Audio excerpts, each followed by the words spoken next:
In our last episode, the group made tremendous progress through the fortress. They made their way into its depths. They made small alliances with some of the greats. They delved down into the last chamber, where they found the husband of Venaris, Arthos, conducting some sort of garrison, getting all of the troops into line and going for the final preparations for the arrival of the Paladin Queen. The last that the group interacted with the Paladin Queen, she was off to Dervish to wage war upon the pirates there. Retrieve a page of the Necronomicon. It seems the goings-on of Stillshield has attracted attention from all sides.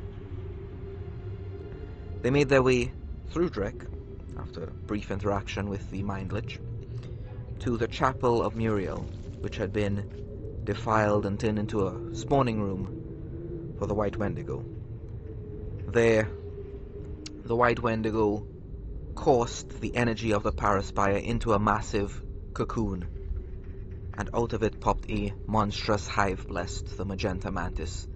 As it came out of the cocoon, a flask came out of the cocoon with it, falling through the air and landing on the ground.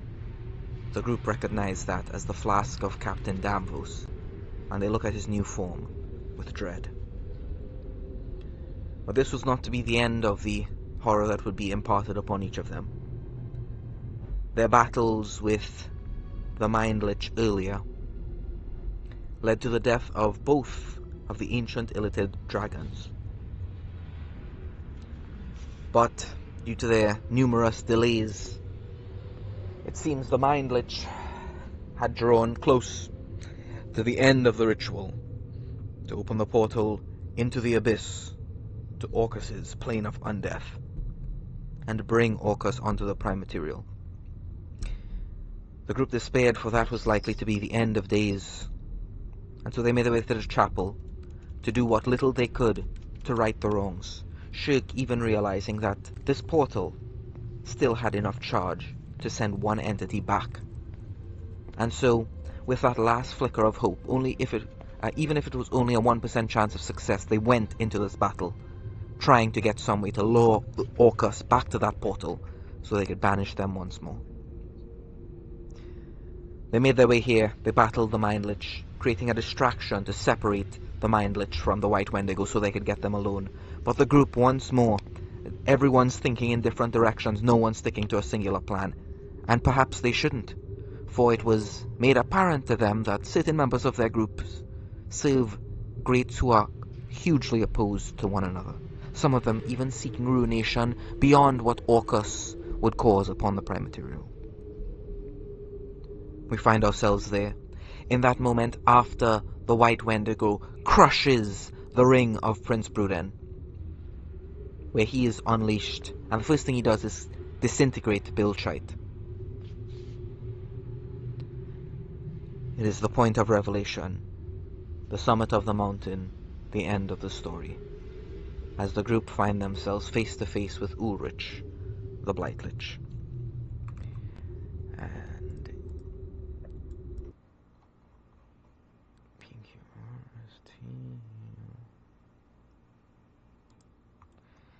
And it begins. "Is it time for the fireworks yet?" says the Blight Lich to his right hand, the White Wendigo, Saint Valhux. "My lord, is there no other way? My sister has always been—" "What she was a failure. You earned my respect in Genus, Valhux. Your sister abandoned you then, didn't she? She heeded Visulan's words. She ran from the Battle of Genus. She saved the civilians as best she could, aye. But look, what focusing on the civilians gets you." And he points towards the group, gestures his hand towards Shirk, Benaris, Ogro, Kina, and Ratan. Kina, it's at this point that you kind of like swing it, I guess, from like a strand of silk and land here within the group. "Oh, you know what? You were on top of the huge tsunami that just came in from Regalia and washed over the fires that were engulfing the cathedral. So Kina lands here and gathers with his companions. Look what it gets you. No, we only have one course of events now. He snaps his fingers and a massive throne begins to form out of the stonework here. He creates two smaller thrones, one for Valahux and one for Drek. Valahux says, "Excellent use of fabricate and creation, master," says Valahux as she takes a seat. "Thank you, some idiot lightblood taught me that one. I almost forgot." He makes tiny little, pretty much like Weenie Hut Jr. chairs for all of you guys. And it's pointing towards the docks to the east. Almost time. When Visahux and Orcus destroy one another, weaken each other, we shall strike then.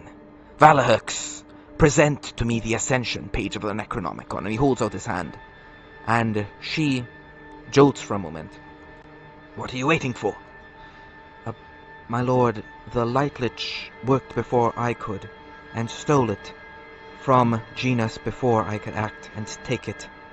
I'm afraid we have no way of killing both of those gods and ascending to achieve their position within the Pantheon. Ulrich looks incredibly disturbed by this. This sets our plans back immensely. Damn it, we'll need to start again. Anyway, I will need to take drastic measures then. I will need to invest in someone else. Perhaps now is not the right time. Zirik, then. Zirik, my lord, says Valahux. We will need insurgents. And he looks towards the Mindlich, who is like aghast at what's happening, and the Mindlich is like, what's stopping me from just leaving and telling Lord Orcus? And you watch as Ulrich casts a spell, and I'd like Arcana from the group. Whoever wants to make me Arcana.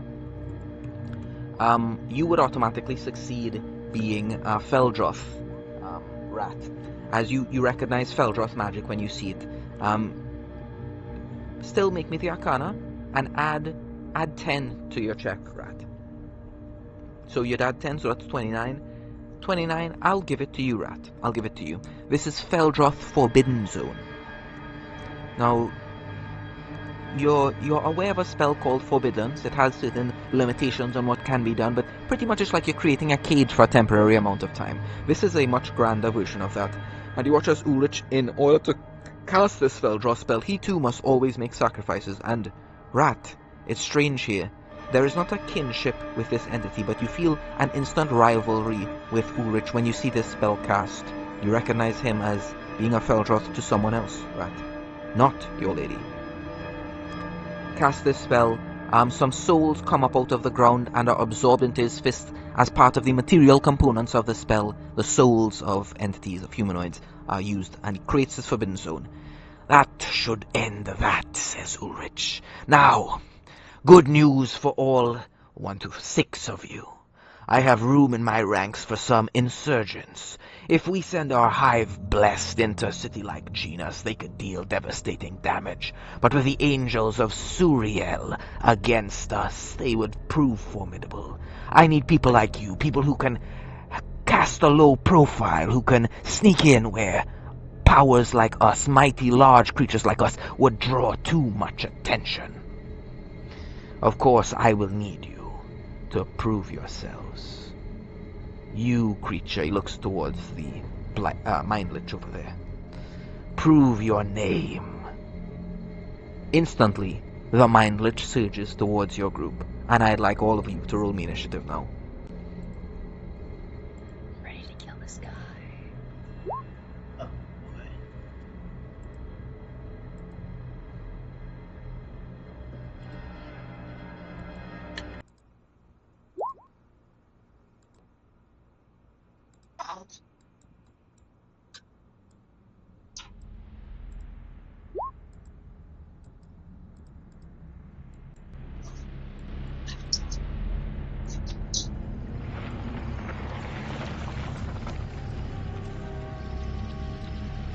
Alright.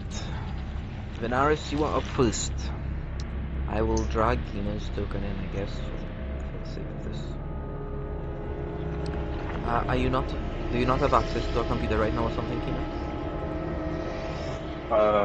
It's been raining the whole day. I'm using mobile data, and I guess it's strong enough for me to access it. I see.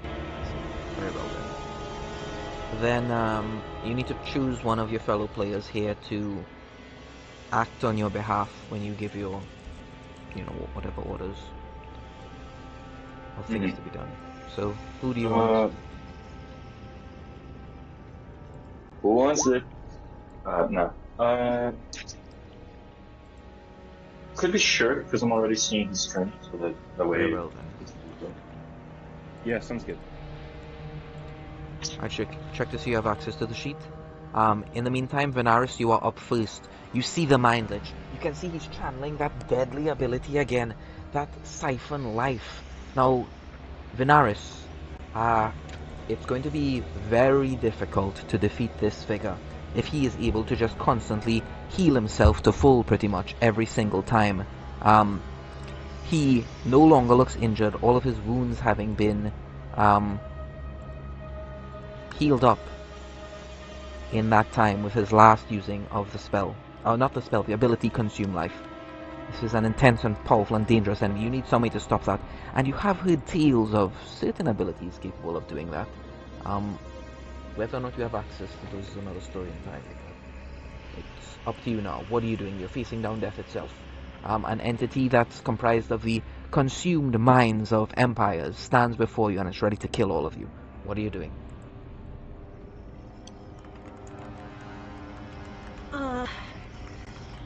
Yeah, let's start by, I guess for this round I'll get him with the Scope of Time. That second one was a crit, and then I'll do also, I rolled a D100, and I'll give him 40 damage to make that first one crit as well. Sure, both of them will crit. Both of them hitting. The figure appears resistant to necrotic and immune to psychic. It's taking the full... Oh, the radiant is doubled. So double the radiant. Okay, I got it. 14. Got it. Okay. Add. Roll me... Wait a second here. Roll me 2d12 and 4d10 and another d6. Yeah, this will all be up. Great. Okay.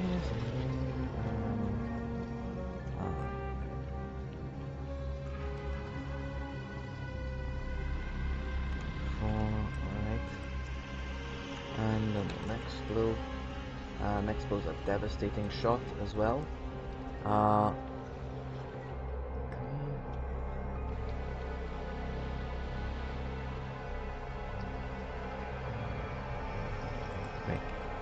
A massive blow to the entity. It has been hurt significantly. You can see more of its grey matter leaking out from wherever you shoot. Now, you wouldn't expect there to be grey matter within, like, the shoulder where you hit them, but it's almost as if the entire interior of this creature is some sort of undead brain mass.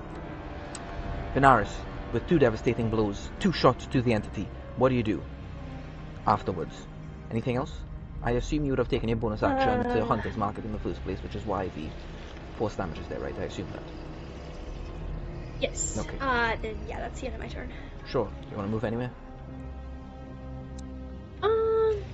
I'll move there, just for funsies. Sure. You could say, this isn't the actual space you're looking at. You're looking at a cathedral here.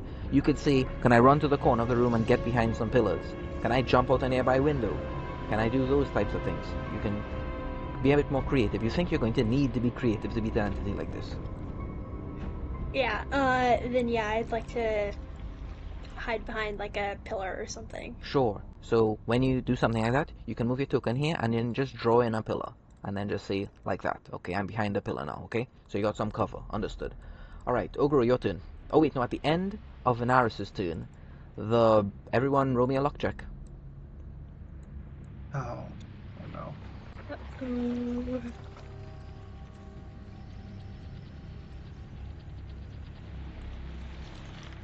Oguro, Sure. Alright. Uh, at the end of their turn, they're going to use their legendary actions to cast a spell. And they are going to cast Dominate Person on Ogro.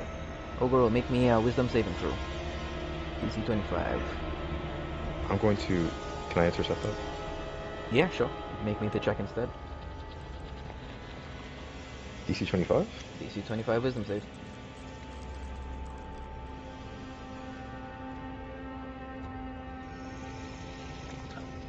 Oh boy. Nothing. I should be okay. I was about to say I'm good at these. Yeah. You've already done it. Go for it. Come on. Wisdom save. You have advantage because you're using intercept. Yes, yeah. Mhm. Yeah. Oh boy, yeah, this was. Okay.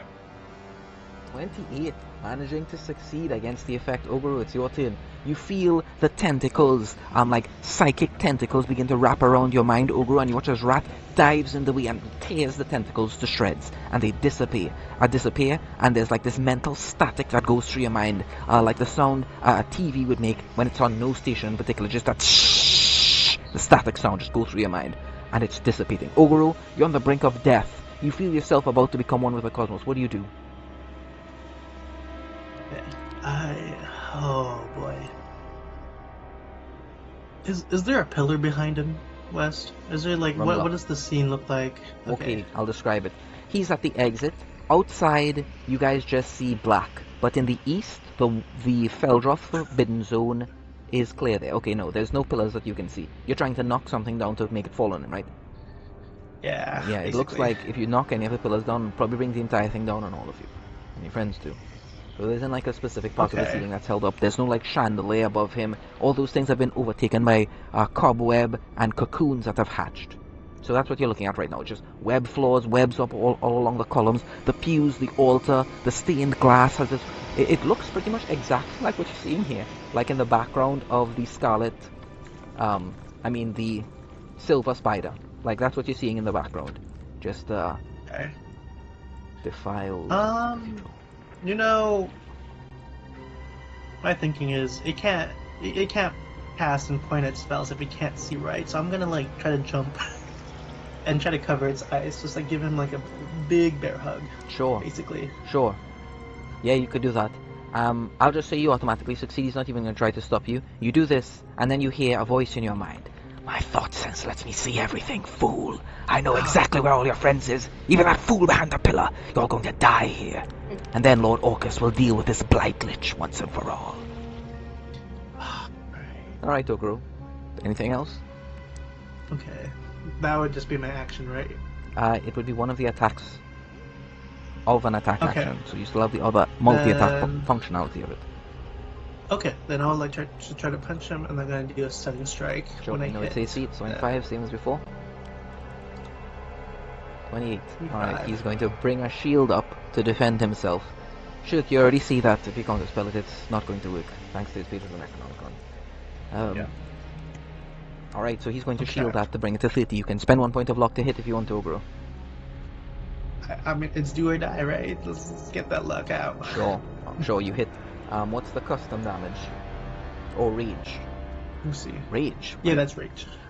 Why do you have sorry, I don't have rage. Right, that's I got noodles. some levels of barbarian. Right. Ah yes, I forgot. I forgot about noodles. No, it's okay. It's okay. Noodles is not here right now. You know. Might as well no, have him join the fun, right? I mean. No.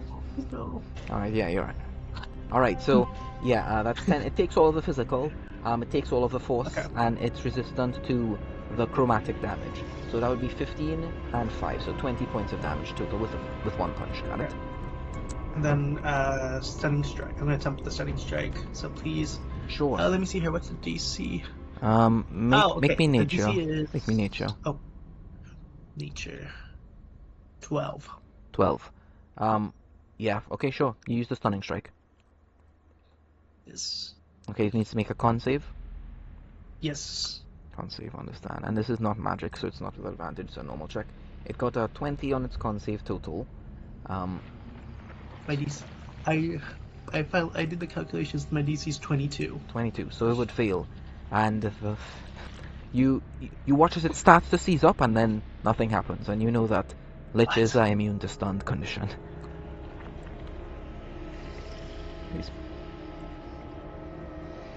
Is there anything else you do? boy. Okay. Is there anywhere I could use my insight to see if this guy has any weakness at all? Yes. Or anything I can Yeah, do you to can. attempt? Okay. But Oh, don't you already know what it is? It's radiant damage. It's vulnerable to radiant damage. Oh, it's radiant. Okay, I don't have radiant. Would I be able to know if it's resistant to fear? By any chance? Fear, it is immune to the... You know it was immune to frightened condition as well. Two. Okay. Okay. I'm just gonna try to do as much as I can then at this point. But seeing that it's gonna hit, I'm gonna use my focus point to patient defense. So, disengage and dodge. Basically. Right. So you're on top of its head, you've punched down into its brain, got it. Disengaging and you're dodging, so disadvantage are against you, and it can make attacks of opportunity against you. Okay. Would insight would I know what its thought sense range is, or no? No, not with your Chance? insight. Not with the insight. Okay. That would have been with a nature Okay. check. You would have learned those types of things, but not good enough to know I got you. too much about this particular race of entity and the physiology of it. Okay. I'm gonna use the rest of my movement to like go behind some kind of wall or cover or anything. Honestly, Sure. at this point. You just go Yeah. go somewhere and just draw yourself behind. Draw a pillar and put yourself behind it. All right, Ogro. At the end of your turn, that the end of your turn. Yeah, it's not my turn. All right. The entity is going to cast a cantrip, and it's going to cast it towards. It's actually going to fire towards Ogro. No, yeah, it's going to fire towards Ogro. Yeah, the Would I weakest one. It have- can see that you're bleeding heavily on the brink of death. Would I have cover at the very least Yes, with the pillar? Okay. You would have. Actually, you would have full cover, so it needs to move. So, we'll say that it can't actually shoot at you right now because it doesn't have line of sight with you. I mean, it knows where you are, but technically the spell says line of sight, so it needs to be a straight beam between it and the creature. So it knows where you are, but it can't shoot you right now until its turn where it can move to the other side of the pillar and then do that. So it'll fire it at Kina instead. Alright, this is going to be, just a ray of frost. Alright, so Kina, that's a 25 to hit, Kina. Can you check if I'm immune or just...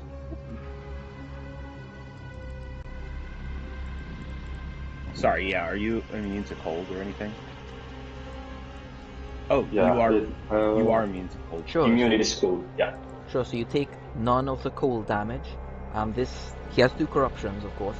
So you take 33 points of psychic damage and 33 points of force damage on top of that cantrip. And Kina, it's your turn. You're still up. I think you got 5 hit points left. Yeah. Yeah, just like that. Let's do... I think is that an inventory of fusion traits? Sure. I will do my free casting of Reflex Tentacles so I get a 10th level Fathomless, but the crown gave me this strength, I don't remember what it was. If you can go to inventory. Right, Sure. so it's got to make a dex save. Yeah, dex save, DC, don't remember how much, or restraint. Okay. And then click on the crown, descriptions. Bone crown. This one? Alright, it does have magical resistance. This is with advantage. Alright, that's Rescue Tentacles, once they cast. It's extra. Okay, it gives extra. That is just it got a 29, but you can spend luck to make it fail this if you want to. It got 29 total on Oh, I its fucked up dex my save. order. Yeah, that's fine. Anyways, it would fall. Sure, I'll burn a luck point. It's in notes or extras. I'm not sure. Let me I'll check what your spell casting, what the DC is for your spells. Yeah, it's 7 plus 5. It That's should be 12 higher plus than, 8, 20.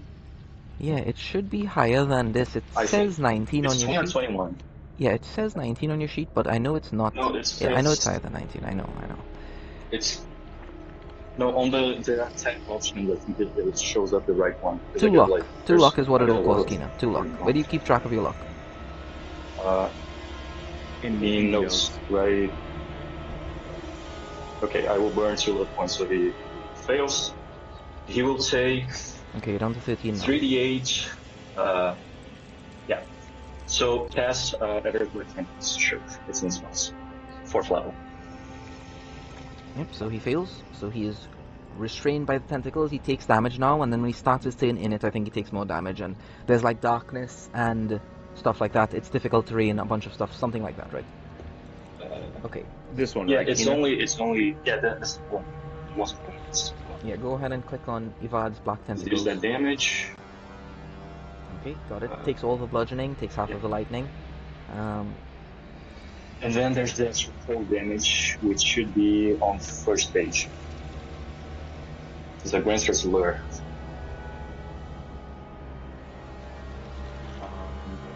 Though he probably is immune. Well, it's not immune to lightning. It's resistant to the chromatic effects, but it still takes the cold. It still takes half of the cold. So Yeah. This is the. Oh, whoops! I was supposed to flip Yeah. this.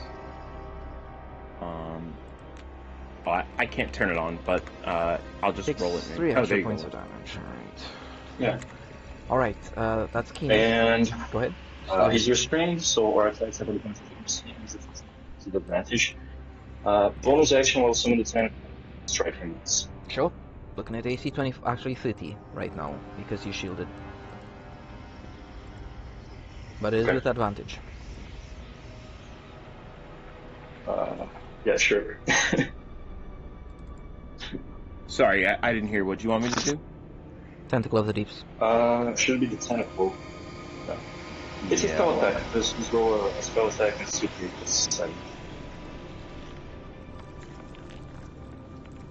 Okay, I'll just roll that.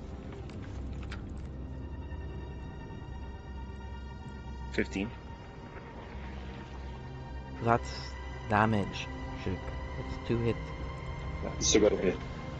Okay, I'll do it. It's Tentacle of the 20 Deeps. plus 13. Alright, That's my attack. 29. 29 is not enough hit, but it is with advantage, so we get to reroll. You gotta spend a single point of luck to succeed. I will not. Alright, sure. That's the end of... Is that... Kina, do you want to move anywhere? Ogro moving No, I behind... get temporary HP equals to my rank, so that should be... Okay, Ogoro moving behind that pillar just saved their their turn, because they weren't knocked unconscious by the damage they would have taken. So, you're not moving, you're just gonna stay here? He switched the damage to me anyways. Whatever I do is fine. Alright. Okay. Alright, at the end of Kina's turn, the Mind Prodigy is going to use a legendary action to fire a cantrip at Kina. Does the Restrained... I think they have disadvantage on their attacks as well. Okay, so it's a disadvantage. Yeah. Alright, that's a 24 to hit. Well, let me check your AC. AC is 19, I think that it's... you can spend 2 points of luck to make this miss if you want to. That's very expensive. When... What was the counterspell thing you said previously? His Page of the Necronomicon prevents counterspells from looking against him. Oh, that's shitty.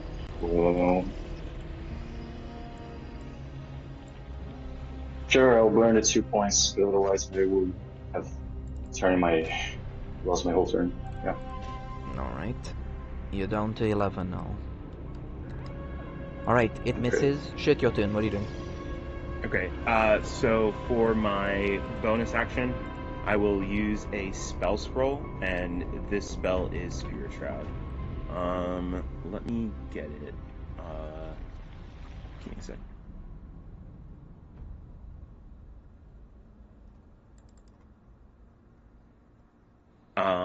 And I will be casting it on Rat. So let me write this. Copy this.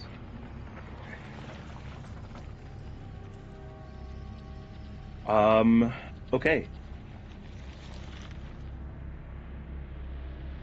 So I cast this on Rat, and I will tell him to.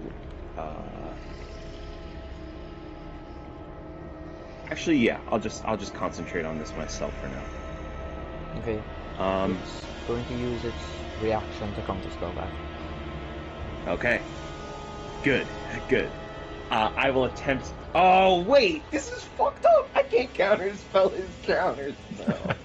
This is fucked up, Wes. What a bitch. Okay. In that case, I will. That's my bonus action.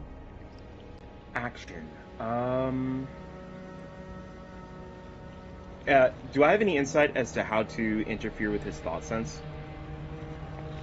Kill Can I him. use like mind magic? Kill him. Okay. Very insightful. All right. In that case, I will attempt to do just that.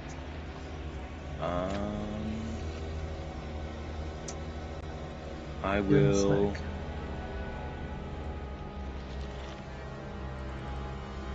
Yeah, I'll just blast him, I guess. Sure. Looking at AC 30. It yeah, takes full damage from force. Yep. Let me just make sure I have the right damages on too. Okay. You've already used the action to cast that spell, right? Oh, it's a bonus action that was- to cast that. You're right. Okay. Yep. Yeah. Fire away. Alright, 30 hits. 30 hits. Wow. The first 2 hit. The third one, because it's restrained and you have advantage, all 3 hit. Shit. It's resistant to the fire. Alright, so that's 13, 35, 45, 47, 51 points of damage. Alright, the entity is starting to look hurt. But you know, it looked hurt before, and then it used that life steal ability, and it was completely brought back to its full life here. Shirk, is that the end of it here? Oh, you want to move anywhere, Shirk? Yeah, I'd like to.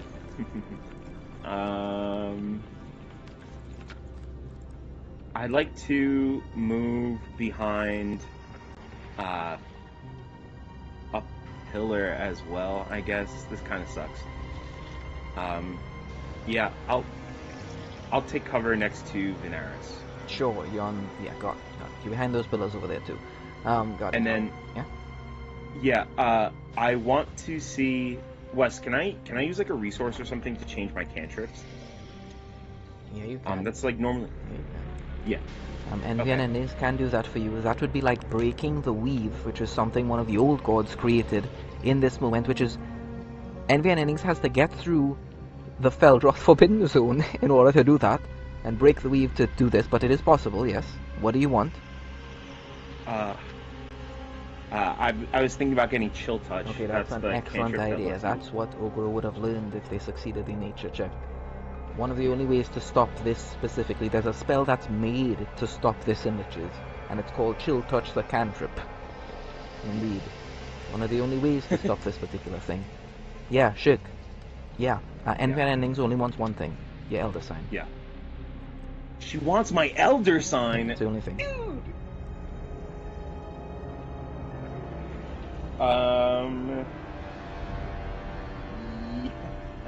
Yeah, sure. Sure. Let her have Your it. Elder Sign crumbles to dust in your chest, and they fall into your hands, and they embed themselves. So both of your palms are now embedded with all these tiny little crystals, and that is what manifests the Chill Touch. Shirk. So you can add a Chill Touch to one of your learned spells, and you can remove any of your cantrips in exchange. Okay. Got it. Yeah, and that'll be the end of my turn. Sure. At the end of Shirk's turn, yeah, it's going to fire another cantrip at Kina. Yeah. Alright, that hits. It's a 31, even with disadvantage. It's a 31. Boy. Kina, are you? Oh no. Well, I have like 16 HP. I'm gonna be down. yes, you can spend. Your AC is 19. I don't know. Not sure. Yeah, it is 19. Okay. You'll need to spend 3 points of luck if you want to survive the not be knocked unconscious this turn. Just let me fall. Alright, sure. Kina is knocked unconscious.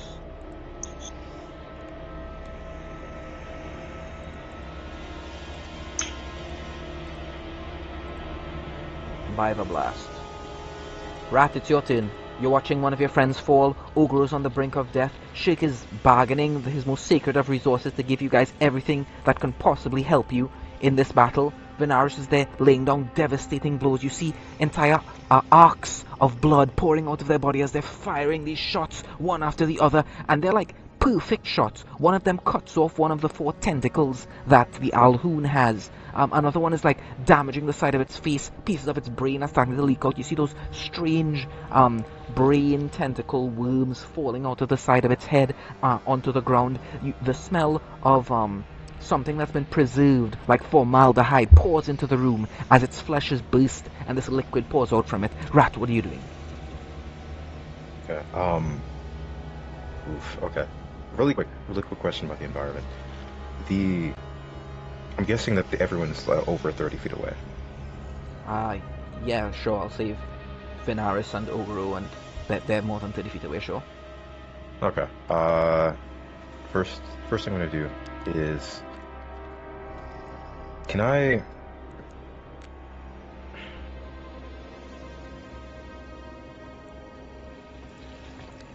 Yeah.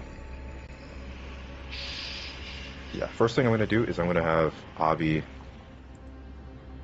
I forget if he's alive or if he's gone. So what happened is, I believe he's the alive. first fight, he killed it, and then you got the long rest, so you got everything back. So you could have resummoned it here. So Obi can be here alongside you.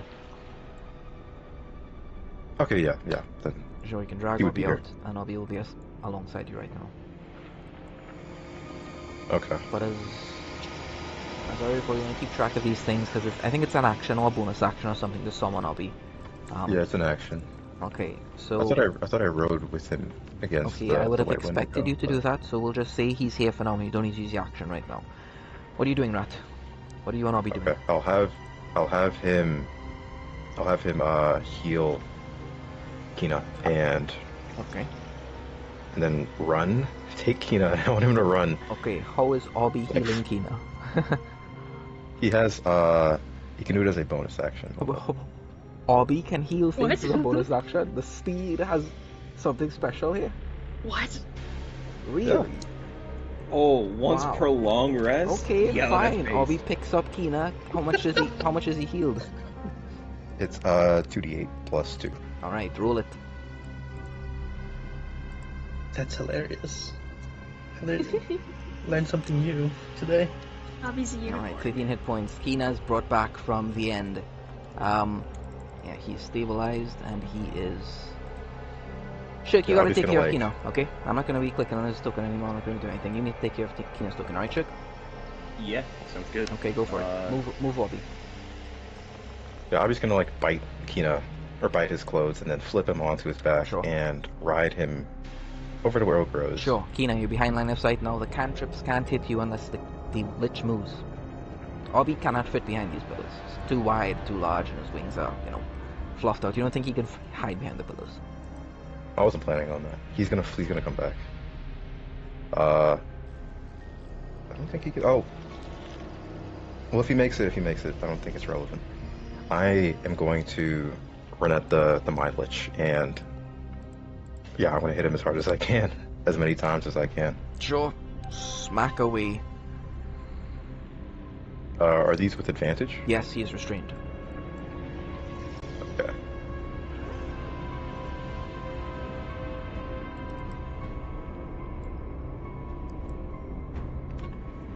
Make me all of your attacks. You know what you gotta hit the AC 30, you know what it's resistant to, you know what it's vulnerable to. Just make me all of your attacks. Okay.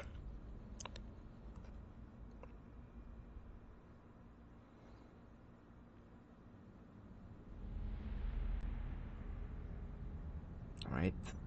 Both hit, and then the third attack and the tail attack as a bonus action. Alright, all 3 hit. As a bonus action, I'm going to Divine Smite. Sure. Smiting him. And Alright, so 27. What's the custom from? Radiant Custom strike. is radiant strikes, yeah. So change the So custom damage to radiant. Is it radiant damage or radiant strikes doesn't deal radiant damage? it does deal radiant damage. Okay, so I don't. change the custom to Yeah. radiant damage again. Alright, so that'd be doubled to 29 and 4, 33, 43, 53, 59, 62, and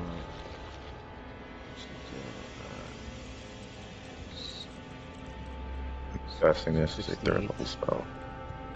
78, 88, 92, 93, 103, 105 points of damage. And then do the radiant whatever. 105, got it, alright. And the 22 doubled to 44. Okay, that's right.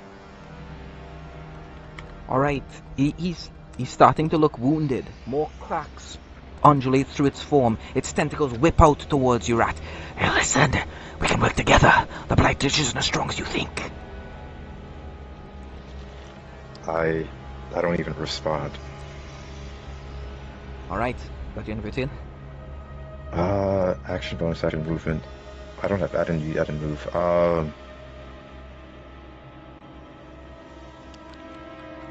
No, I think that's it. That's it, yeah. Okay. At the end of your turn, each non-undead creature. Okay, got it. So everyone here is going to use its frightening gaze, and because it's the Mind Lich, it's able to do this through its mind to everyone here. I think, Kina, you have some effect where something can't speak to you unless you allow it telepathically. Is that correct? Yes. Yeah. I didn't.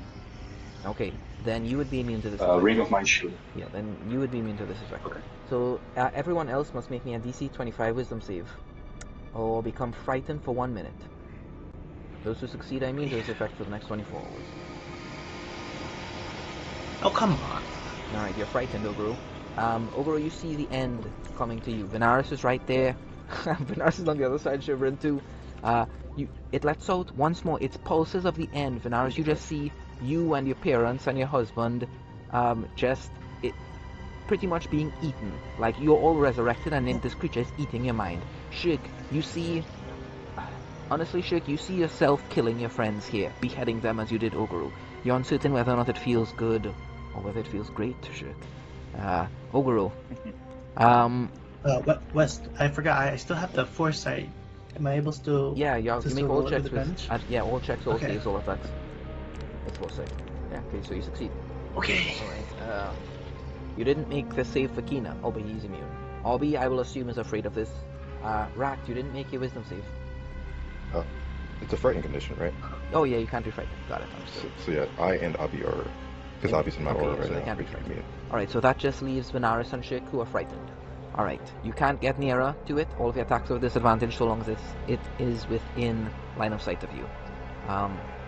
But this is a telepathic thing it's doing, so you guys just have this until you see it, pretty much. Alright, the Mind Lich's turn. Alright, I can see you're not going to play nicely. Excellent. I've always looked at all of you as nothing more than cattle. You've tried your hardest, but it wasn't even almost good enough. You're facing against a lich. There's a reason we can't be beaten by the likes of you, weaklings. And it's going to consume life again. It's going to do the exact same thing as an boy. action. Everyone make me a DC 25 Constitution saving throw. Yeah, all of you. Consume life. Or take 88 points of psychic damage, and it's going to heal itself for all the psychic damage taken as a result of this.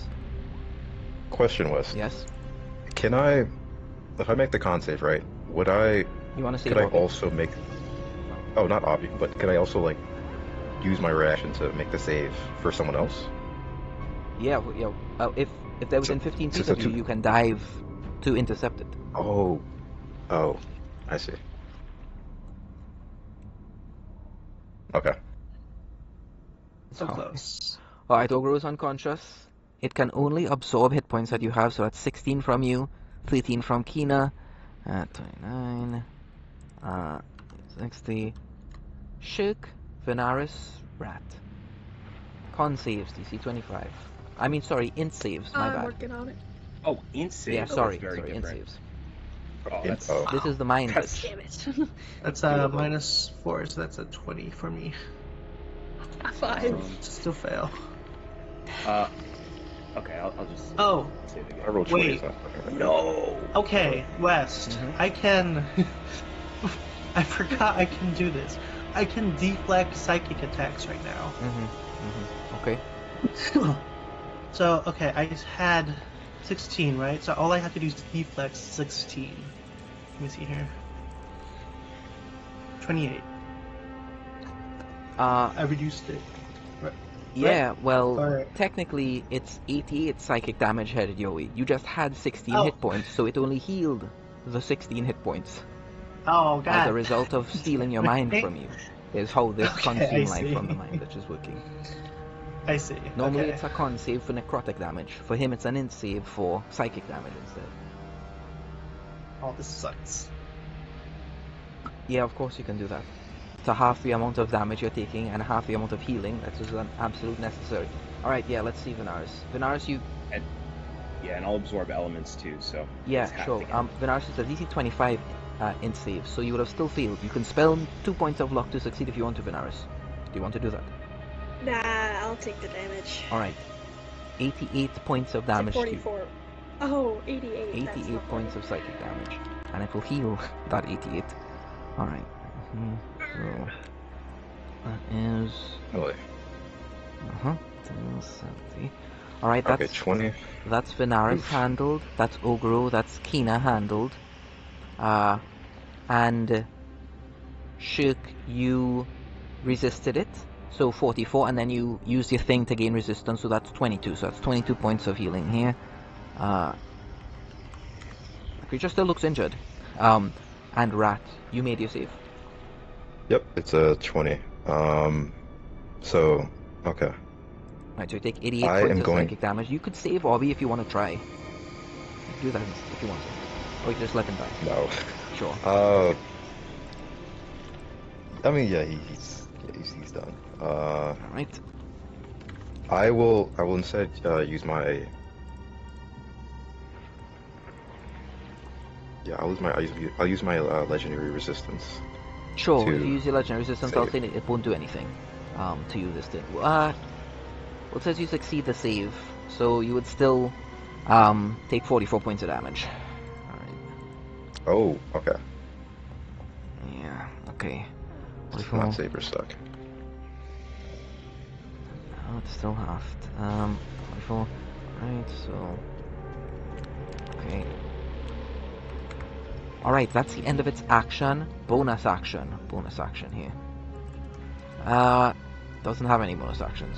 Alright, so it's just going to... Oh no! Yeah, it does have something. It's just going to Misty Step. It's going to Misty Step right here above their corpses. And its tentacles are going to reach down and wrap around Ogro and Kina. Nothing's happened, you haven't been restrained or grappled, but you can tell that it's about to do something.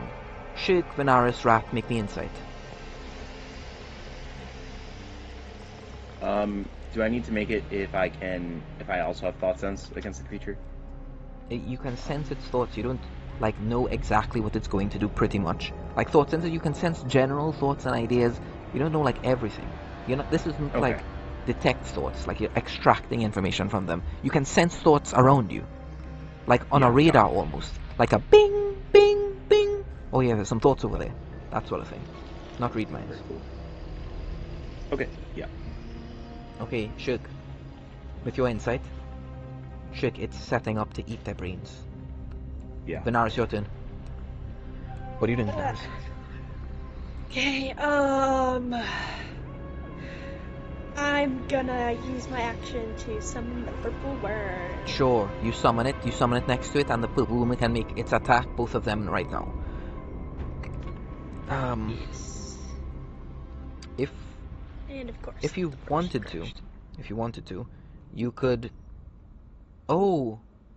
Describe to me what the Ivard's black tentacles are. It would have taken damage at the start of its turn, right? I fell before this What? turn. Ivard's black tentacles, which... It's a concentration. I was down 2 turns right after it.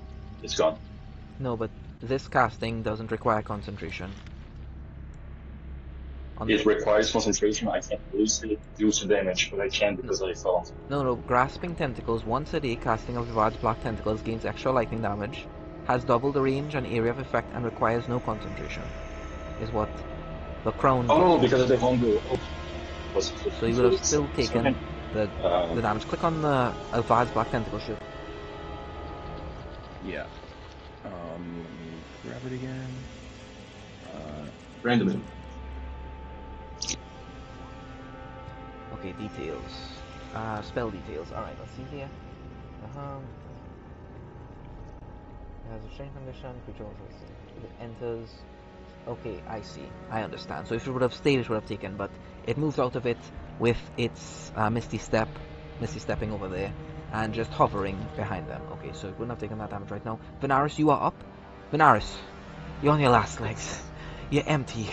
This is the time, Venaris. If ever there was a moment where you needed the power of everyone you could possibly manage to gain, now would be that moment. You summon the powers of Avar, who is brought here, and Venaris, he is brought behind the Mind Lich. He's not restrained, so his attacks wouldn't be with advantage, but Venaris, if you wanted to wait, to tell the worm to hold its action until someone else flanked it, it would have advantage on its attacks. You can make the choice, Venaris. You can make it wait until someone else attacks it on the other side to pin it, so the attacks will be with advantage, or you can make the attacks right now. What do you choose, Venaris?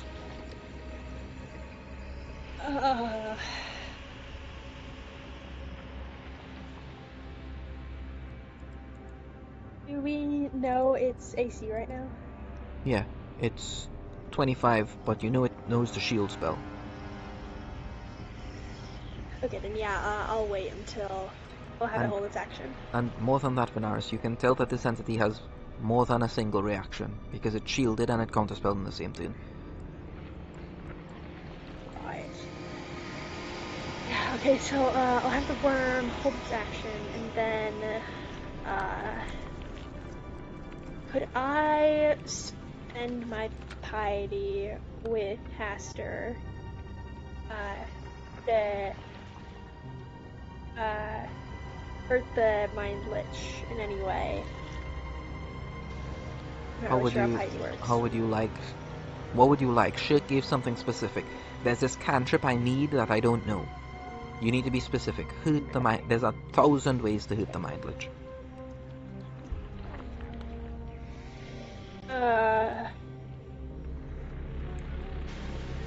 Can I use the point to make it so that the Mind Lich can't, like, suck our brains and heal itself?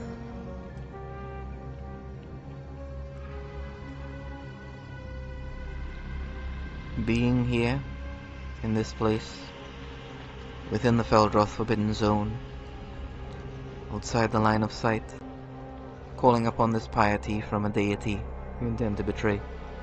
Roll me sanity, Venaris.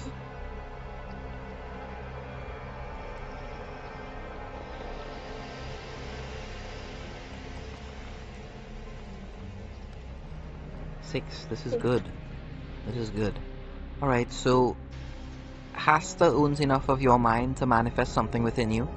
Venaris, if you wanted to, he's going to let you give up your Elder Sign to make you immune to this effect. You can become immune to its mind draining capabilities if you give up your Elder Sign.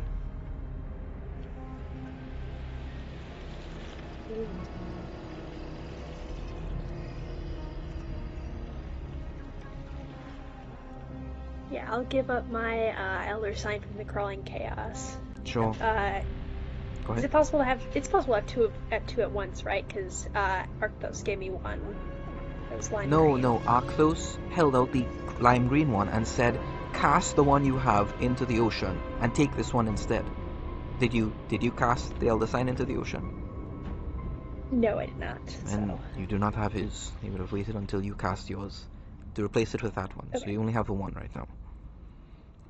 Cool. Yeah, then I'll get rid of the Elder Sign. Sure.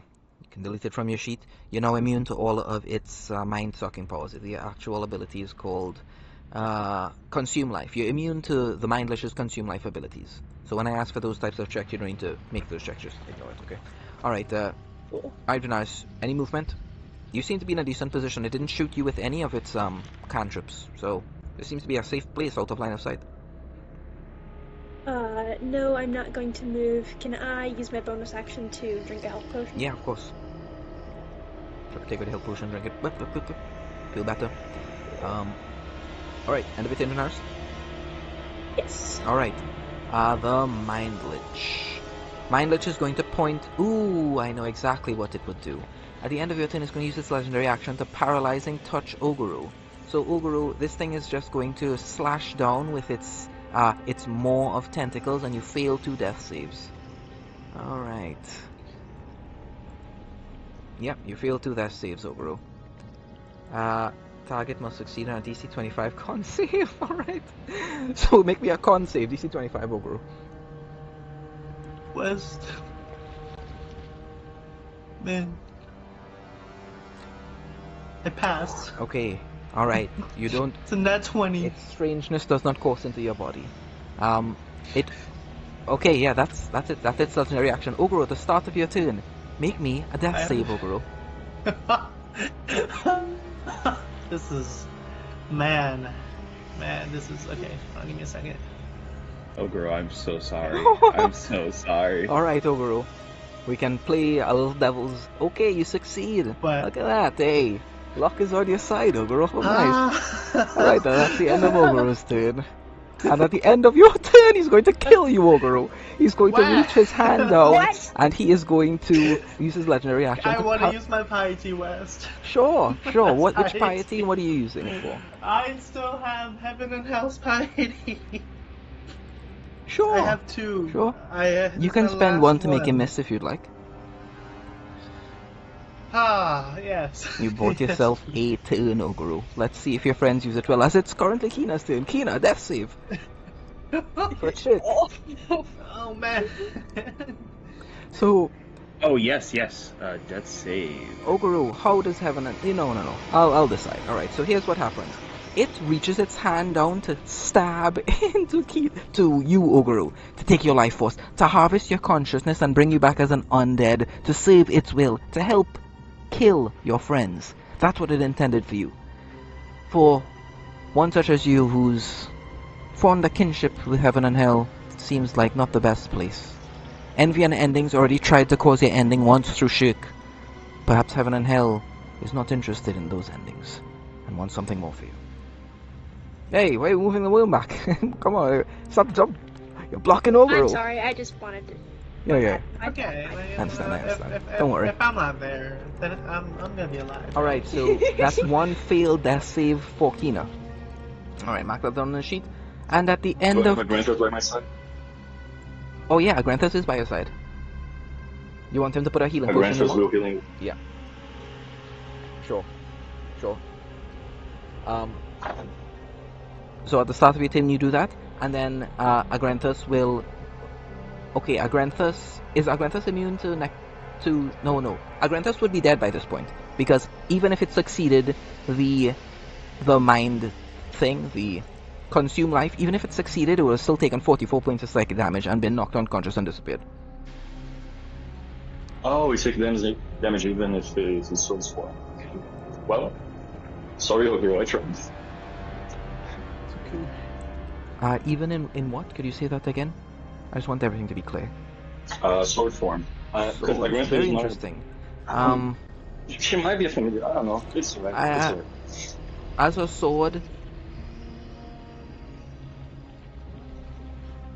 I think it makes sense. It's just I didn't realize, like, oh yeah, this is it. Makes Right. sense. yeah, I think...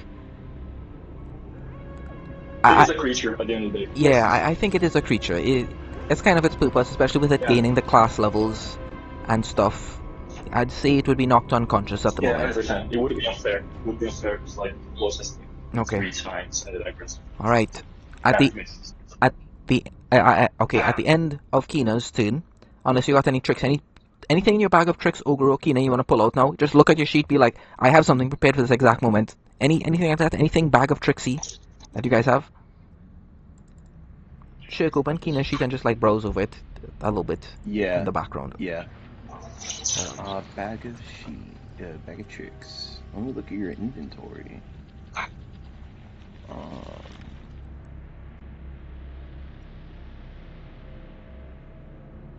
I don't know what a shift weave is, but that sounds cool. His clothes change. I don't think I have anything. All I have is... Okay. I Alright think then. I have piety. They haven't started with anyone. Alright, Yeah. is that the end of your turn, Kina? I believe so. Alright. At the end of Kina's turn, Ogoro. It's going to look down at you once more. It's going to crack its fingers and say, "Stop holding on. The will of the cosmos wants you to become a part of me. Be my food." And it's going to lunge its claws down once more towards Ogoro, attacking you with its paralyzing grasp. Again, Ogoro. Ogoro, that's a devastating blow. You would die here if this hit. Ogoro, what's next? What's the next thing you're giving up to keep yourself alive? A single turn more. Tell all your friends to try to save you. What do you do, Ogoro?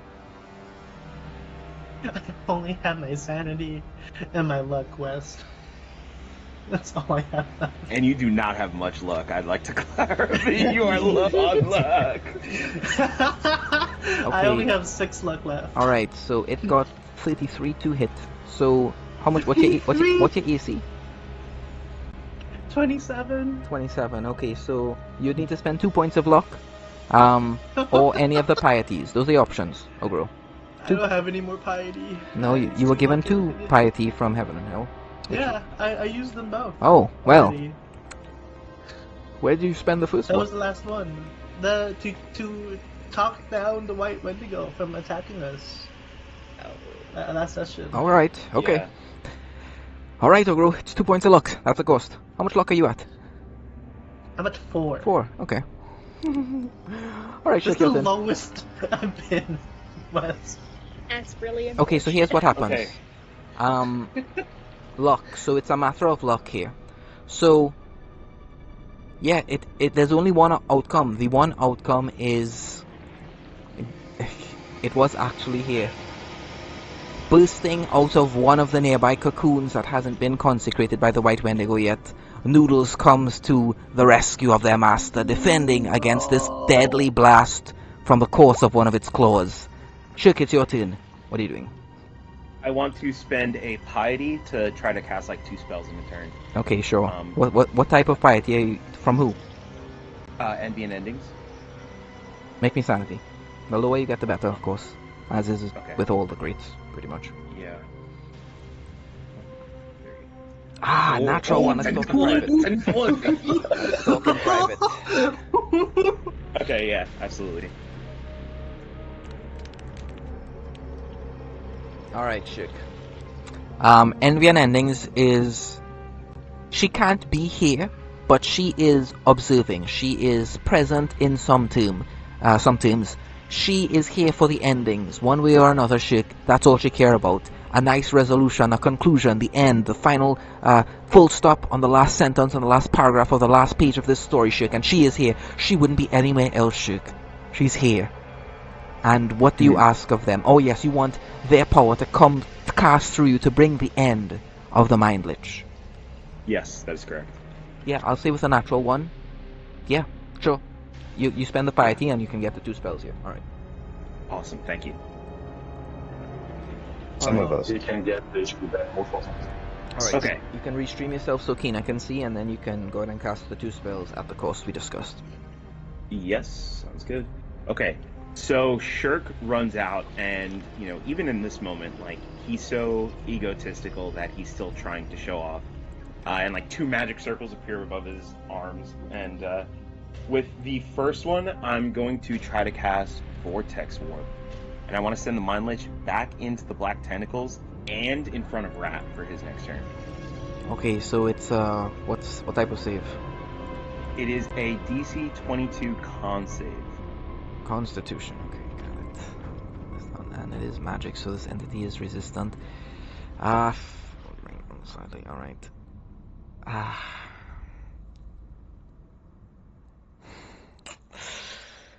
Oh boy. It just got a natural 20 on its con save. So how do okay. we deal with this, Shik? Yes. If- I use another spell. Can I reaction? Yeah, to give it disadvantage. It's a 23 on its disadvantage. Oh no. Okay. Well, yeah. I mean, I should use this anyway, and then maybe spend luck or something. Sure, you can So spend 1 point of regardless- luck to make it fail if you want to. Hell yeah. Okay. So, Shirk, here's what I'll say. In this moment, it's going to try to use the legendary resistance, and you are going to try to stop it. What are you going to do to try to stop its legendary resistance, Shirk? Legendary. It's going to spend its legendary resistance. You can spend something to stop its use of this legendary resistance, so it automatically fails this. Okay. Something as in like, do you think more luck or sanity is appropriate? Yeah, something like that. Something like that would work. But it wouldn't be luck, because it's not...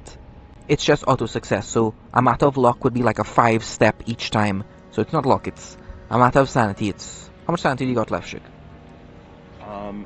I have a surprising amount. Oh shit! I also just realized. So I have 15 sanity. Okay. And you have a lot of And no sanity other spent. I'd say it's your choice of 2 or a D4. 2 or a D4. Those are your choices. You know, honestly, I enjoy gambling. Ooh, Shik. That's what I like to see. Here's what I'll say, Shik. If it rolls a 1 or a 4, I'll give you an inspiration. Alright, roll a D4, let's see. Okay, D4. Oh, shit! A gambling man, are we? Alright, let me remove one of its legendary resistances. Alright, make me nature, Shik. Or Arcana. Yeah. My choice. Yeah. Absolutely. Okay, that's...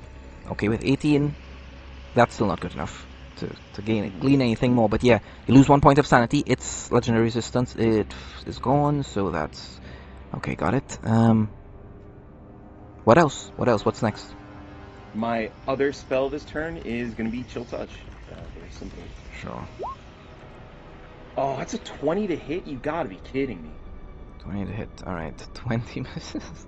Alright, Shook. Fuck me. Alright, Shook, 2 luck. 2 luck is what it'll cost. You're gonna spend 1 luck, it's going to shield, and then you're gonna spend the other point of luck. Yeah, I mean, yeah. Sure, it's not going to... 0 healing now, which is the exact effect you need in this moment. Now is the time. Now every single point of damage you deal to it is permanent. Now is the time to give it everything you can. Hit it as hard as possible and kill it before it kills you, because it will not stop. No matter what you do, it will not stop. Alright, Shook, is that the end of it in? No, for my bonus action, I'm going to shit talk Ulrich. And I will say to him, well, if you like copying my spells so much, how about I teach you a few tricks, Blightly? And that's the end of my turn. Sure. I say that with my back turned to him. Alright, at the Sorry. end of your turn, the Mind Lich is going to use a cantrip against... well, it can't see Venaris, and it can't see those guys behind the pillar, so... Rat and Shik, roll me luck. It'll target whichever has lower luck. Just roll me luck. Doesn't really care which of you is targeting in. Alright, so that's towards Rat. And it's a ranged attack, and you are within melee, so it was disadvantage. It still hits. You take a lot of damage. You take 30 points of cold, 30 force, and 30 psychic. So 90 total, but I think you're resistant to like half of that anyway, so... Yeah, 30 cold, 30 psychic, 30 force. And it's your turn, Rat. Okay, okay.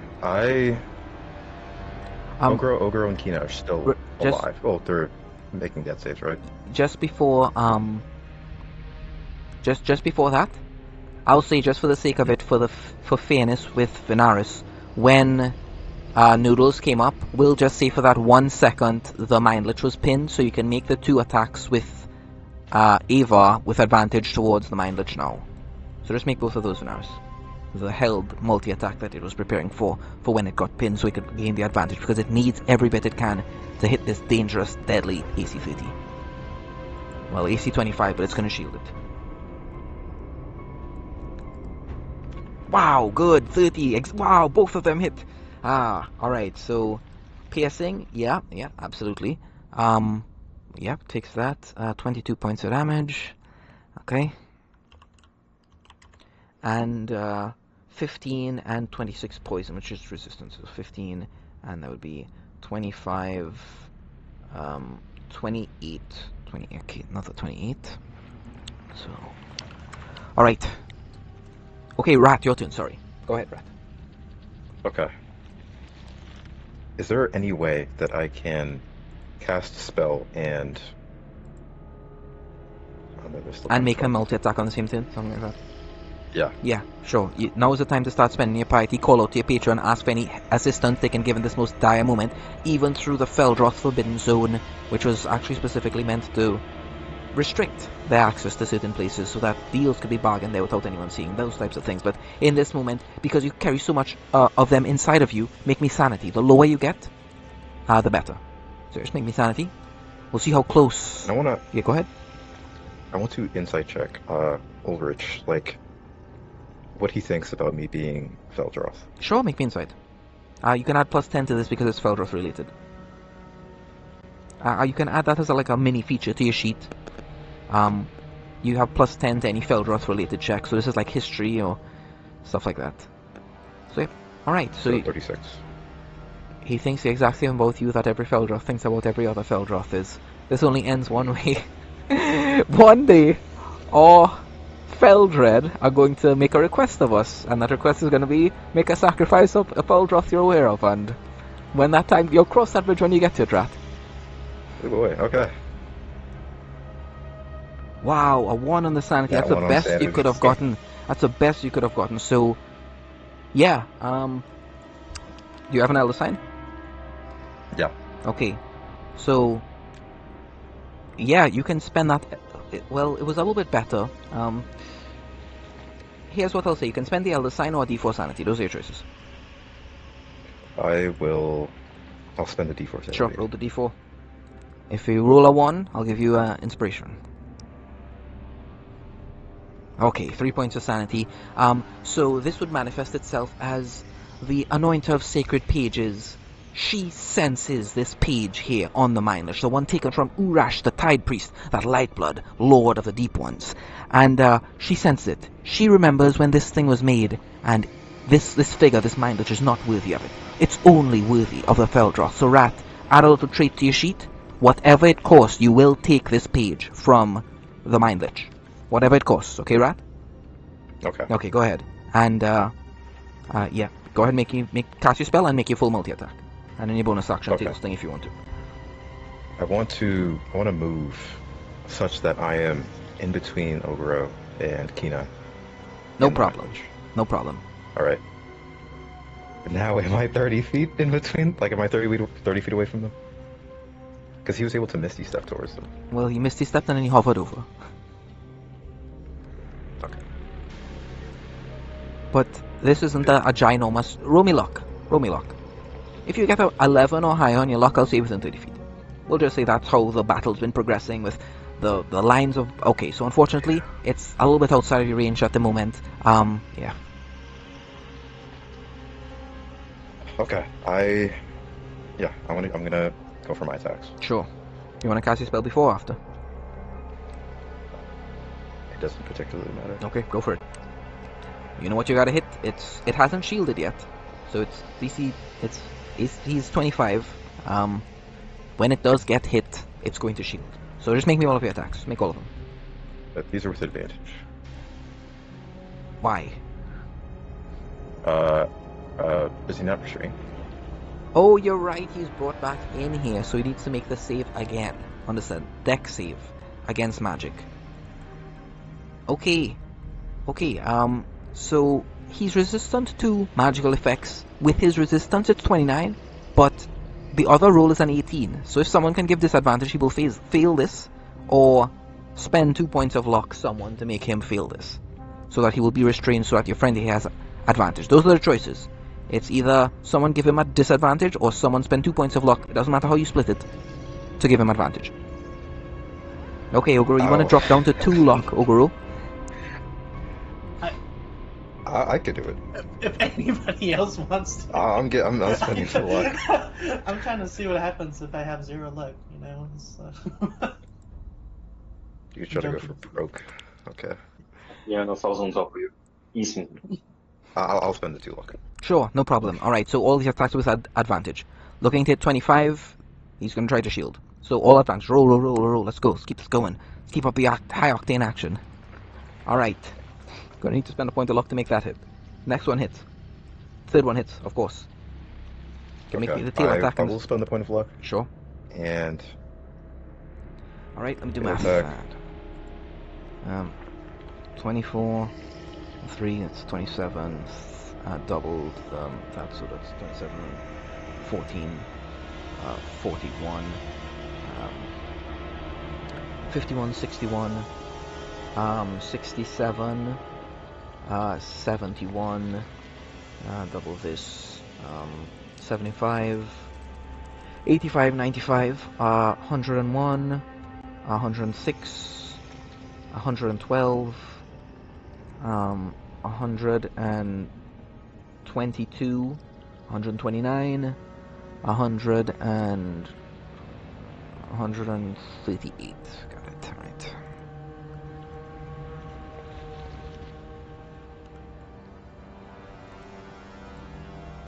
Alright, again, devastating blows to the creature, tearing off another one of its tentacles. The creature it's dying. It's dying. Rat, it's dying. It's not bloody yet, but the creature is dying and making progress. You can almost taste it, almost taste the glory of when you have that page. Is that the end of your turn, Rat? No, I will move backwards towards this pillar. Sure, you're moving And... out. You're moving out of its range? However, Sure. yeah. So, However... Oh yeah. in opportunity, place of an right. attack of opportunity, it's going to cast a spell instead. And it is going to cast a nice crisp finger of death at you. Alright. So, that's 78 points of necrot. Okay, DC 25 con save. Alright.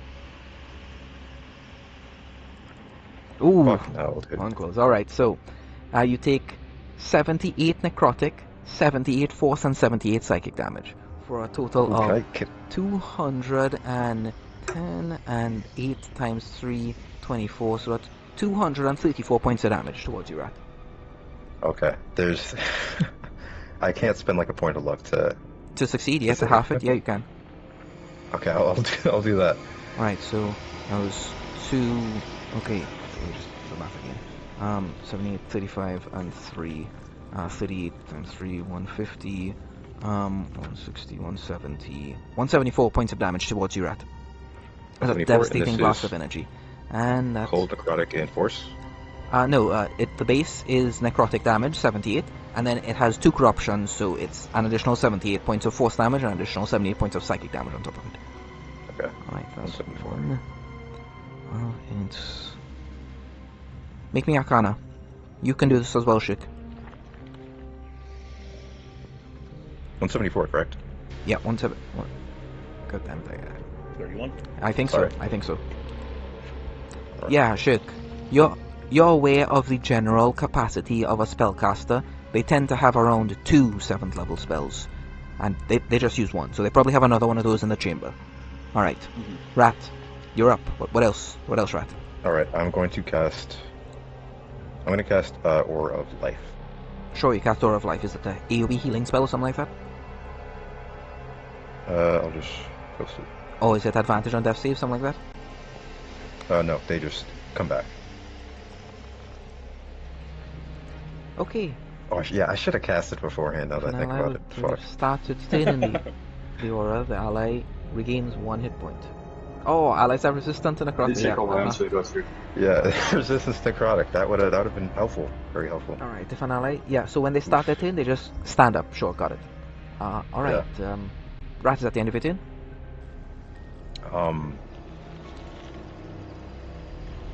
Yeah, that's the end of my turn. Alright, at the end of your turn, he's going to cast a cantrip at Shirk. Alright, just a Ray Frost. Alright, Shirk, that is with disadvantage, 26 to hit Shirk. I don't have any reactions. That gets me. Sure, alright, you take 28 points of cold, 28 points of force, 28 points of psychic.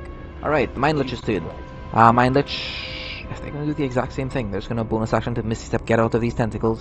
Man, there's a lot of action going on over there. There's a lot of action going on over there. Like, this is a very evil person. He's of course going to go for the weakest link in this whole thing. No. He cracks his knuckles once more. You're not getting away from me that easy. You will help me kill your friends. Both of you will. Alright, and Alright, as an action, he's gonna try to consume life. Roll me Arcana, whoever cast it. It was Shirk, right? Shirk, roll me sleight of hand, actually. Roll me sleight of hand. Yeah, roll me sleight of hand. Yeah. This is the subtlety you applied to the casting in general in the middle of combat. Alright, so 20. the entity seems to have been aware of the spell that you cast, or at least the arcane runes you traced in the air as this magic manifested. So it's probably not going to do that. 1, 2, 3, 4. Magic tower. Symbol, arcane sword. Okay. Okay. Oh lord. Yeah, it's only gonna do oh god, it's only gonna do one thing. It's going to point its finger down towards Oguru and Kina. Roll me luck. West. Roll me luck. Roll me luck. What do you mean? Roll me luck. Both of you roll me luck. It's a -3. Alright, on a natural 1. The Mind Lich is going to point towards you. I had thought to bring you back as one of my thralls. I see now you're not even worthy of that. And he's going to cast Disintegrate down towards Oguru. A beam of antimatter courses out of his finger. And you guys are watching Oguru's existence evaporate as this beam touches their consciousness, touches their body. And they're just being turned to dust. If there's anything anyone wants to try in this moment to save Oguru, you can, or you can just let him fall and focus only on your own part of the battle. What do you all do? And by the way, Rat, you're close enough. If you want to take this shot, you could. Yeah. I think I will. Yeah. Okay, sure. Use your reaction. You leap in the way instead. You move 15 feet, jumping in front of them. And, yeah, make me a con save. Con save, okay. Yep. Alright, this is with advantage. Let's see. Oh, sorry. Must make a dexterity. Nat 20! Yeah, you'll Oh, take fuck. the nat 20. Oh, so you don't take any damage because it's a nat 20. It seems the anointer of sacred pages is on your side in this moment as the beam of antimatter courses towards Oguru. You intercept it, your armor absorbing all of it, and that's its action. That's its action on its turn, so that's it. Venaris, it's your turn. What are you doing? No, the Mind Lich says, you fool. You've just killed yourself instead. Venaris, what are you doing? Alright, I'm telling Wormy to attack that bitch. Sure, yeah, it's doing that as a free action on your turn, so you can make your attacks, and Wormy, Ava will just be attacking it in the background too, so make both of your attacks with Ava. We will assume for the purposes of this, it uses its movement to go around the back, so it's pinned alongside Rat, who's actively threatening it. So its attack will be with advantage, and then Venaris, you can make your shots towards it. Cool. Is there a way that it could like move its body in front of Oguro and Tina to kind of like shield them? Uh, Or just like get them away from the Mind Lich? Yeah, yes, but then it won't be able to... Oh, you could move it around back, have it attack, and then use its movement to come and put itself between the Mind Lich and them if you want to. Yes, I'll have it do that. Make me nature animal handlings, your check. This is just your ability to know how to control this thing in the best way possible. And I assume that tail stinger came in after. You can spend 1 point of luck to make that hit if you want to, Rat. So what's going to happen is you're going to hit it, and it's going to use its reaction to cast shield. So that's the second time it's done that for the combat. And now this is the second turn, so yes, you can use 1 point of luck to make that hit if you want to. Oh, right, sorry, I thought that tail sting was from Rat. Rat, did you make your bonus action tail sting? Yeah. Okay, it's right, got it. hit. Venaris, are you spending 1 point of luck to make the tail sting a hit, yes or no? Yes. Sure, it hits. So 15, and then 16 on top of that. That's 31 points of damage. Okay, got it. 8, 3, 9. Okay, yeah, it's starting to be destroyed, and the bite attack. Yep, the bite attack hits for 30, and 22 points of damage on top of it. All right. Which is what that's for. Okay. Yeah. All right. And then your shots. Okay, so with a 19, that's good enough. Venaris, if you really wanted to save them, you could command the worm to bring them into its mouth and bring it into the back of its throat, because back there he can't shoot it with those beam attacks and things it's been using. You need to make the. I would Go ahead. to do that. Go ahead. Okay. Alright, I sure. wanted to do that. Sure. Oguru and Kina, you're eaten by the worm. You're not taking acid damage. You're being held in the back of the throat at the moment. Keep that in mind for things going forward. I might accidentally say it shoots a beam at you, it shoots a cantrip, so you need to remember this. Because everything is, everything's in overdrive right now. Okay. I don't... I mean, it... Maybe. Maybe. I don't know. It depends. Let's just focus on Venaris' turn for now. Venaris, yep, that first one, both of them hit. Oh wait. Why is the second one with advantage? If it is. It shouldn't be? I don't think so. Okay, so it's 2 points of luck, or let it miss. Those are your choices. Or you spend the 1d100 HP to make it an auto crit. What's that? I think the Mind Lich just pins, right? With these attacks? Yeah, but that's only for the flanking targets themselves. Oh, I see. The problem is I don't have 100. Actually, can I bonus action drink a healing potion? Of course, then shoot absolutely. it? Yep, you drink the healing potion before Sweet. shooting. And it's not 100, it's a D100, so there's a chance it only costs 1 HP. There is that chance. I also don't want to die right away. True. Slash... We haven't seen what happens when that thing absorbs the last of your lifeblood. Yeah. Ooh. 90. Okay. Alright. Good thing I took the Good 48 thing indeed. healing. Alright, so yeah, heal yourself the 48 and then reduce the 90 after, and that'll turn it into a crit. So roll 2d12, 4d10, and a d6. And here we go. Okay, 27. 2d12, 4d10. How many d6 did you say? 1d6, 4d10, 2d12. Alright, we'll do the math here. 27, 40, and double the radiant, 40, okay, so 62, 66,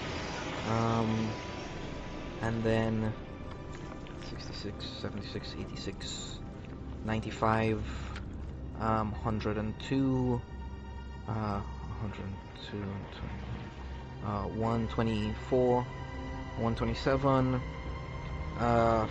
137, 142,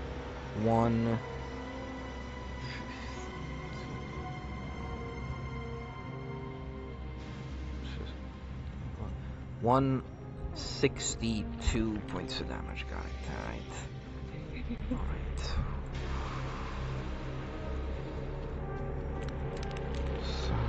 4. Alright. The creature is now bloodied. You can describe how you're damaging this thing, Venaris. Describe your shots. Yeah, again, from that same scar that's formed down her forearm over and over again. The arrows form from the blood as she knocks 2 arrows and then fires them right into the base. So now there's these 2 crystallized blood arrows stuck in the Mind Lich's face, crushed through the bone of its cranium into its prefrontal cortex, into its brain, which is like pretty much just a mass of worms at this point, and it's like they're starting to crawl out and seep along the ground, searching for Kina and Oguru's bodies as the giant worm picks them up safely into its mouth. Venaris, that's the end of your turn, okay? Alright, you good? Yes. Alright, you want to use movement to go anywhere? No, I think I'm chilling right now. Sounds good. Oguru, you're up. What are you doing? Okay, start of your turn, Oguru. You stand up with the aura. We'll just say that this is the last moment that happens. As you are brought up, you're brought to 1 HP. Whew. Oh, You're also in the mouth. okay. Oh boy. Okay. Let me see here. Give me 1 second. I don't have any more piety.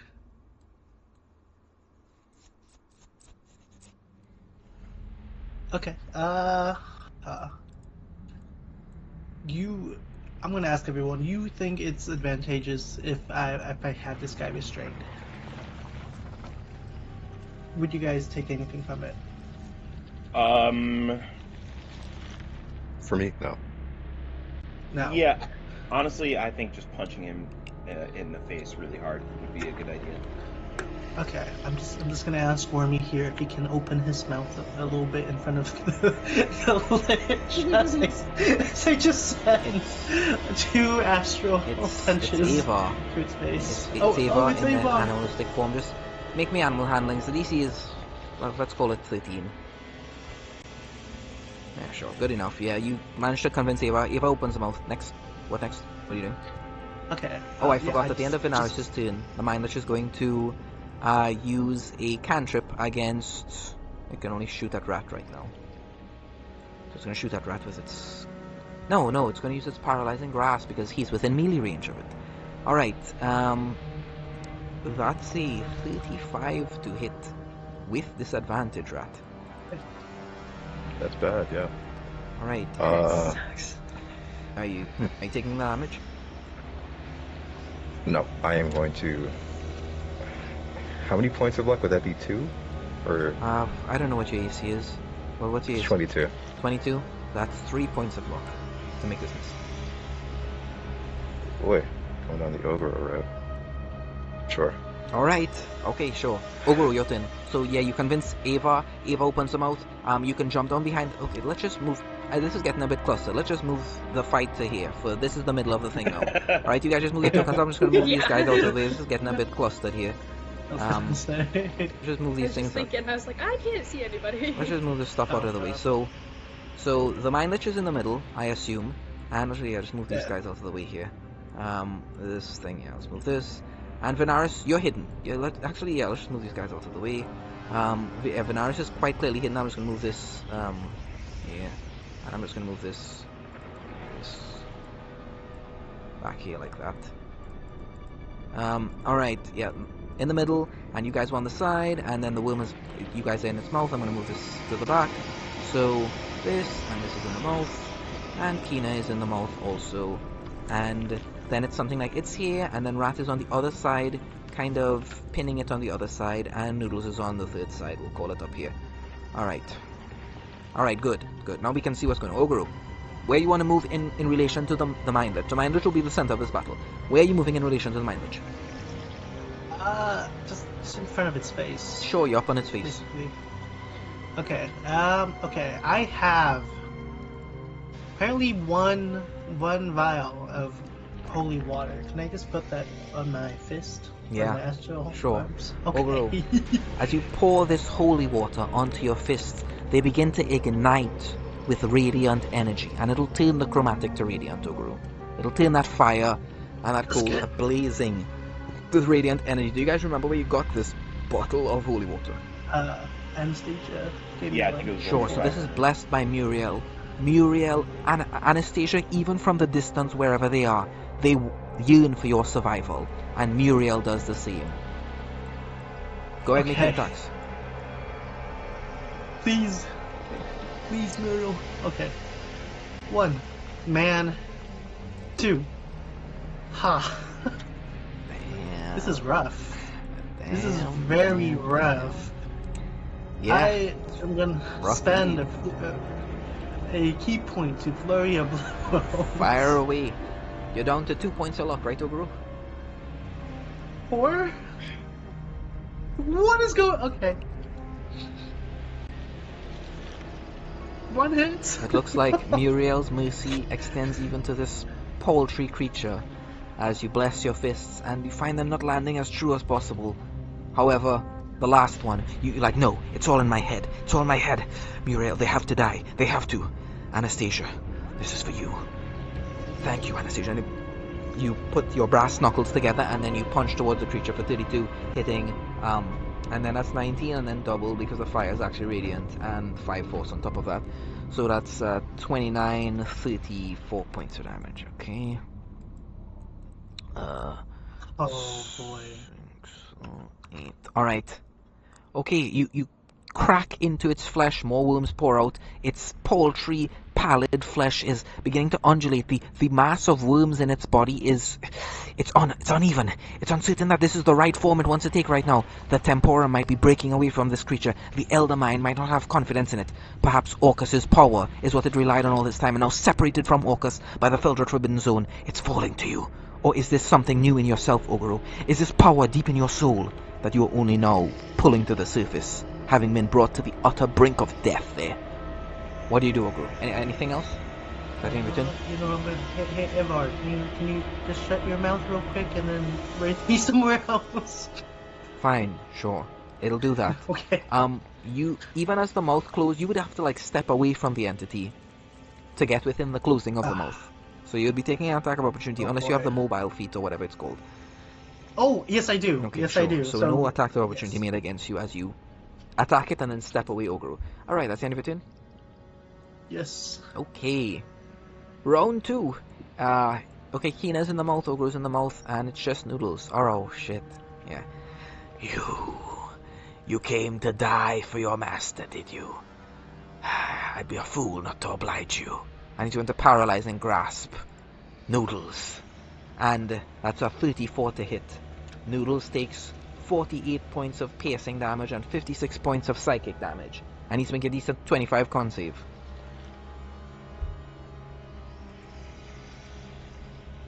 Man. So Noodles halves, because it's raging, it halves the piercing. So it takes 23. And so that's... Oh no. So... Oh wait, no, I'll assume it would have healed in the meantime. I'll just assume that it would have taken a long rest at some point. So, damn it, I can't change the HP of this thing. What the hell's going on? It might be open on somebody else's like sheet or something like that. Okay, you'll do the math yourself.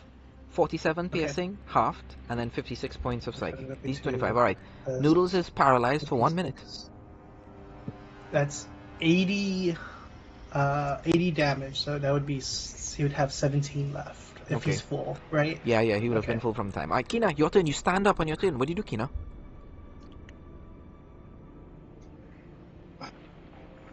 The moment Daver's mouth opens because Ogro got up, he just extends a hand out and with his hand make Talzar's tentacle show up, and I'll do grabbing hand. Because if he's grabbed as least, he's gotta burn a legendary action to escape. You're right. Yep. Make a dex save. Dex See if save I- from the creature. It's resistance against magic. So if it's resistant to magic here, it's Can getting... I? Go ahead. Hmm. I'll let you know beforehand. No, go. Because it's magic, it's resistant, and it got a 25 with its advantage. But if it's not, if someone can force disadvantage, it's a 16 on its dex save. So it would fail if it's a normal roll. If someone can make that happen. How can I make that happen? It doesn't look like anyone can at the moment. I assume they would have woken up immediately. Let me see. Yeah, I'm at a first level. Oh wait, no, I can just upcast it. Yeah, I can do that if you think it is worth it. It's gonna cost me a spell slot. It's up to my idea is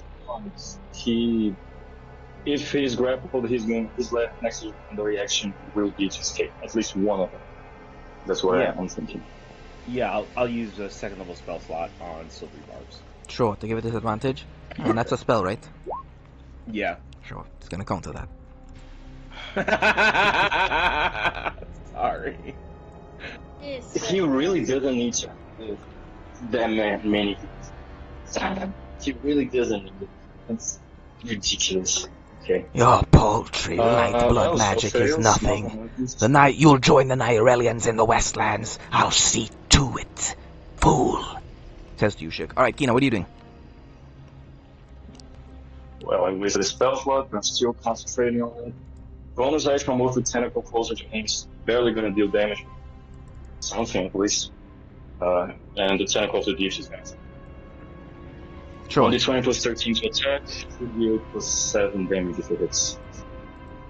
Alright, yeah, it should just be on his actions, Shik. Just roll the tentacle hit with advantage because it's pinned right now, and this is one of the flankers, so to speak. Yeah. Okay. Combat. Tentacle of the Deep. Yep, tentacle of the... Edvard's. Okay. Cool. Yeah, that one. Alright, with advantage, reroll. And this is... Yes. Okay. 22. Yeah, Looks like that's Yeah, gonna it's miss. just screaming, and that's my turn. I'll be. Okay, with the tentacle summoned, you can use your like resist damage things for the future. All right, Kina. At end of Kina's turn. I can't because my charge is on the session. Wasn't. All right, at the end of Kina's turn, it's going to, yeah, it's going to go for Rat this time. Why would it? Yeah, it's going to go for Rat this time, and it's going to try to paralyzing grasp him. All right, yeah, that's a 35 to hit, Rat. 35 to hit. Mhm. Goodness. Shit. Is there...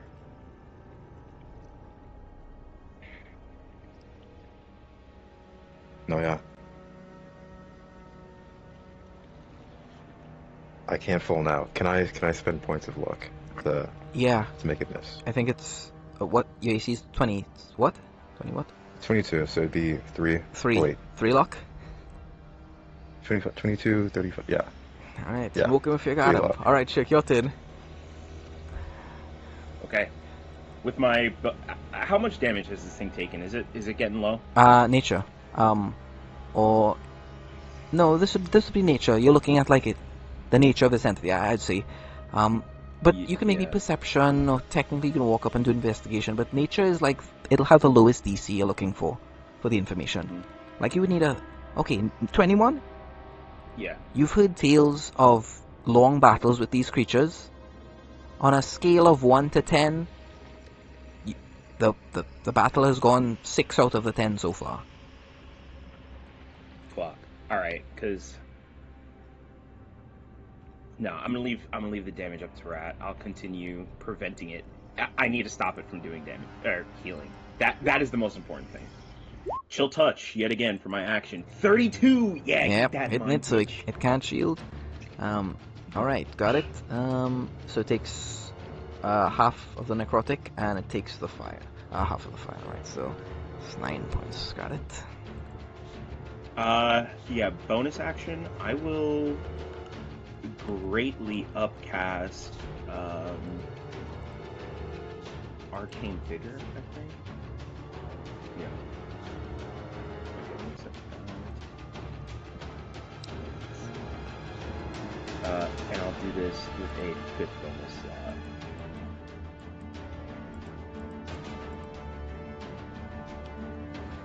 Okay. So I get to roll, I believe, 5 hit dice. Oh, never mind. I'm gonna do that with a 3rd level slot. I only have Alright, 3 shit. hit dice left. Shook, it's gonna counter spell your cantrip actually. It knows what you're going for at this point.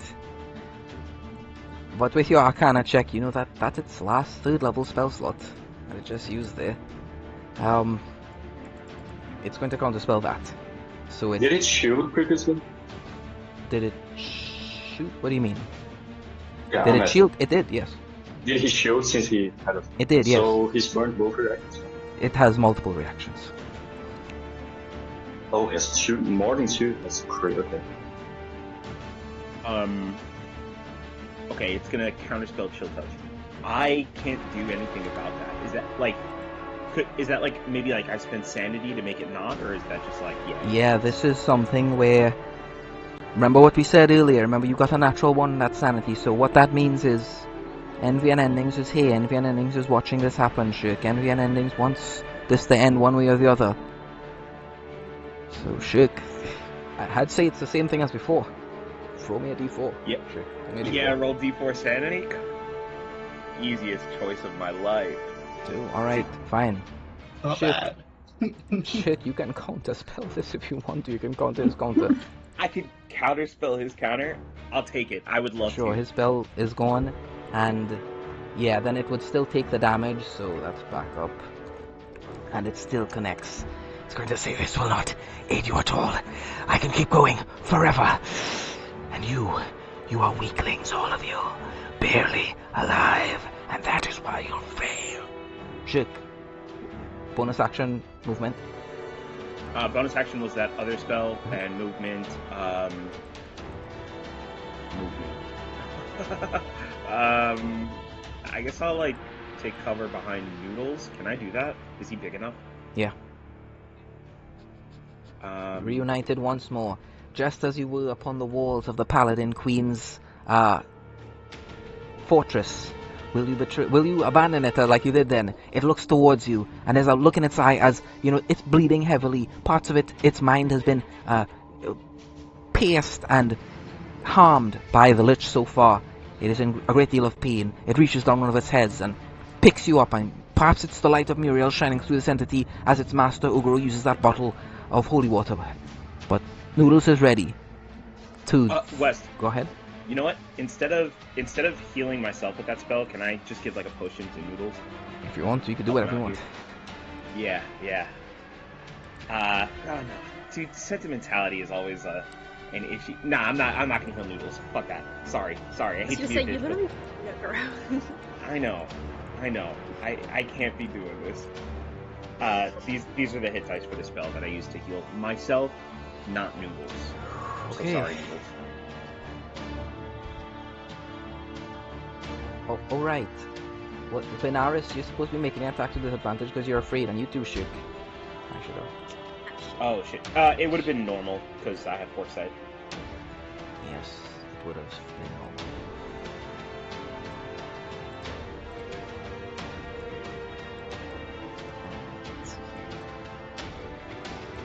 Yeah, remember that for the next turn. Alright, Chick, is that the end of your turn? Moving anyway? Yeah.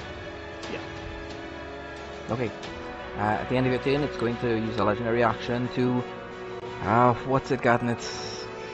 It's going to fire a cantrip at... It's going to fire a cantrip at Noodles. No.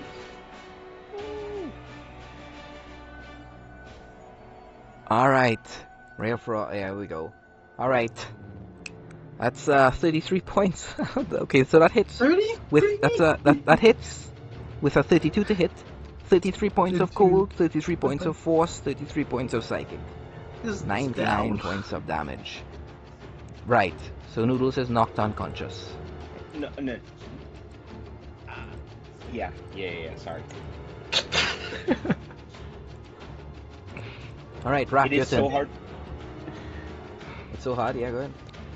It's just hard for me as a player to let Noodles get hurt. As a character, Shirk wouldn't give a shit.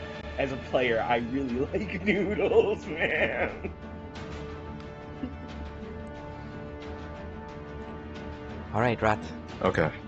what are you doing? What's the condition of the mind lich again? Shig can I says sense that that? Shig says it's on its last legs. Is what Shig screams out. Okay. I want to do something. I am going to grab my maul and I'm going to reach out and hold it in front of me. And then I'm going to...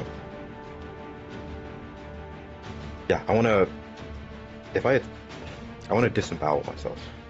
I want to use my blood as sort of like to amplify my attacks as a sacrifice, essentially. Sure. Can I do that? You reach into... Your hand just phases through your armor as if your armor turns into molten steel.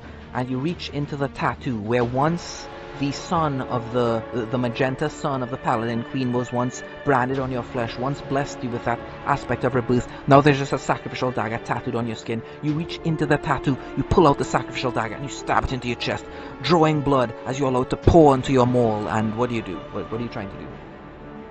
I am trying to essentially just boost damage. Like I want to have as much damage as possible.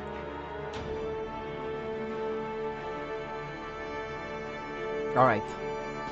Fine. I will let you... How much sanity do you have? I have 11. 11.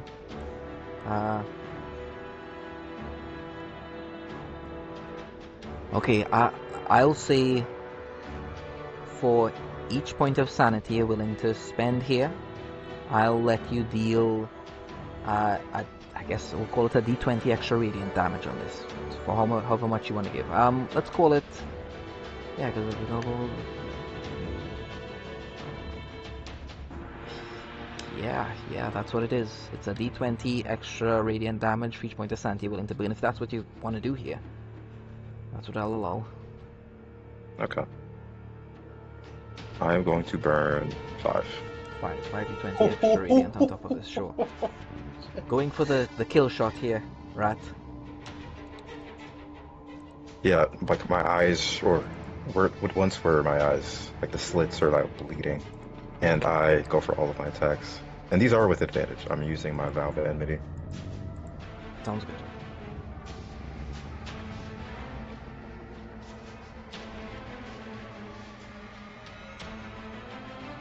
Okay, second one actually crits, so that would be devastating indeed. Spend a point of luck to make the third one if you want to. No, I'm at 4 luck. Well, fuck it, yeah. Let's go. Right, then, Let's go, then Zero. you can roll the 5d20 and you can make the tail attack. Is 5d20 total or 5d20 for each attack? No, it's... Wait. No, it's 5d20 total. Okay. Okay. 57. Do some math here. You can make the tail attack as well if you want to. Or you can do something else in the bonus action. Yeah. I'm going to use a 3rd level Divine Smite. Okay, roll that down. I'll do the last now. 22. And 2, 24. 26. 36, 46. 54. 62. 72, 82. 90. 116. 118. 130. 230, 244, 254,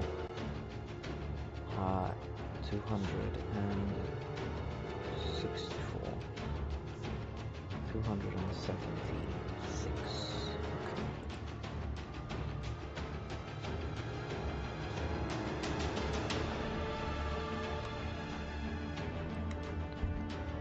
All right.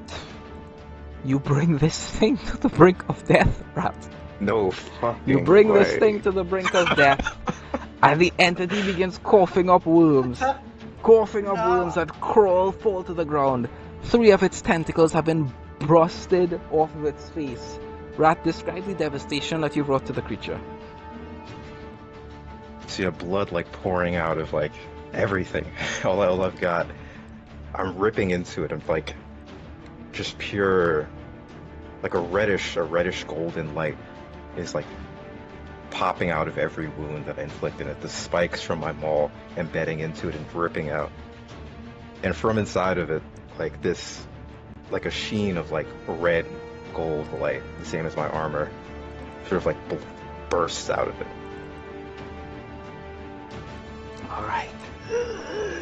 Creature. You, all of you, you're nothing before the Temporum. There are thousands more like me out there. Your sacrifices are for nothing. No matter what you do, I'll be taking at least 2 of you with me. Rat, is that the end of your turn? Action, bonus action. That's all I got. Alright. At the end of your turn, it's going to point towards Shirk and fire a cantrip. Okay, no it can't because you're behind Noodles. So its only choices are Rat or the Worm. How much damage have you taken, Rat? 40? That's how much you've taken so far over the course of this battle? You still at 338? No. It's not loading for whatever reason. I'm very badly wounded. Oh, look. Okay. Oh, you're 45 hit points left. That changes things. All right. Yeah, I was spending those lugs for a reason. All right. I didn't know. All right. Okay. All right. No, he only has one legendary action, so he's gonna he can't paralyze and grasp, so he's gonna just fire a cantrip at you. Ray of Frost with disadvantage. Wow, with disadvantage, that's 20. It misses. Wow, so this thing, it just kind of goes by. Actually, it hits you, but it deflects off the armor. Yeah, it just off the armor. I said, it doesn't matter. All right, it's turn.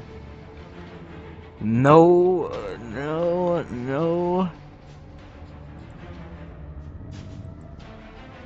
It's gonna take one of you with it. That's the best it can do. No. Rat, Venaris, Shik. Roll me luck. Oh boy. I think I have a +0 to luck now. Damn, dude. I started this fight with a +4 to luck. God damn. Venaris at 8. Shik is beating. Shik in the lead here. Rat. Hold up. How much? Let me see. Oh boy, okay, I've had -4. -4, alright. Shik in the lead. Looking to beat an Okay. 8. 2. It's you, Rat. It's time. And it points its finger down towards you. I thought you'd make a good slave. I was wrong.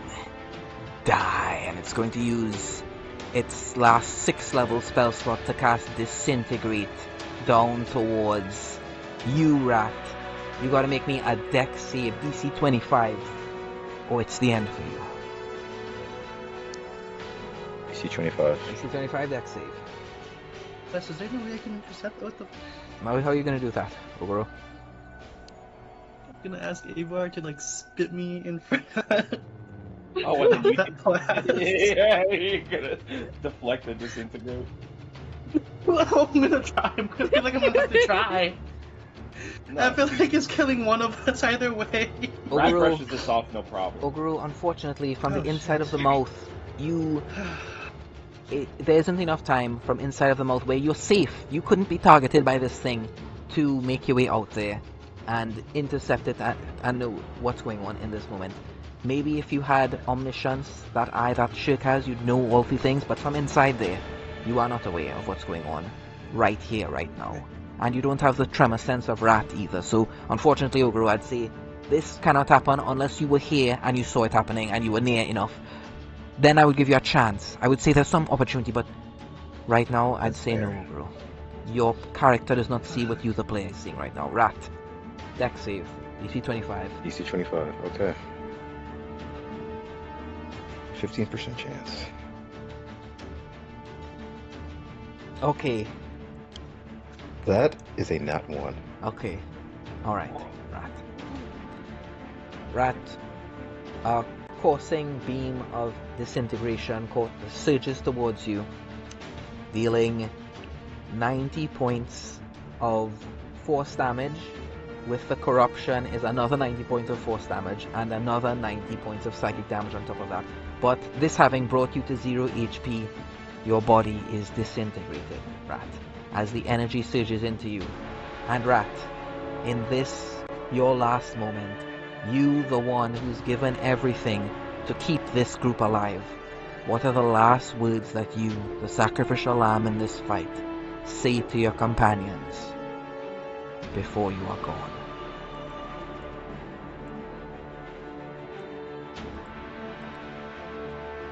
It wasn't supposed to end this way.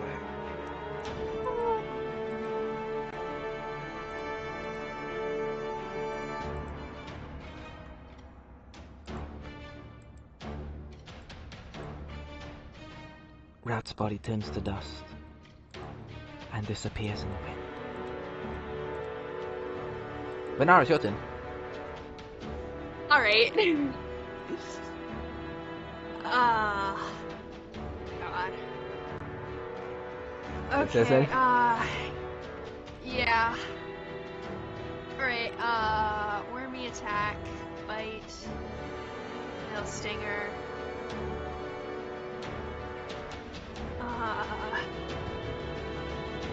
Okay, bonus action.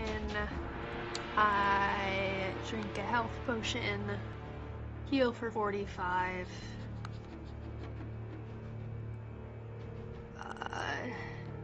And that has the spores in it. So that's adding up to my temporary HP. You For can't 90. spend temp HP for the bow. That needs your blood. That needs your raw hit points. Okay. Okay. But yeah, you heal yourself. Yeah, okay. 32 I'm just absolutely gonna hits, make a note of 25. that, Tim. Alright, okay. So then I have 89, and then 2 scopes of time. Could I argue that when I hide behind the pillar after I shoot each round, that breaks my line of sight and ends frightened? Well, what? What? So you say I'm frightened, right? Yeah, you're frightened of this creature. So does it work like I pop out? Yeah, I when you shoot my pop out shot and you have line of start, sight of the then entity, you are indeed horrified of this creature. Your body is shaking. Oh, okay. So it doesn't like end right away. Okay. But you are supposed to Yeah, get a save at the end of each of your alright, turns, and when you succeed, you become immune to this effect for the next 24 hours. So make me 2 wisdom saves. DC is 25. Is there anyone that wants to spend any inspiration to? I guess. Oh, it's only Shirk that can do it. Shirk, you watch Rat die, or Shirk isn't even here yet. Damn it, Shirk. Alright. God, Juniper. Alright, that's a 5 and a 20. Alright, so you're still afraid, Vanaz. So you want to spend 1 point of luck to make these attacks normal instead of disadvantage. To succeed on the second Oh, one. I'll totally. Sure, spend point of luck here. Attacks are normal now. The 30 hits, so it took the, wait, give me a second. It took the bite. You can spend 2 points of luck to make the tail sting a hit if you want to.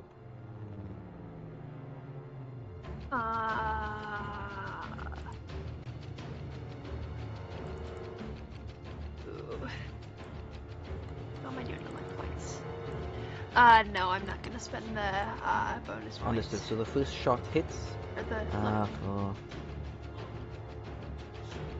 For 29. Okay, give me a sec here. Right. And then the next one also hits for 25 plus the double radiant. Alright. Shirk, are you back? Oh, Shirk, you're back. Yes. he's back. Shirk, you watch Rat die 6 seconds in advance. You would have known this would have happened. Shirk, is there anything you would have tried to circumnavigate this end that just happened here? Because you would have seen this happen 6 seconds before this happened. Yeah, I would have tried to counterspell it. I'd spend sanity for sure. If that would help me counterspell. Roll sanity. The lower you get, the better. What's your sanity, Mon? 0. Right, Shirk. D4. Here's what I'll say. This is only going to work on a 3 or a 4. Other than that, Yeah. you'll need to spend some inspiration to try to save him some other way. Roll a D4. Okay. Yeah. But This kind of feels out of character, but just because, like, if I'm trying to blow up the entire world, I wouldn't stop you from getting extinguished. then do what you think your character would do. You see this happen. You see Rat die. Make whatever choice. Make the choice. Shit. It's either going to be a dice roll, going with the path that you just suggested. I'm going to try to counterspell it. That's up to chance. It's like it's magic versus yours. Even with you've already gained the blessings you can out of Envy and Endings. Their influence within the Feldroth Forbidden Zone is abstract. It's limited. So you can take the 50-50 to counterspell it, or you can try other things before you do that. You could spend an inspiration to let him reroll if you want to in advance. If you want. No, I rolled a 4 on a D4. Okay. So here's what happens. So here's what happens. Shirk. Yeah. You indeed want the end of all things. You indeed. But the one who doesn't, in this particular moment, I'll just say this is how it kind of plays out. It's Shirk, you're about to counter his spell, but you know that he's immune to those things. You gotta make a deal with envy and endings. So you think back and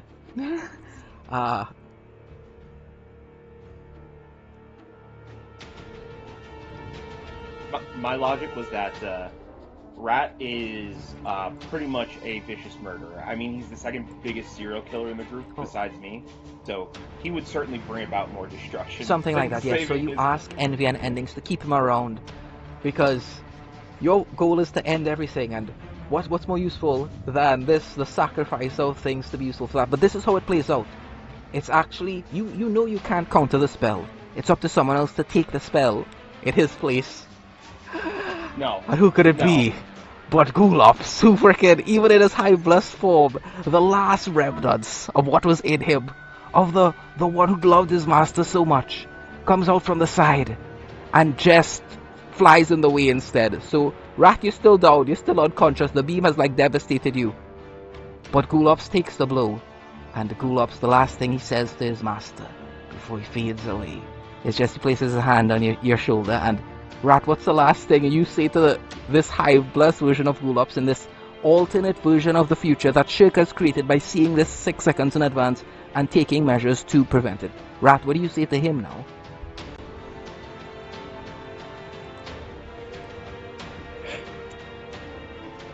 Say nothing, just... There are no words. Go ahead. I love you, buddy. Alright, Venaris. Now, Rat falls in Gulops' arms as Noodle curls around them. Noodle's bleeding its last to defend Shirk. Ava bleeding over there to protect Ogvoro and Kina.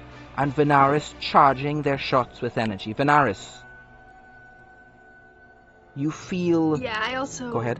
Oh, Go sorry, ahead. go No. ahead. Well, you feel... I rolled the D100 to make it crit. Okay, roll the D100. I did, it was 13. 13. Lucky you, Venaris. Okay, you can roll me 2d12, 4d10, and a d6.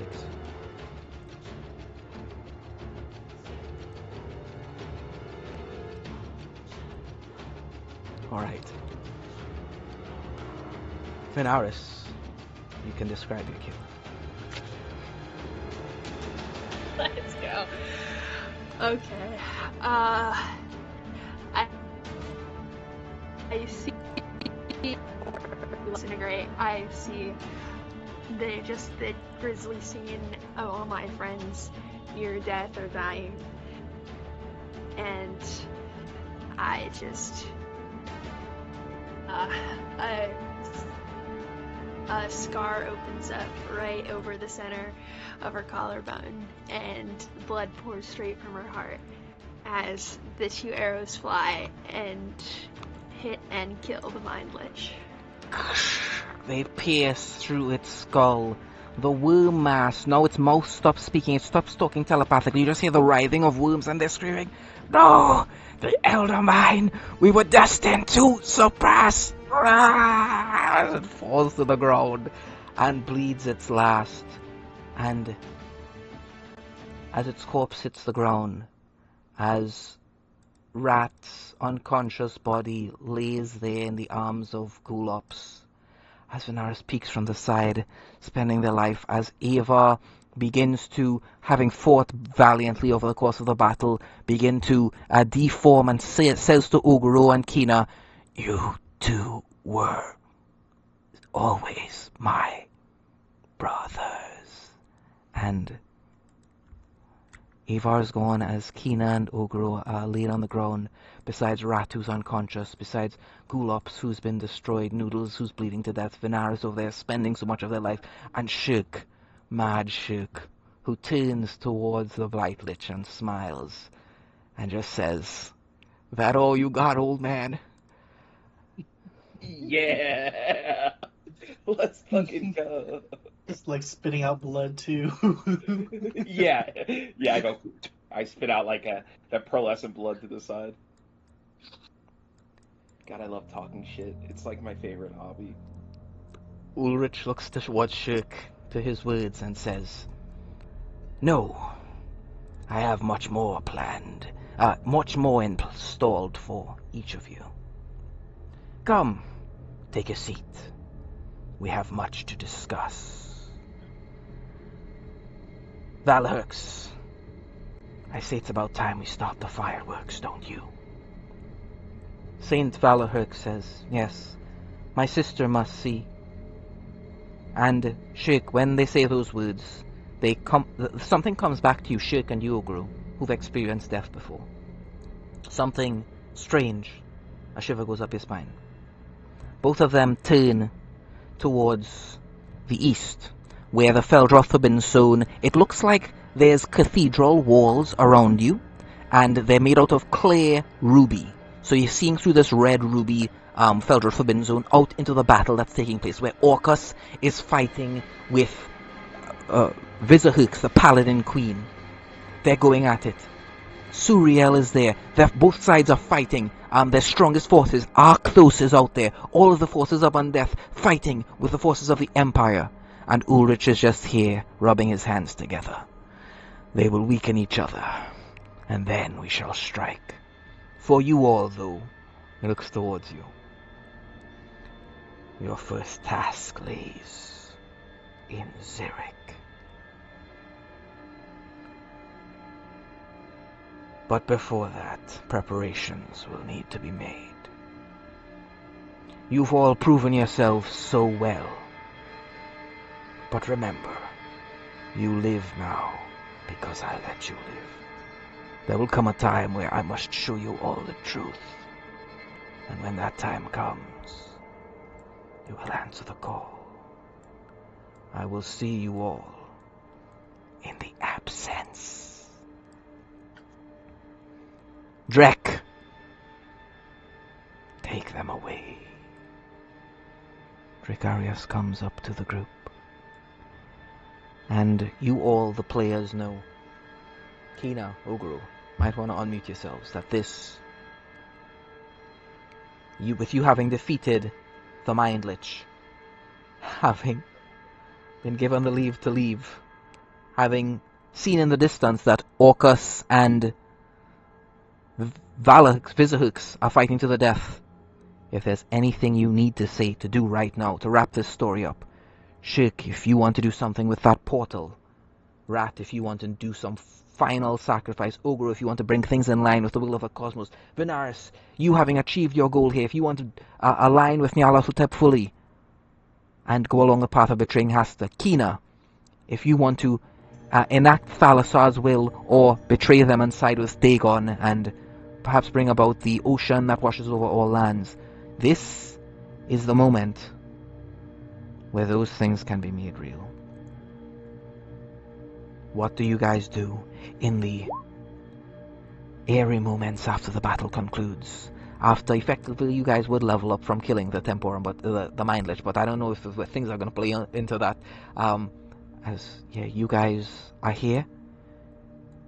Prince Krizul Bruden, revealed to be Ulrich the Blight Lich, has given you leave, as that you know that you're a part of a plan now, that you are to make your way to Zurich eventually to retrieve a page of the Necronomicon for him. And of course he needs to show you something. He will read you. He will only do this once he's sure that you're on the right side. Okay, I gotta respond to a couple of PMs here. Yeah. I'll begin pouring out potion into Noodles' mouth just to make sure he's okay. Kigo, Ogoro, you. Let's talk in private. Rat.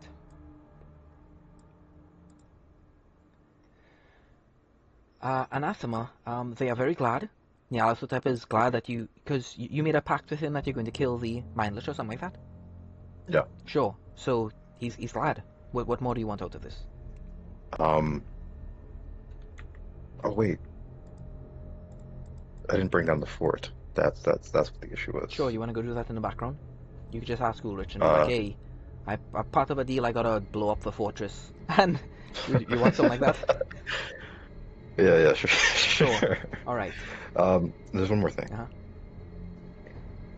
Could I take the page that the mindless Yes. had on it? Yes, good. And I'll give you an inspiration for that. Yeah, you do take the page of Urash the Tide Priest, now becoming of the Mind Lich, and you will gain tremendous power from this, as you can use this for rituals further on to gain much more power, pretty much. Okay. Yeah, that was all. I thought he was gonna be unhappy. For whatever reason. Your other thoughts up? No, you guys did your job. I mean, Orcus is loose, so Orcus still needs to be dealt with. It seems Ulrich has a plan. We'll see if it works. Alright, you go. Alright, yeah, that was it. Okay, cool. I'll BRB in 1 minute. If there are any final plans, any suggestions you guys want to make, anything you want to say, anything you want to do, now would be the time to come up with that right now. I'll be back in 1 minute. Yeah. Alright, gang, what are we doing? I got I'm my gonna thing tell- sorted out. Yeah, I'm ready to speak up. I'm gonna. Well, I have some personal things I want to say to Ulrich, and then also I'm gonna tell him that the Mind Lich fucked up the portal, and we can still send Orcus back to the Abyss. Alright. Is there anything you think I should do?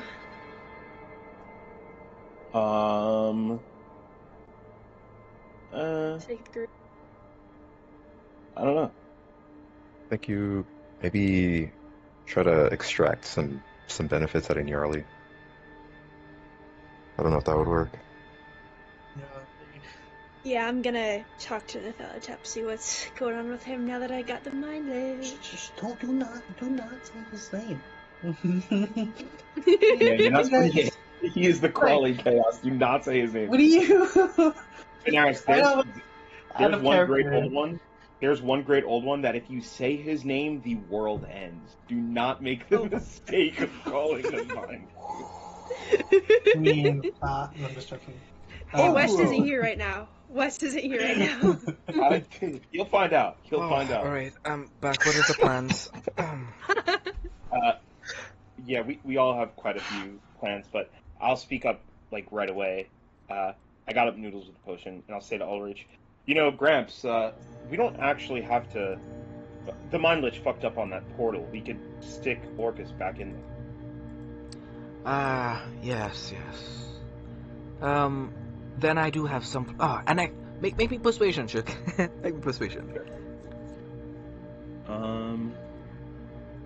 Yeah. You know what? Make it with advantage. What can I say? Ulrich has a soft spot for you, little lifeblood bastard. I like him too. 26. 26. All right. A wise suggestion. I have just the destination. Now, of course, it takes a while to study those things, and the Mind Lich made many alterations for what they were doing versus what Saint Valahurx here did to bring them through in the first place. They Mind Lich served their purpose excellently. You, which of you has knowledge of... Wait, so shit, you're the one that makes the suggestion. He says, so you've studied the portal then. You're convinced that you can make it work to take them to a plane of our choosing. I'm pretty sure I have it in my notes that You do. I made that Arcana check earlier. You do. You did succeed Yeah. in Arcana check. Yep, and I've got just the thing for it. I take out the Abyssal Key. And, Wonderful. Is that the only key on your persons? It's the only one I have. Wait, hold on. This guy would have the other key, right? Or no? For the page. Yeah, the other Well, page. you search the body. It looks like someone's already taken the page. And you look over at Rat, and he wasn't like stealthy about it, but Rat is like, he's taken the page and he is like taking his armor off and preparing to cut out a piece of his flesh and bind the page to his body. Oh boy. Do you think Hey, that's page a gang. good idea there, Rebel? Right now, certainly isn't the time or place. Fuck off.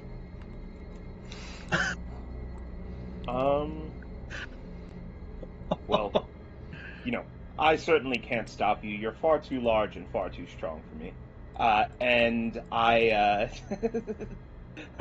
turn around and I look around at like all the bugs in this area, and Ulrich is like right behind me, and I say, I just don't think your skin will be there much longer if you attach it.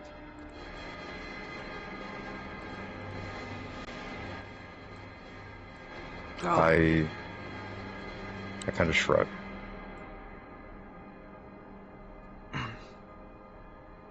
all right. Fine then. Go prepare the portal. Rat, there is something you wish to discuss. Something about destroying the fortress, correct? Indeed. Then this is how it shall be done. Shirk will go and prepare the portal. I shall lead the battle between Vizahurks and Orcus towards the fortress. At an opportune moment, when Vizahurks has the upper hand, we lead Orcus towards the portal, and I know exactly where to send him.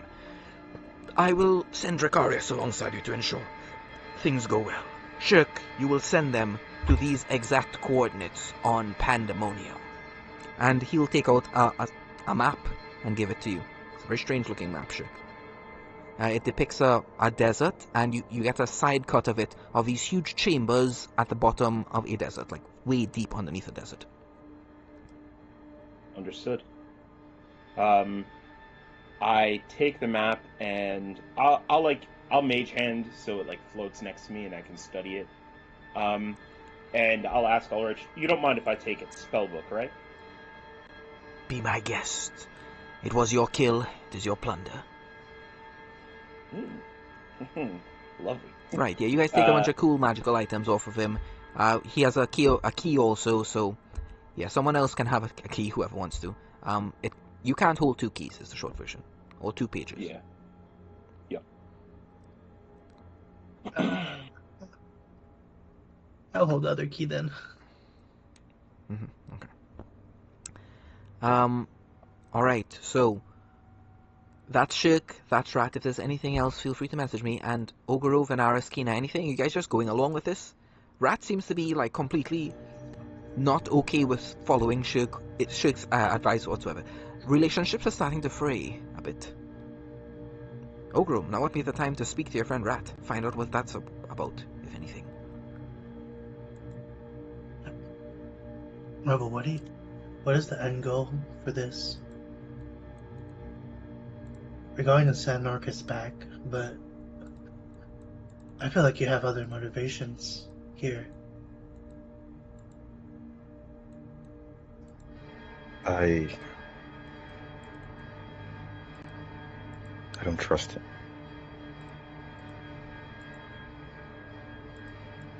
Ulrich? I don't trust Ulrich. That's a given. But Shirk.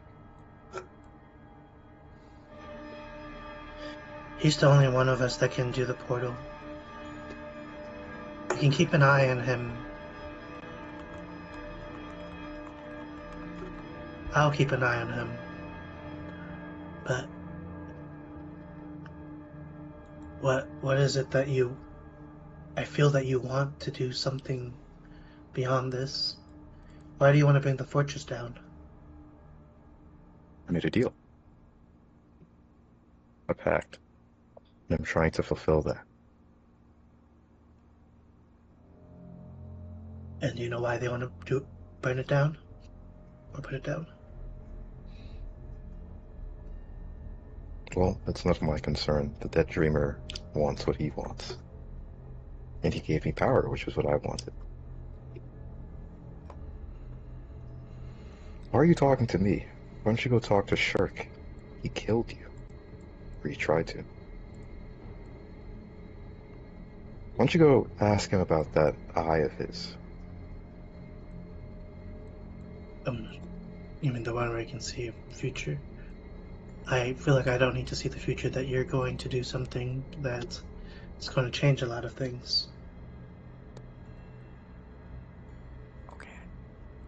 All I'm going to do right now is I'm going to take this page and I am going to bind it to myself.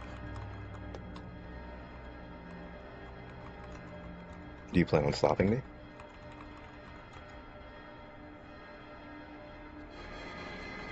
If I could. You've already tried to take another page from yourself before, because you were forced to be a part of it, forced to make a decision, but this is... You're not forced to do anything right now. Except maybe destroy the fort, but you don't need to bind this page on you. Ogre, I think every decision I've ever made was forced. You can say that it's not forced now, but then what about the future? I'll need the power to survive whatever comes next in But Zurich. you've seen other ways we can get power. And you've seen what it's binding a page to you does.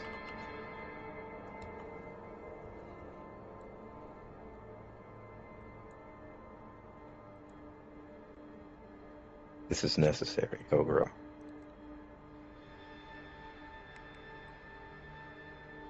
I need this. I almost just died right now. We all did. I already did. Needing And and I wanting saved your is- life. I saved your life. And then I died. And then Gulav's died.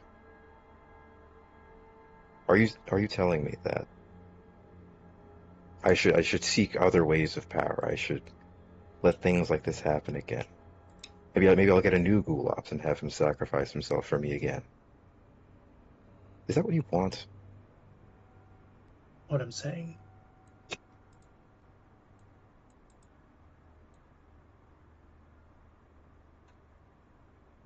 You know, ever since you told me, ever since you told us when you first fought the mind, or second, I suppose, when you second fought the mind, that you wanted to run.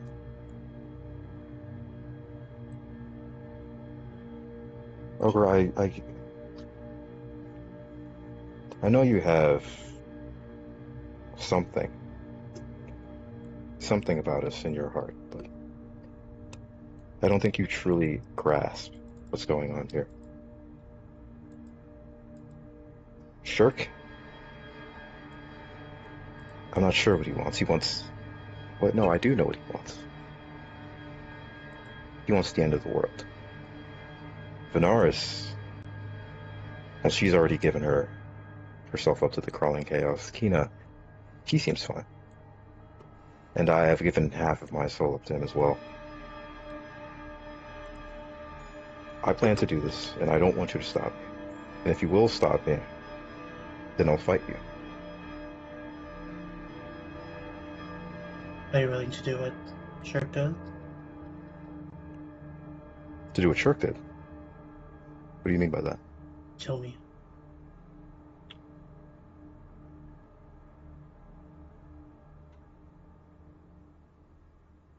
If it comes down to it, Ogro,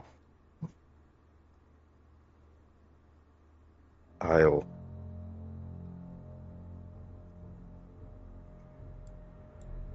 Indeed I will. If you fight me for this page, and you make it clear that you won't stop, I'll kill you, and then I'll bring you back afterwards. And then we'll go to Zurich.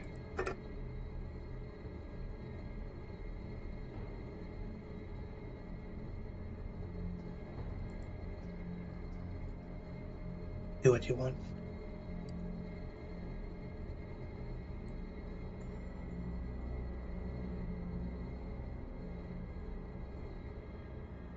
You see, his very worried, some face just turned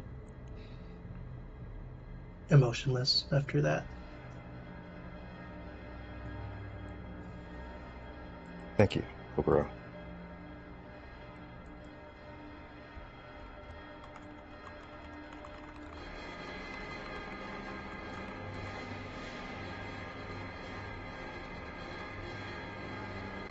Just nods his head.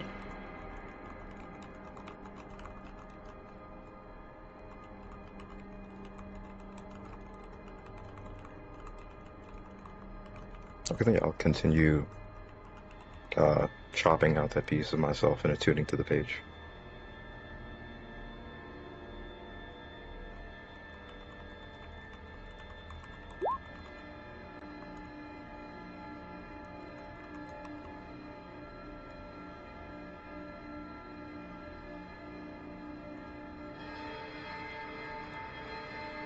Right, so you're attuning to the page. You're trying to do that in the background, right? Yeah. Sure, it's on. Rat, you surge with power. You gain your bonus damage on your attacks. It's based off of force. You gain resistance to force. A bunch of things. You gain a bunch of benefits here, and the page gives you incredible power that you can develop further on, almost like its own subclass. That's kind of what these pages are like. To you going on.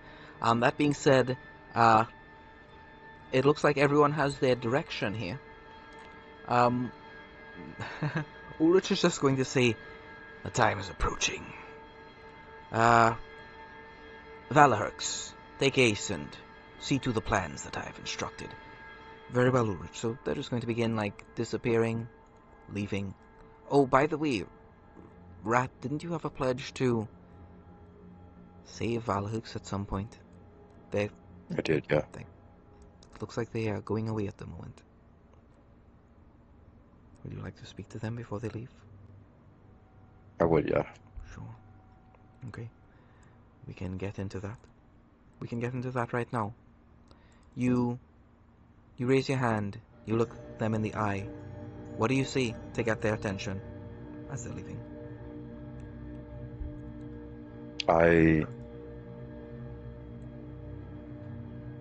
I'm going to pull out the Skylarkian charm that we found earlier. VI plus VI. Yes, Visahux and Toxus and Valahux and Toxus. The one you found in the shrine, right? Yeah. Yep. Uh-huh. Nice callback. Nice callback, Rat.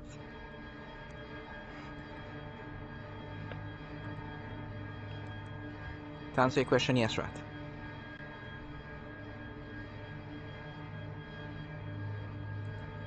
Yes, as in...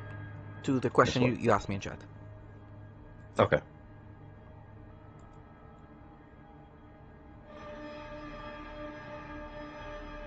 Okay, yeah, I stop, St. Valerick's. And I...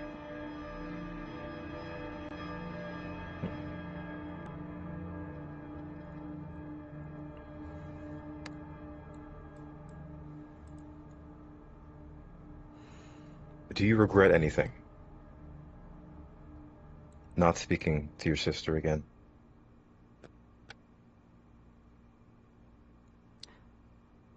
I know my sister better than anyone, says Saint Valahurx, her voice like pressed silk. I know that if she saw me as I was, she would not consider me her sister anymore. She would consider me an enemy to be destroyed, a trophy to be claimed. Me being her sister does not make good the undead form that I am, but me being undead defiles the sister she once knew. She has been told a lie. I do not know if Visulan is the one spreading these lies, if it is the Whisperer, if it is the right hand of the Emperor. But the afterlife we've been told of, it's all a lie. And this is the point where Shirk and Oguru make me sanity.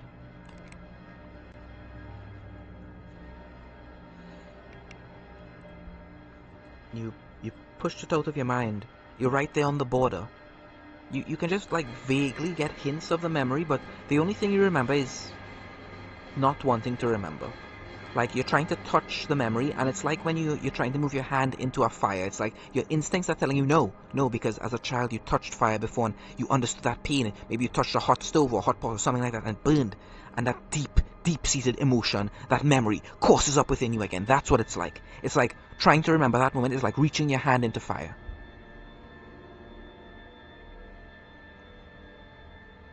Their minds may not allow them to, but one day you'll all see. All see the truth. Now is not the necessary time for the blessing, but eventually, Once you've played this great game long enough, once the greats have stolen enough of your mind, once your sanity has left you completely, or one day when your luck runs out, and you find yourself at the end of your rope, your story will end as my story ended. To answer your question, no. I don't regret what happened. I love my sister. I had wished that she would have fought alongside me in Genus to kill my master back then. Of course, then he was not my master. Then I believed what you all now believe. Then I did not see. It took death. It took death to make me understand. It took him showing me, allowing me to retain those memories, free myself of the curse that the Whisperer propagates through his page of the Necronomicon, through the illusions that Master De Kerso shrouds Skylarkia in. They showed me the truth, and I respect Lord Ulrich for it. Now is the time for me to show my sister. It took me so long to free myself from the anger, the rage. Ogro, I remember your village. I remember taking your parents, Venaris. I remember all of these things. But in that moment, after Ulrich's blight bomb killed me and brought me back, I was feral. I'd lost my mind when I descended into the absence. When I came back, I was a wreck. I am sorry. If it will help you, I would like us to leave this place on even terms. And she'll nod her head towards each of you. What can I do? Help me mend this gap between us. If we are to work together, I do not want any revenge coming up into the darkness of the night. Let us mend those wounds now. I remember every ill I did you, and I have been waiting for this moment to right those wrongs. The path to a dawn shall be opened to us. Your parents shall be returned to you, Venaris, as will yours, Shirk.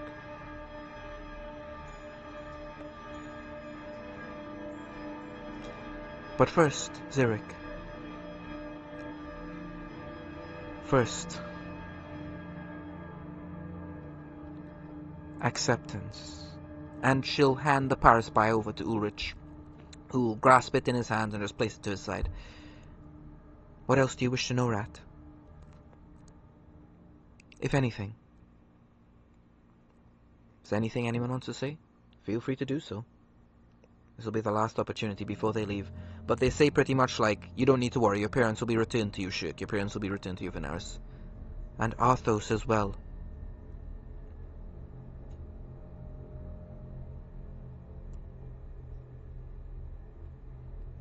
I don't know what you talk about. This master over Skylarkia, the Whisper. But against even them, I'll return you. No matter what, I'll return you from a death. If there's any way to stop them, then tell me that. Yes, many ways. We've chosen a path that puts us in direct opposition to the Light Lich. The Light Lich has allies in the Citadel. You know of the Citadel, a council of 8 Liches, as powerful as the one you just fought. There are enemies just like that. There are 8 more of them. If you would join us, we would ask your assistance in defeating them, to get the Ascension page, to ensure that monsters like Orcus are descended back to the demigod level of strength that they belong at. Orcus is a lunatic. Orcus would make everyone undead. He's insane. Not even Master Ulrich in his most mad moments was... And Ulrich kind of raises his hand. I can speak for myself now. The boy asked an important question. What can you do? You will answer that, not me. You are not keys to be tossed into keyholes. No, you are an entire keyring. You open many doors, all of you. Each of you unique in an infinite number of ways. That is what attracts me to you. That is what I see value in. Shirk, you are cunning. You are also a backstabber. You need people to keep you in check. People like Oguru, people like Rat. And that is why I think you all need each other. Rat, sometimes it takes a monster. And if you have no interest in becoming one, maybe it's nice to travel with someone like Shirk. Someone who, in the worst of scenarios, at least you know you can point them in the right direction, towards the enemy that actually needs a good stabbing in the back. Oguro. Wise Oguro. Restless ticked you off, didn't they? I see it in you even now. That burgeoning perfect insight. You want to overthrow them. You want to defeat Restless. You want to surpass Lord Peaceful in the arts of the monk. You want your martial arts to be echoed through the heavens as the greatest of the realms. I see you on that path already. And I think, together, we can do great things. Kina, you, I would consider to be the wisest of this group. You are the only one whose soul remains completely untainted by the greats. You have my respect, Kina. This is a most difficult task on the path of journeyers. When I myself was a journeyer, I did not succeed as you have succeeded, Kina. You have my praise. Well done. Someone like you, a straight edge. Someone like you is just what every group needs. You're its innocence in that way. And Venaris, brutal Venaris. I hold this cough. You what, Kina? Go ahead. I try to hold this cough, but it's just holding. That's it. They don't need to.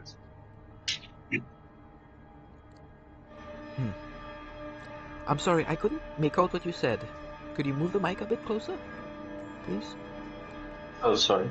Is this better? Yes, it is. Let me turn the music off. I want to hear what you say this time. Let's turn the music off. Go ahead. Yeah.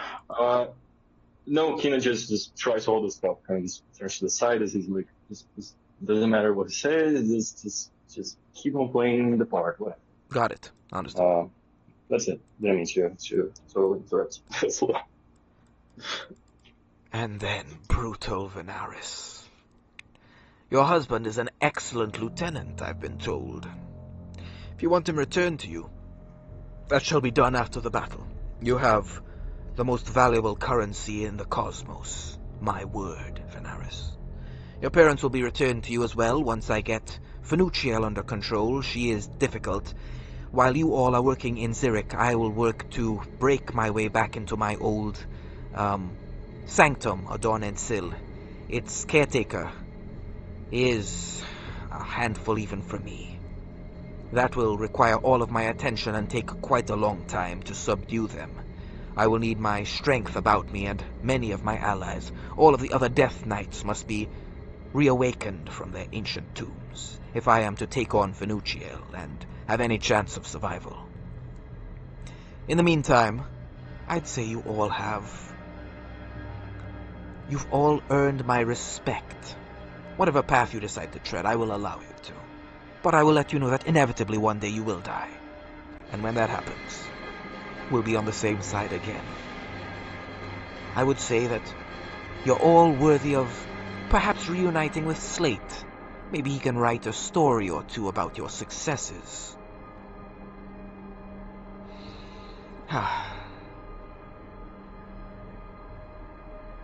Does that answer your question, Rat? Or would you like to know more? I will give you all the time that you deserve. We have a bit longer before Visor Herx draws Orcus to the portal.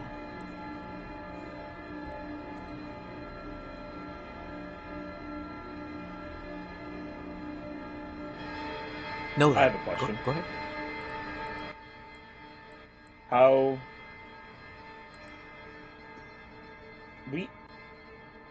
I cared about Kazul, and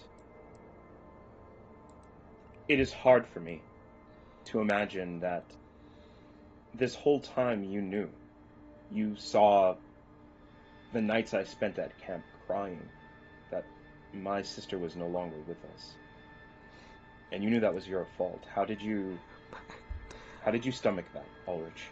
My fault. What do you mean? The Dying Blight, it was what claimed my whole family, was it not? He turns his head to the side. Drek, perhaps it's time.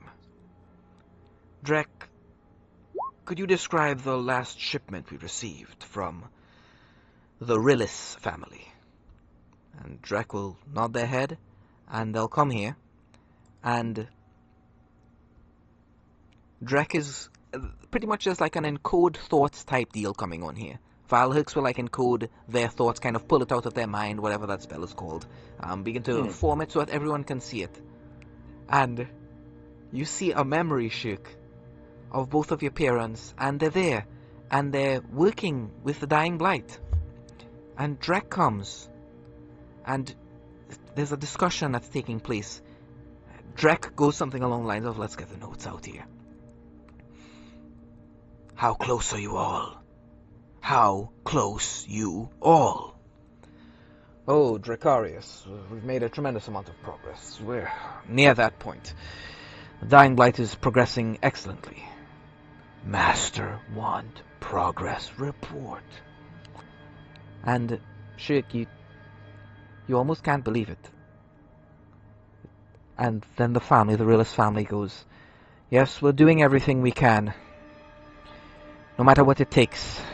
And your mother there, the human side of you, Shirk, the best part of you, walks up beside her husband. Until the Skylarkian Empire falls, my children. And she holds her stomach. My child. We'll never be safe. None of us will ever be safe.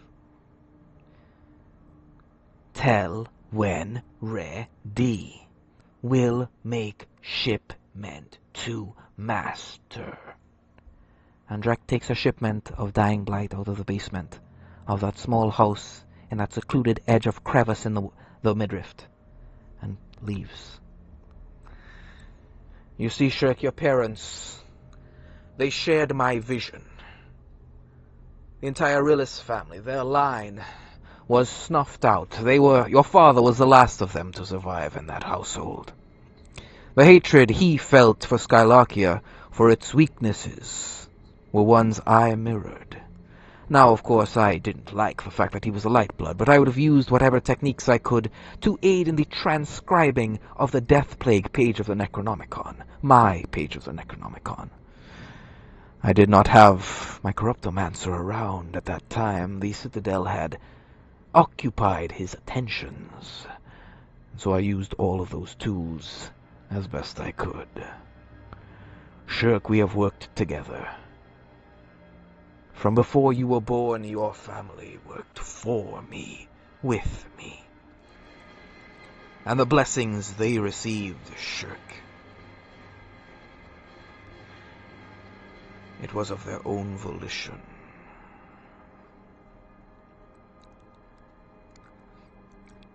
Yeah, he's quiet for a moment, and he tries to keep his poker face on. And he says, and what of my sister? Is she in Adonant still as we speak? Shirk, roll me sanity. Yeah.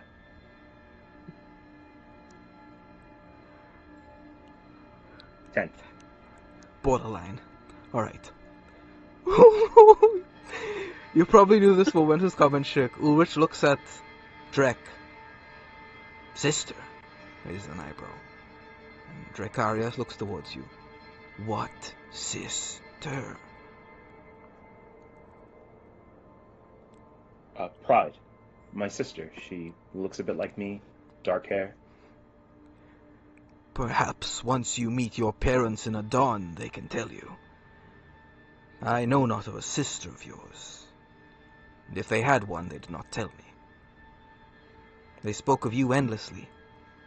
They spoke of the loneliness of being the only Lightblood boy in Crevice, eating away at you. I do not know of a pride. Perhaps they will be better to answer it. The answers will come in time, I am sure. He nods.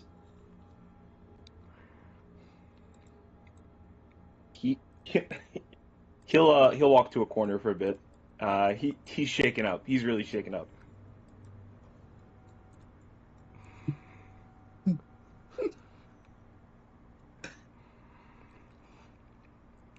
Rat is just there looking at Ogoro, and he's doing like the loopy next to the temples. He's crazy. This guy's insane. He's just Rat is like taking out a dagger, just kind of pointing it over at Shirk. Just pointing at Ogoro, pointing at Shirk.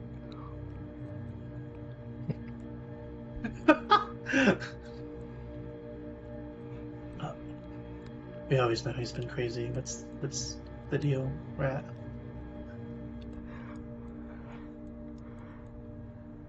This is. No, guys, I swear I wasn't making her up. She goes to a different school. I swear. You.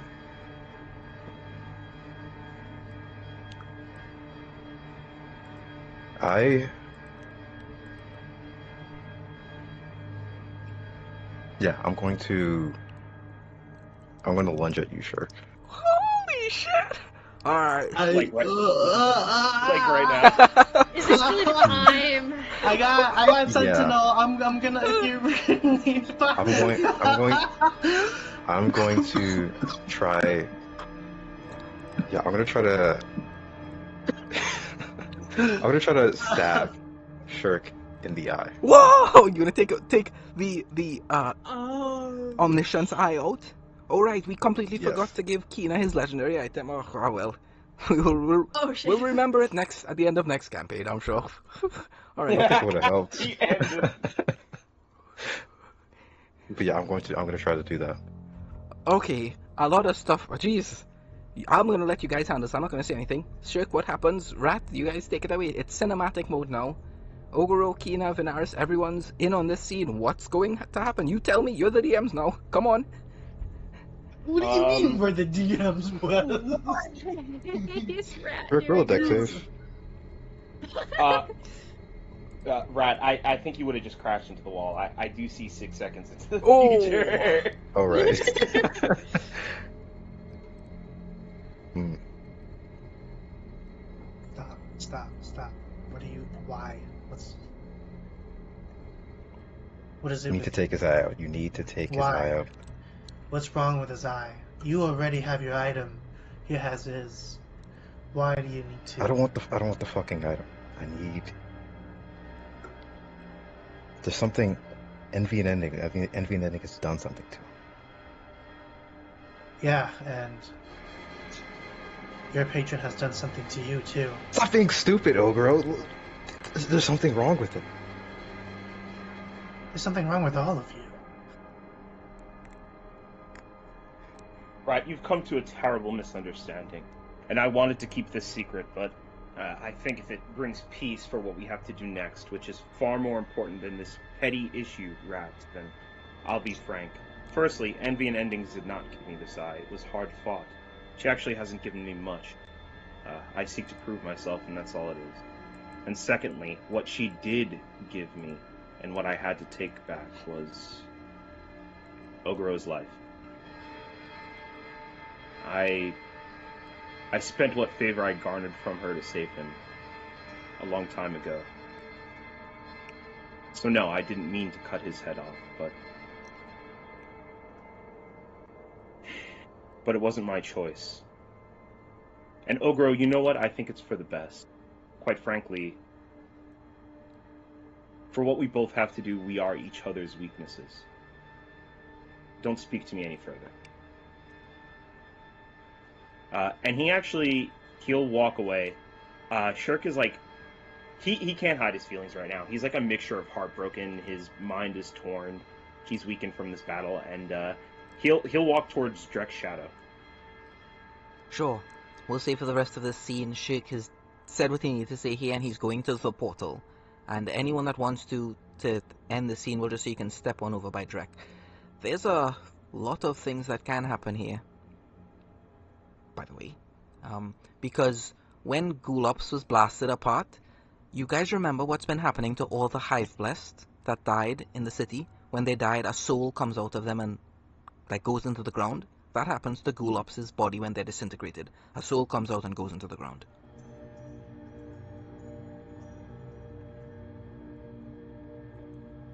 In Valorix, what happens to the souls? The cocoons?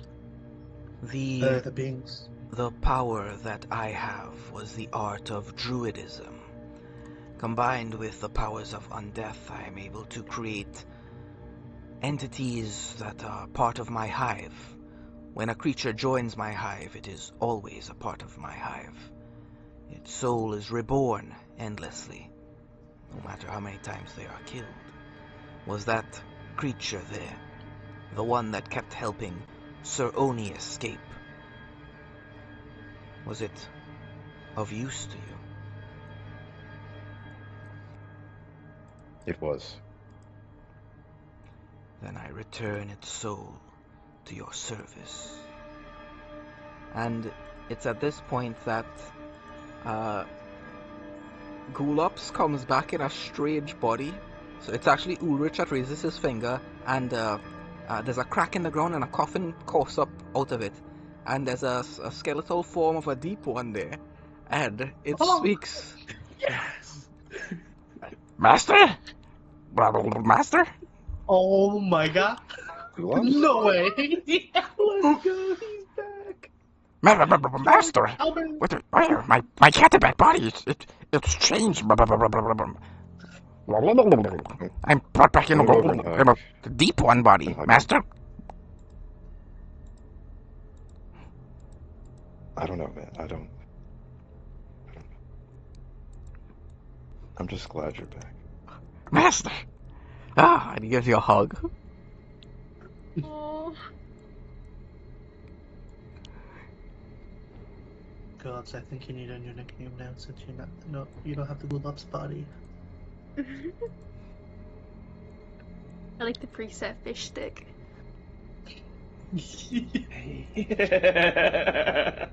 He's back, ladies and gentlemen. My boy! The true protagonist of this campaign.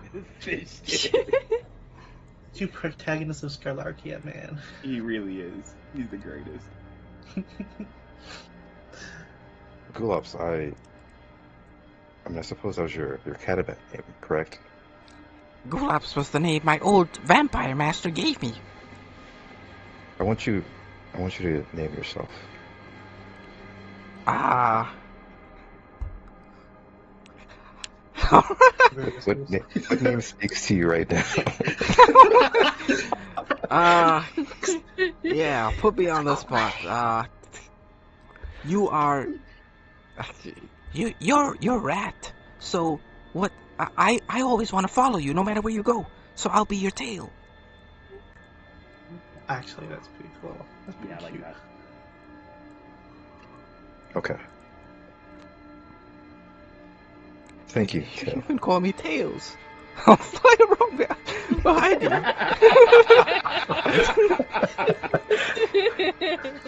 That is. Wait. Sure, Tails.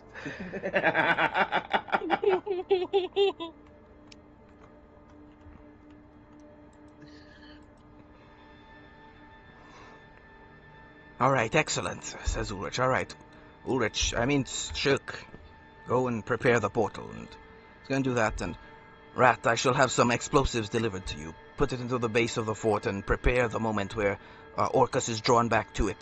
Detonate all of the explosives, and in that same moment where he's distracted by all of them, Shirk will open the portal and try to pull him into a cage there until we manage to retrieve the page of the Necronomicon from the Light Lich in Zurich, which will be your next quest, which will take a long time. You will need to prepare for it. While that's going on, while you're busy in Zurich, I will make my way to Adon and Sil to fight with the holder of the Sanctum. Ooh. It's very difficult. I will need my Death Knights to do that, so we all have our tasks. And you know the plan. The Greats are coming, we gotta stop them, we need as much power as possible, yada yada yada. You already know what I'm all about.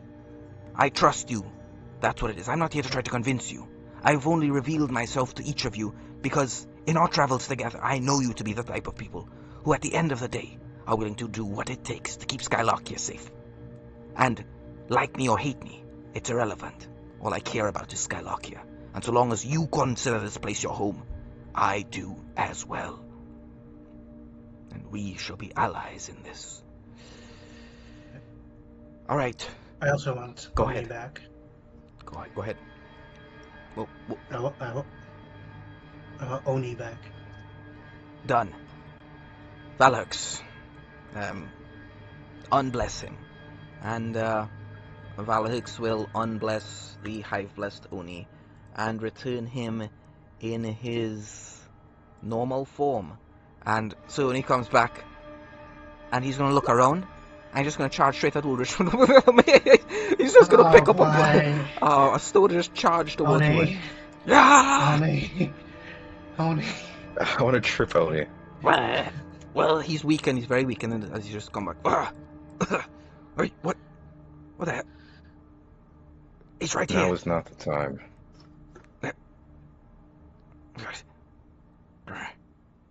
He'll, like, get back to his feet. And, yes, you're right. He whispers. He comes to your side. Yes, sir, you're right. We should wait for backup and then surround him. Excellent idea.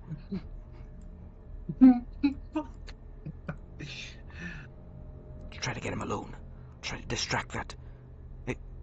That's Saint Valahux. Oh my god. This is what Muriel meant. Oh my god, the visions. This is what they spoke of.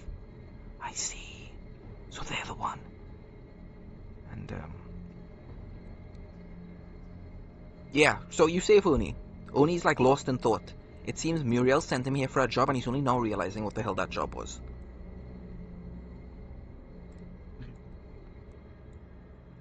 Does anybody has anything else to say to Ulrich? Anything else? Because Surprised you trust me. Trust you. That's oh, all I'll sorry, say. give me a second. Oh, you mean... you saying this to Uritrat? Yeah, Ulrich. Okay. And, he'll... Let's talk in private.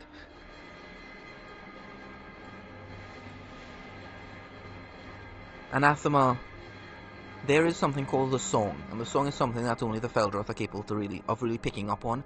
You do know that that eye that Shirk has, it also allows him to see the song, but not hear it. So, Ulrich's voice does not move, his mouth doesn't move, but you as a fellow Feldroth, you know that there will come a time at the end of this, if we manage to make it, where the greats must bleed. Well, they will need those to sacrifice them upon the altars of the future of Skylarkia. Our fell dread might be in opposition, but I see no reason we should be at each other's throats, especially with so many other bloodthirsty Feldroth out there that we will need to contend with. Wouldn't you rather work together for our mutual lady's honor?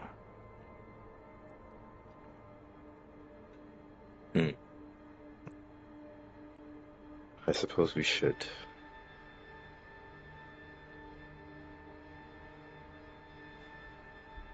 This is the second time I fought by your side. If I don't include the times, your times as Criswell Bruden.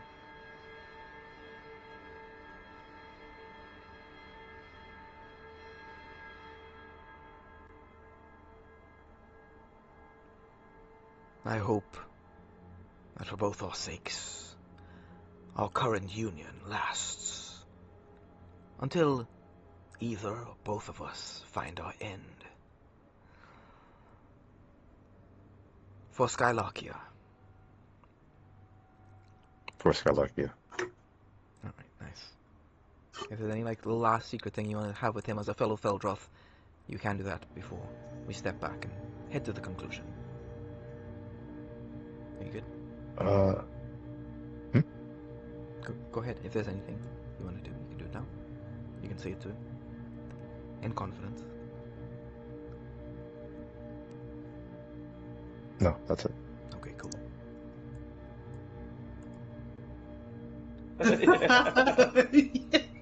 Then we have an understanding. And with that, unless there's more you want to talk with Valhux, you can move over to where Drek is, and you can go to the fortress. You can conclude your part of this rat. Okay. If you wish to. Wait, the Mind Lich, his corruptions. Yeah, don't worry. when you attune to the page, you'll gain all of his corruptions. Oh, okay, Yeah, okay. you just get those when you attune to the page. Oh, So you boy. got those, don't worry about it.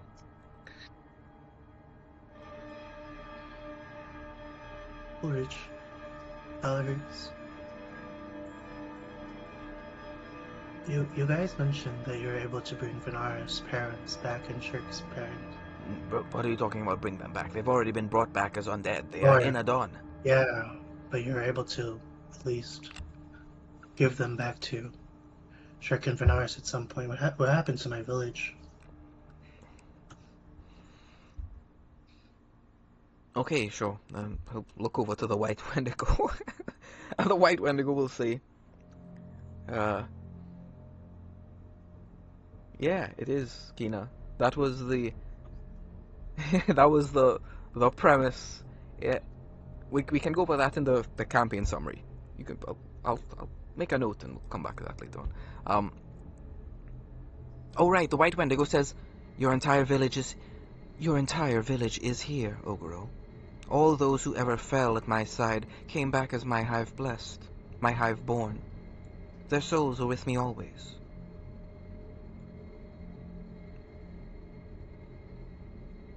Why did you attack them? I told you, after Lord Ulrich's blight bomb exploded when I killed him, alongside Dice and Lord Whisper and all the others, I was brought back as a feral blighted undead. I roamed the land, seeking to just destroy. My descent into the absence drove me insane. As part of that manifestation of insanity, I wrought terror across the land. Your village is one such victim of that. If their return to what you remember is what you request, as part of the easing of our tensions, I can do that, but it will require a plundering of the vaults of fragrance for potions of resurrection. I can bring them back as hive-blessed, but they are not truly undead nor truly alive, and my Lord Ulrich can bring them back as undead, but I suspect that is not the form you wish them to be brought back in. We do not have the resources to resurrect individuals, and so I will see to it that once Dracarius is finished here, we set something up so that some potions of resurrection can be stolen and that your villagers, who you value, can be returned to you. Is this agreeable?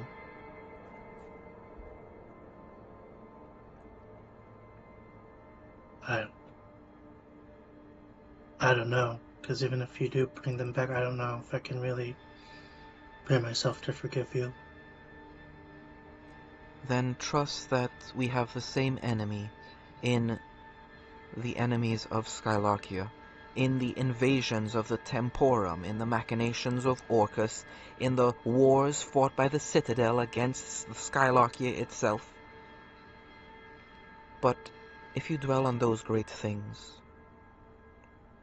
we'll never focus on what is important, and all that matters is the next step, Oguro. If you can't find it in yourself to forgive me, then so be it. I will do what I can, but if it is impossible to earn your forgiveness, that is all right. Some things are so horrible that they should never be forgiven. Even I hold many disagreements with my master over how we should handle things. I only respect them because they are willing to hear out such disagreements in the first place. You will not hear hear such things from Orcus. That I guarantee you.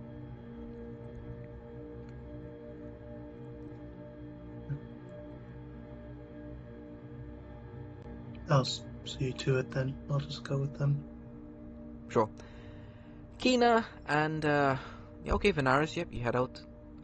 We'll assume So'uni's there. Kina, is there any parting words you want to say before we go forward from here, Kina? Anything else?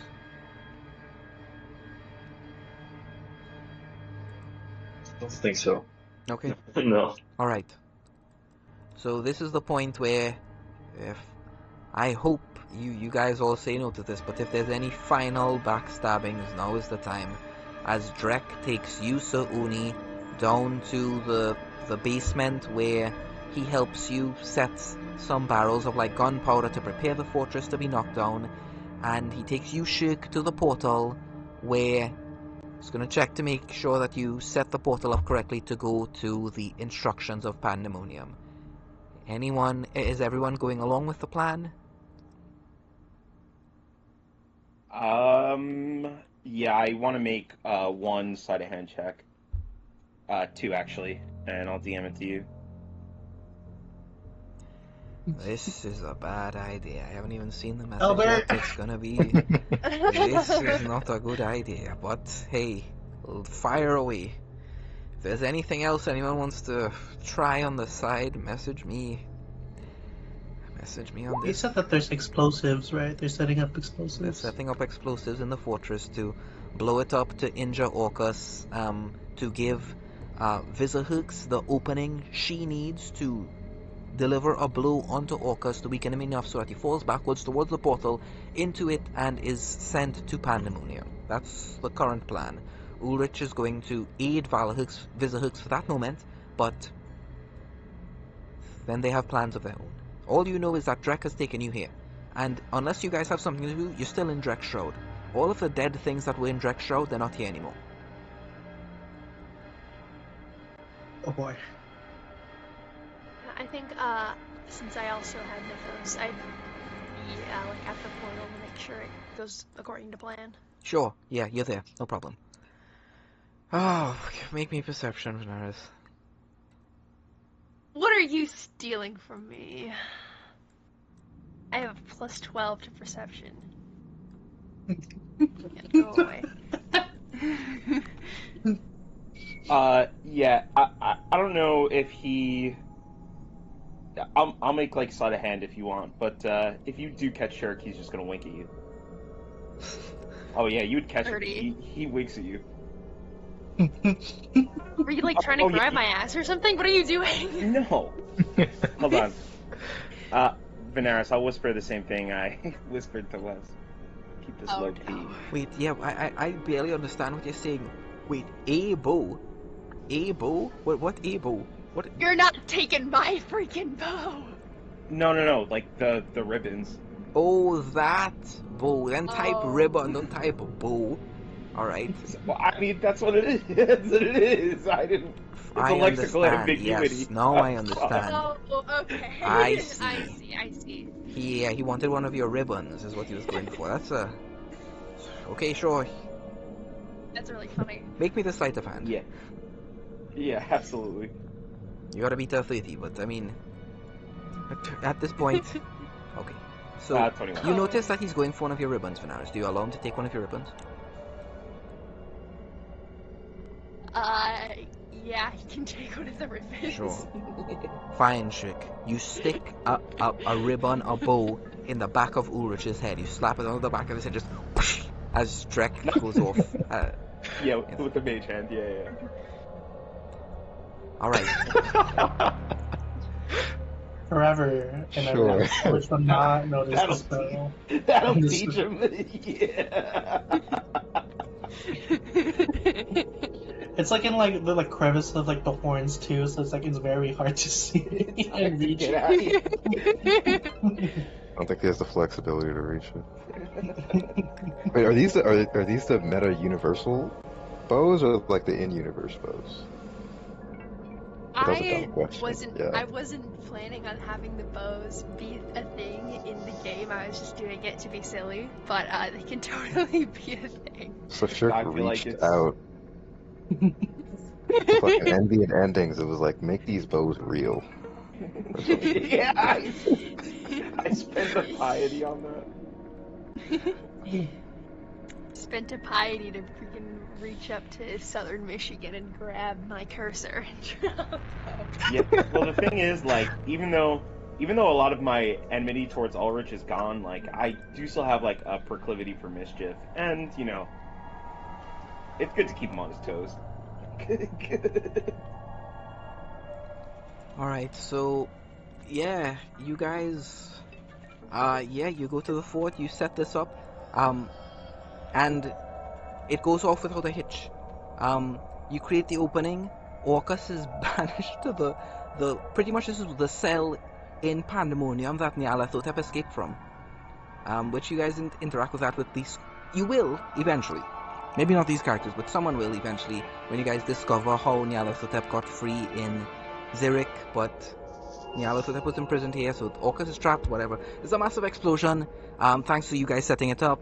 You prepare the portal, you hear the sounds of battle outside, you hear artillery, you hear your husband Arctos screaming as he's joining the battle. They're fighting on all sides. They make it look like as though the undead are helping Orcus, when in a moment all of them turn on him and they aid the Paladin Queen to break Orcus back, and you guys are the linchpin to all of this. You and Venaris set off the portal. The rest of you there doing your best to protect them from the horrible influence of Orcus, as he's like summoning undead perpetually. You guys are fighting them off, and then the explosions go off, blasting apart the undead, blasting Orcus from the back, creating the opening for the Paladin Queen, who hits down, and then you guys open the portal, they fall through, and with that they're sealed. And then Drek claims you guys and takes you guys away, and he literally just leaves you guys on the outskirts of Blackwall. And guys, with this having been done, this is the end of Dreams of Skylarkia in the palm of my hand. The group takes a moment to breathe. They return to the town where it all began. And then we actually do a little time skip. Let me just prepare this here. I gotta be quick. Here we go, a little time skip.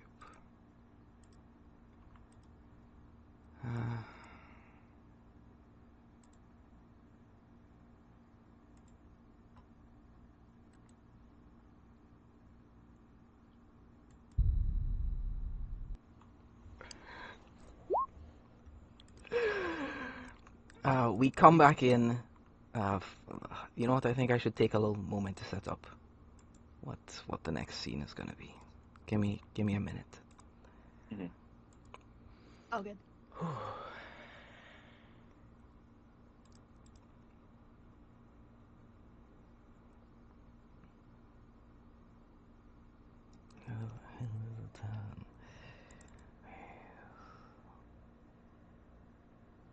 God damn. You guys can discuss in the meantime.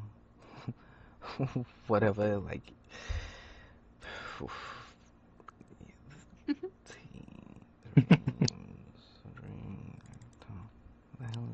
Had to be done. Yeah, I'd say this in character at some point, but I don't know why you guys are worried about me. You guys know Rat's like fucking one item away from becoming an abyssal warrior, right? He's but, right there. You're a little shit, and that's worse. Yeah, no, that's fair, that's fair. I am lovable, though. I would like to counterpoint that. You should make the shirt plushie. Denied. You became a little less lovable when you fucking killed Ogros. Yeah. I literally had to, like... You also, made me use the resurrection potion that was meant for my freaking husband on Ogre. Now, to be fair, that was your choice. Yeah, but like, You asshole! I can't believe you said that! Dude, I saved your life with a piety from Envy and Endings. Is her name Envy and Rebirth? Is her name Envy and True Resurrection Potion? No, it's Envy and Endings. You should have died like 18 sessions ago. Okay. That's fair. You know, maybe I will not make a nice character anymore. Yeah. If Venaris ever dies, I want to play Tails. Oh. Oh, to see. That's true. We gotta make the one shot from it. It's just a bunch of weird noises being made. Yeah. Well, that's Fish Sticks, man. He's the goat. He's the strongest familiar we'll ever have. And I was Who's the goat. Fish Sticks? Fish Sticks. You have to be there. You had to. Yeah. He had to be there. He's There's too much lore on fish sticks. Right. He has the most lore All out of right. all the characters in Skylarkia. Yeah. Set the music of jockey music to something comfortable. As you guys all walk into a tavern months later and sit at a table and a bard plays this. Set jockey music up to something nice and comfortable.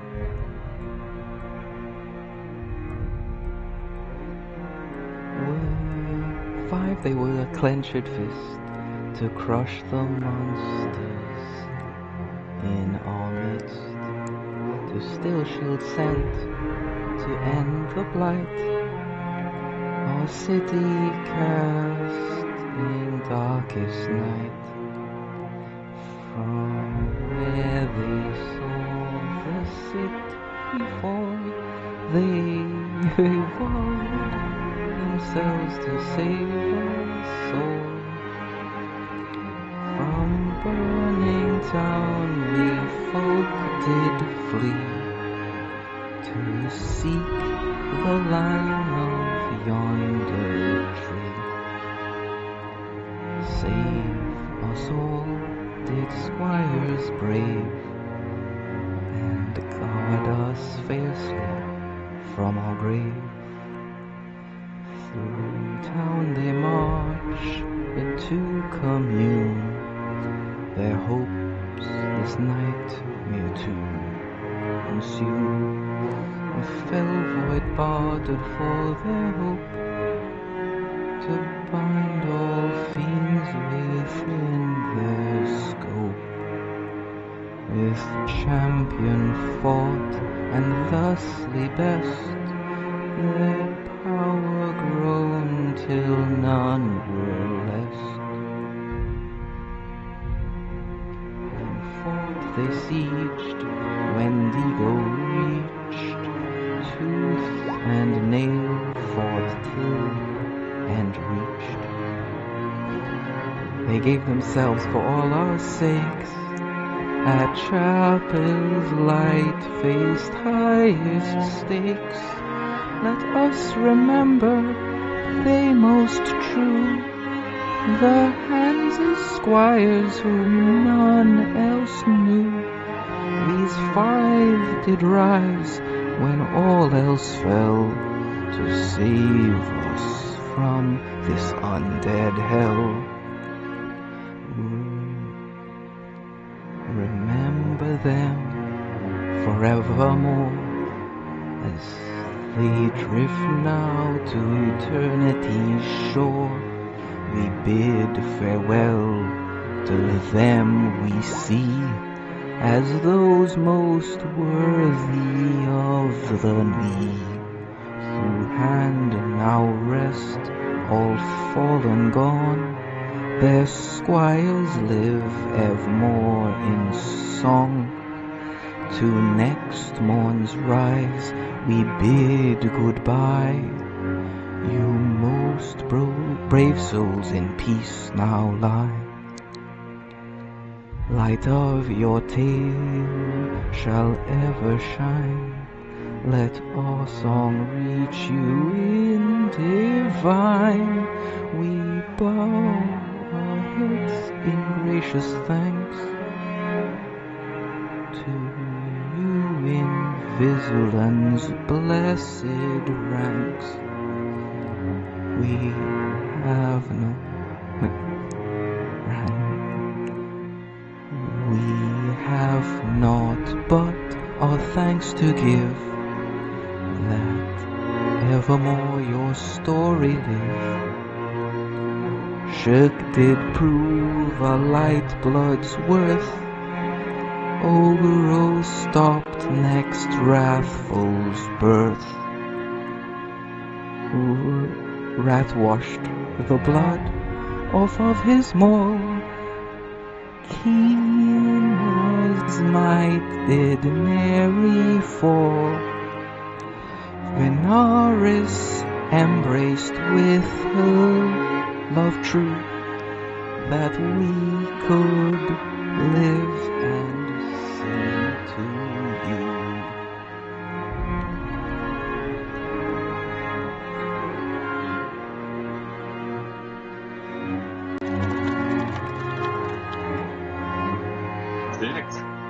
Damn. That was beautiful. Holy shit.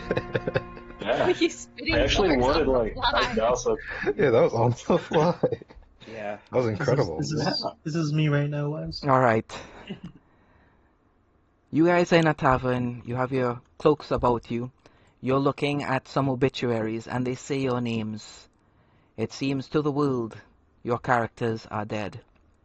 You are now ghosts in this place, and you have tasks which none must know of, and in secret you shall see them done. But to those who you saved along the way, they host a vigil in your name. The song ends. Rhea lifts her head from where it looked down upon your graves, laden with flowers. Her finger departs a wreath that she's left there for you. She holds a holy symbol of Vigil unto her heart and wishes for safe passage for you all to eternity. She smiles, a smile you all brought through your tribulations, your sacrifices. Countless others stand beside her, all those who owe you their lives. You watch from the tree lines at your own funeral. Danvers lifts his shield above Rhea's head, guarding her against the rain.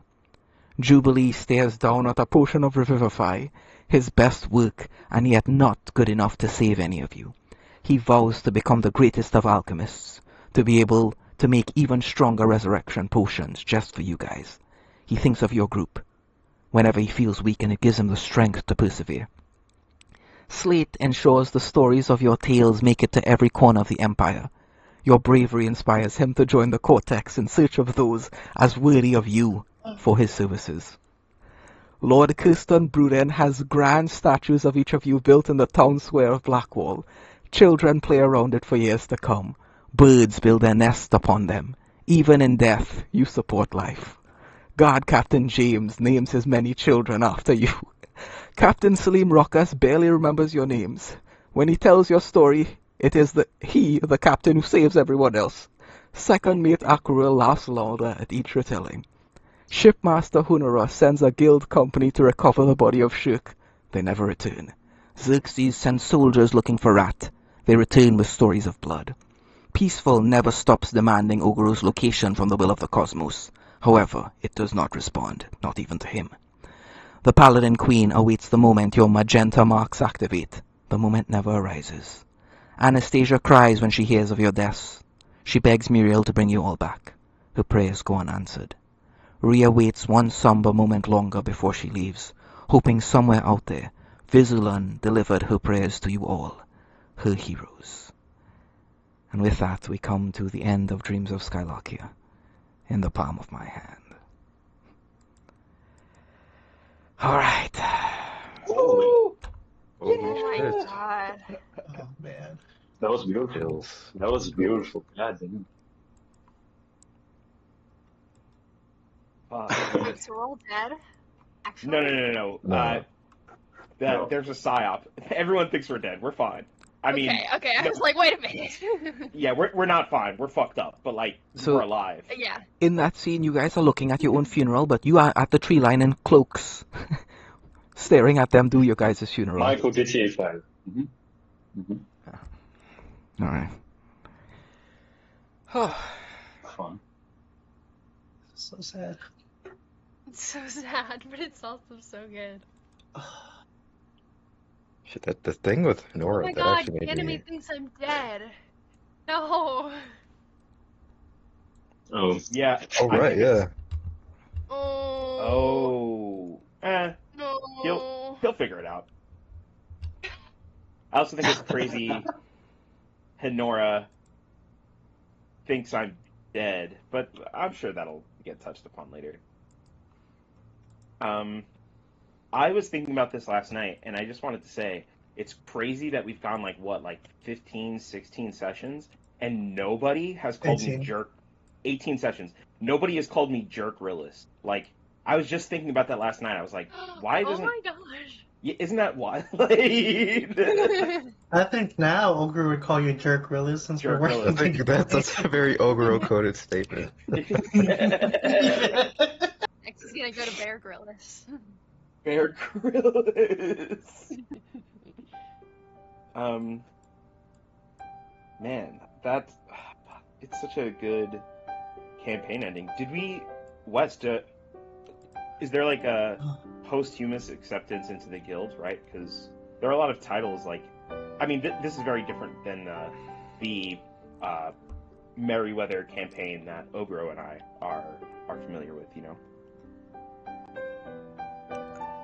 Yes, so part of the plan requires you guys to get to Zurich, and the only ones with the safe ships and the strong numbers capable of getting you guys across the Stygian Sea are the guild. So part of it would be you guys infiltrating the guild at some point and making your way to Zurich under the facade of you guys are going there to fight in the front lines. But there, you're actually going after the Light Lich to take the Ascension page of Necronomicon from him. So that would kind of be what your characters would be off going to. But that campaign, that's going to be a long way off from now. We'll just kind of talk about the campaign, the story that we had together, and I'll let you know what my plans are afterwards. We're going to keep the characters are going to remain around, but we will be, when I do decide to eventually start a new campaign, I don't know how long it's going to take me to prepare or when that's going to happen, but when I feel the inspiration to, that will take place, and we'll create new characters, we'll begin their adventures, and that'll kind of lay the groundwork for, at some point in the future, these characters will likely come back. But we're going to have a few campaigns before I'm ready to, let's do some actual huge late game high level stuff beyond this point, which it tends to be cataclysmic. And in my campaigns, all actions matter, and there's always a chance of failure. So there's a chance the world ends. So before we continue something like this, and it leads down that path, we have a lot of smaller scale stuff, so you really get to experience every facet of life, look at things from different perspectives, all those types of things is what I want to go for. I don't know when that's going to happen, but that's going to be the plan for later on. But for now, let's just focus on the story we've told together, the wonderful characters you've created, and the adventures that you guys have been on together.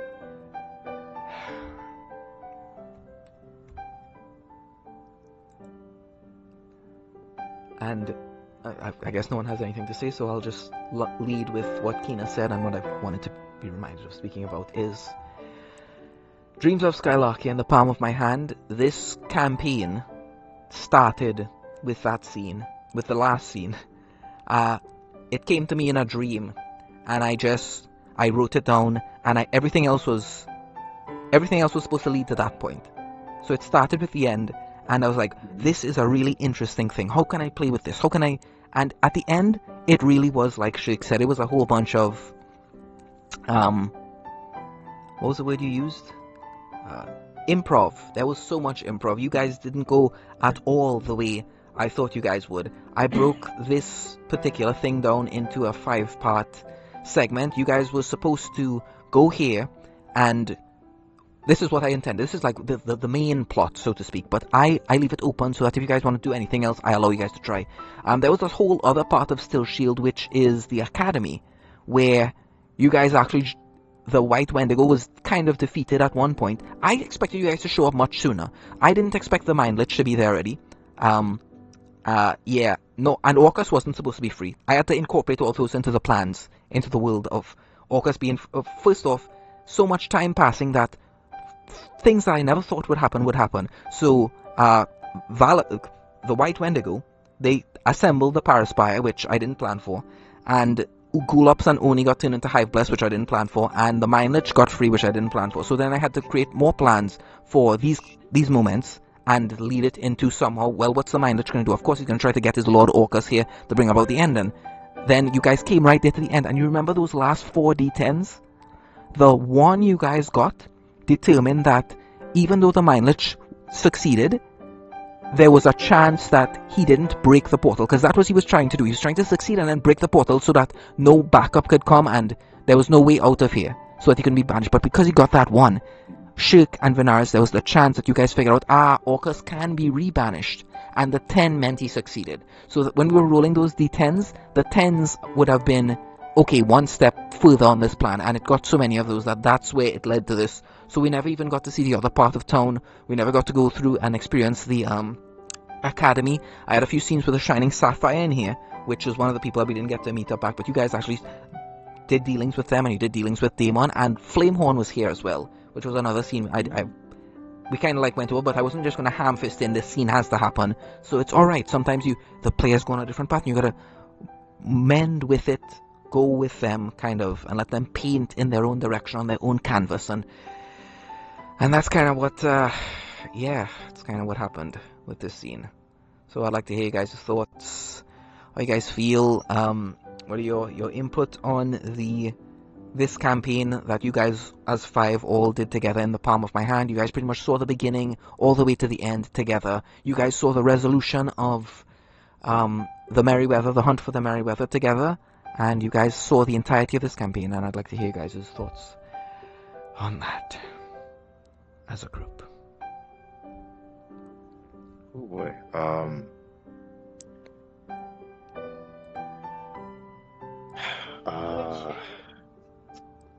I'm just like rethinking every interaction with Prince Prudent.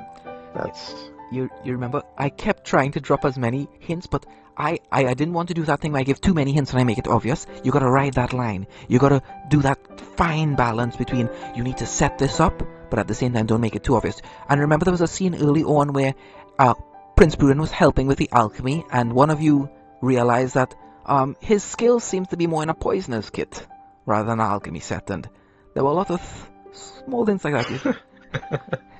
yeah.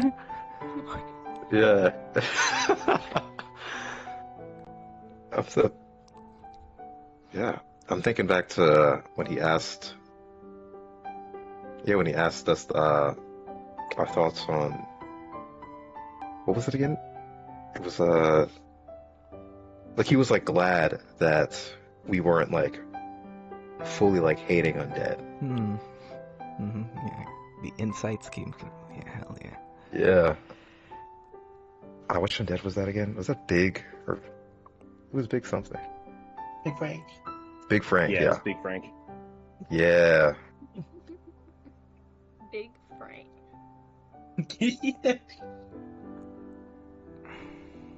There's the centaur. I am just sad I didn't realize I am just sad I didn't realize that Shirk's sister wasn't real. Like, I literally had to pull it out from me. She's like, oh, now that makes sense. Yeah. I'm just sad about that. This is a twist for me as well, Kina. You deserve it. Yeah. I was explaining, but just to reiterate, in a previous campaign, we one of the NPCs hit Soshi's character with a very similar he had 2 kids and it was like unclear if both of his kids were real. Like, what if like the Greats had been in his mind? You don't know if anything's real in this universe, right? Especially once you start interacting with the Greats. And we just relentlessly kept just constant jokes of like, oh, you don't know if this one's real or not. So that happening to me is very much my just desserts. Man, that really had me going like early game, because I was like, all right, this dude's on crack. And then like eventually, I just came to accept it. Just like, Shirk, he's got some trauma, but like, yeah, she's really there. And then, yeah, now I want to kill you. I think there's something deeply wrong with you. Yeah. Oh no, I mean, I also believed my sister was real up until 30 minutes ago. So that wasn't like part of the character. Like, formerly, Shirk is pretty much the same character as he was before, but like, I don't really think there are many differences. His character is supposed to be like, he's I don't know, he's like a super egotistical, kind of like a femme fatale sort of character, where it's like, everybody either hates him to death or really likes him. And he 100% wants to end the world. He thinks it's like mercy killing the world. And he's definitely a like lifeblood supremacist as well. he does think like, okay, if you're not a lifeblood, you're cattle. Like you guys are just all gonna kill each other with time. Rude. Yeah, I mean he's kind of right. He's got a good point. I just, you know.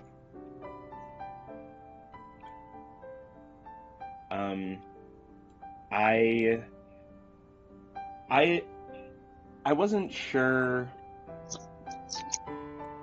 I wasn't sure what like those of you who are new, like what your reaction would be to interacting with the great old ones. I was shocked to see you guys so like willing to take deals, and I wasn't sure if that was like you guys saw me doing it and were like, oh, this is like a good idea, because like Ogro and I are both more like accepting of those kinds of things, or like, you know, if you hadn't seen us do it, would you guys have taken those deals either way, Venaris and Anathema? Yeah, probably. I think the only one I would have taken would have been in the cave where I decided to take the page. Yeah. Anathema had a crazy character arc, man. Yeah. I was rooting for you. I wanted you to stay a good guy. Yeah, shit changed fast, man. I mean, like Yeah. last session was like I was thinking about it. Like my comment on last session would have been like before that, I feel like the gloves were like coming off.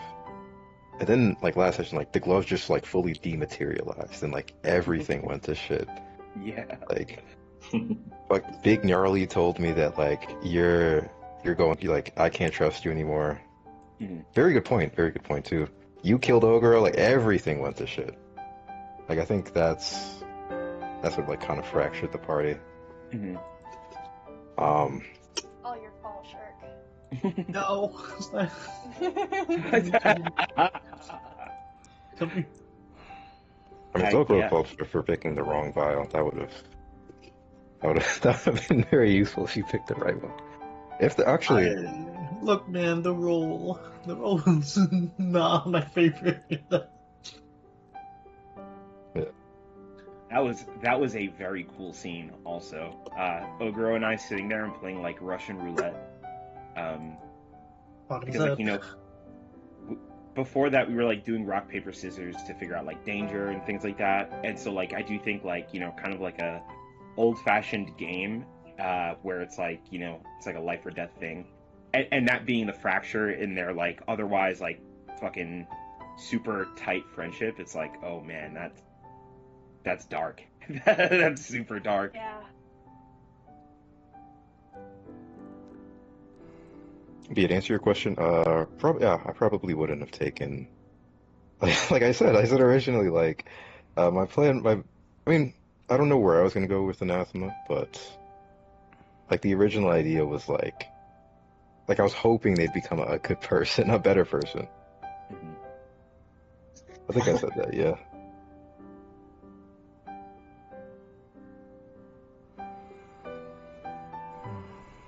Yeah, for Venaris, I think like she's just so like just way in over her head, so she's just kind of grasping at straws, whatever, to be able to do whatever she can do to get her family back.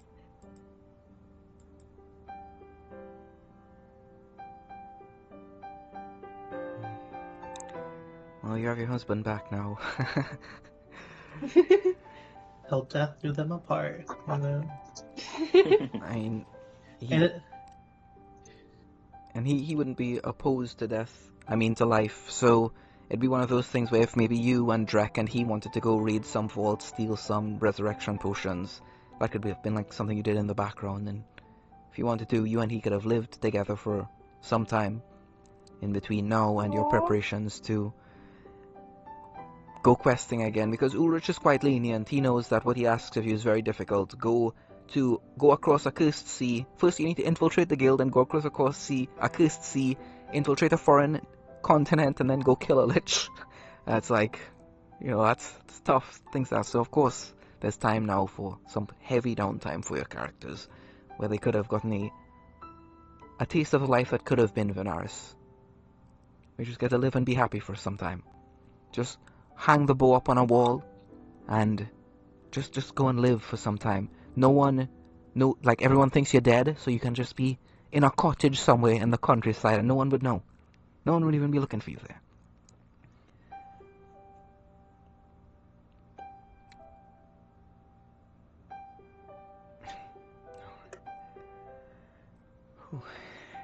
I think it would have been funny. I was kind of hoping that the white Wendigo would kill me.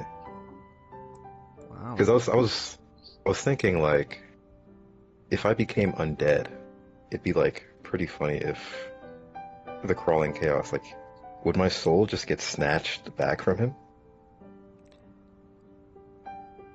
Or the 50%, or the 50% that I thought I gave to him.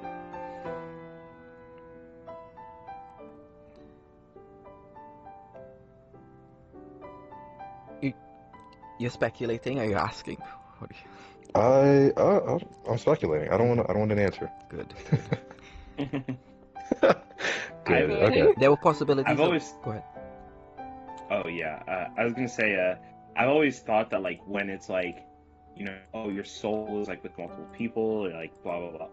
Those deals where it's split, you experience both things simultaneously, and like inherently, it's just like super fracturing to especially like a mortal mind, right? Like, imagine being like Elysium and then also being tortured by like the crawling chaos at the same time. Like that's like the default. That's what you feel like 24/7.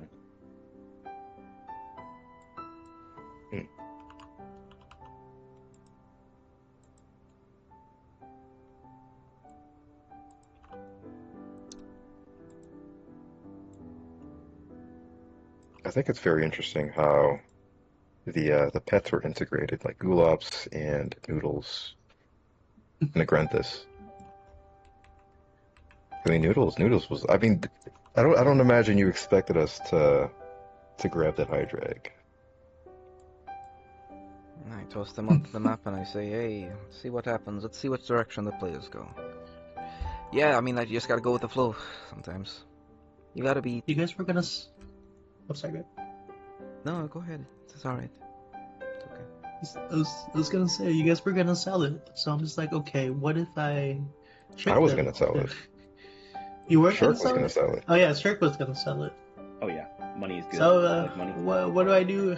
But like trick Shirk into saying that I left it, and then and keeping it secretly, and so it's like almost hatched. Yeah, you were really like, oh guys, I did an oopsie, and it is time to suffer the consequences. Remember, like. And then once it hatched, we were gonna leave it in the island, but it came back to us. Yeah, there was that. Actually, it was Shirk that let it come back to you guys. Shirk, you could tell them. You could tell them the secret that you ran into. Oh right, yeah, because so it followed us back to the ship, if I remember correctly. And then at one point, I went down into the hull of the ship to like get plastered or do some stupid, evil motherfucker behavior. And I go down there and I see Gulaps feeding the baby Hydra. I was like, you know what? I'm just not gonna fucking deal with this right now. I felt an immediate kinship with Noodles because Shirk had that like endless hunger, and Noodles was the same thing. So I was like, oh, like, yeah, like this creature. In a way, I thought it was like a very cool, like, symbolic thing. And then, of course, like, how can you not love Gulaps if Gulaps likes him? Love Gulaps. Yeah, I love him too.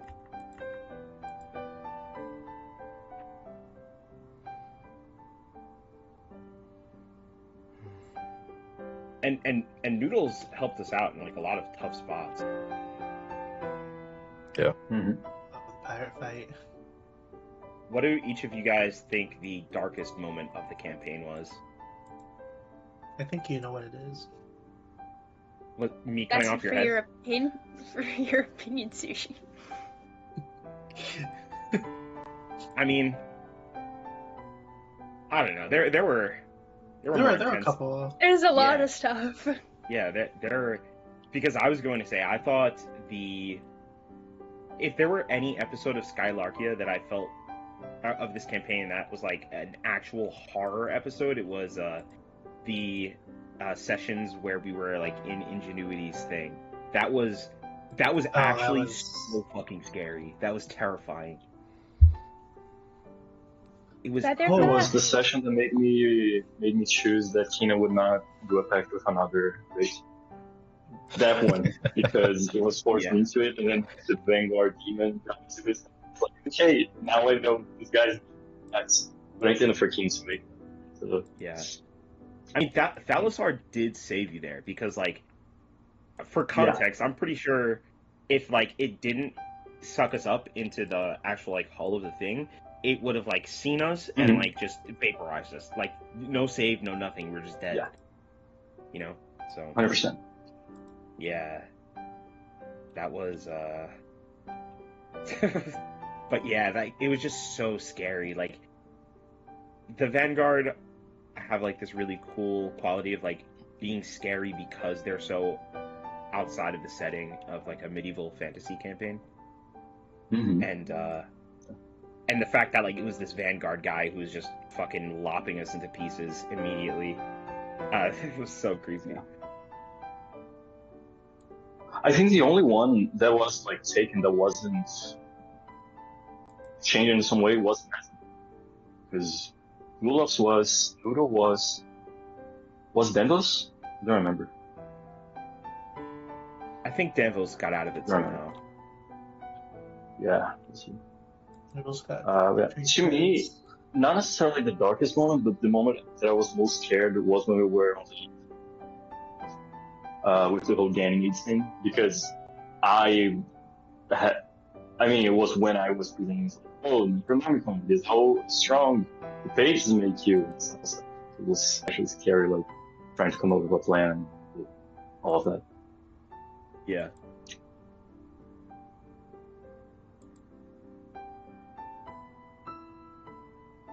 Yeah, my scariest moment I think was when the crawling chaos had us out in the sea and made you guys like starve and spend like hundreds of days just drifting through the ocean while it was just like a blink of an eye for me.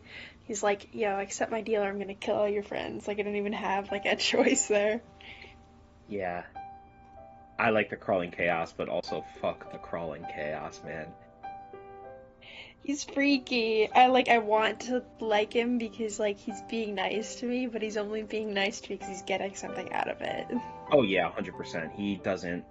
I think for all of the characters there is like a specific great that, like I think the relationship between like Shirk and Envy and Endings, it works because like Shirk isn't like being coerced into it. He actually 100% agrees with what she's doing. He's like, yeah, I'm on board for this. This is a good idea.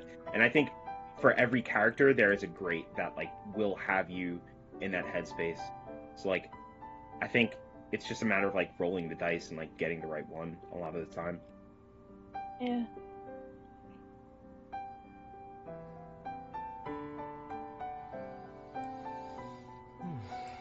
All right.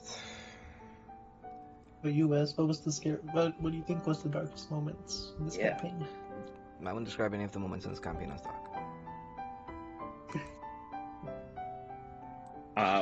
Okay. All right, in that buddy. case, which Dominant. which moment do you think you felt the most tension? I felt the most tension I could possibly feel every session I DM for you guys. Yeah, that's fair. That's very fair. We're always gonna give Wes an aneurysm. Yeah. I mean, it is true what they say. The players will never do what the DM expects them to do. Aha.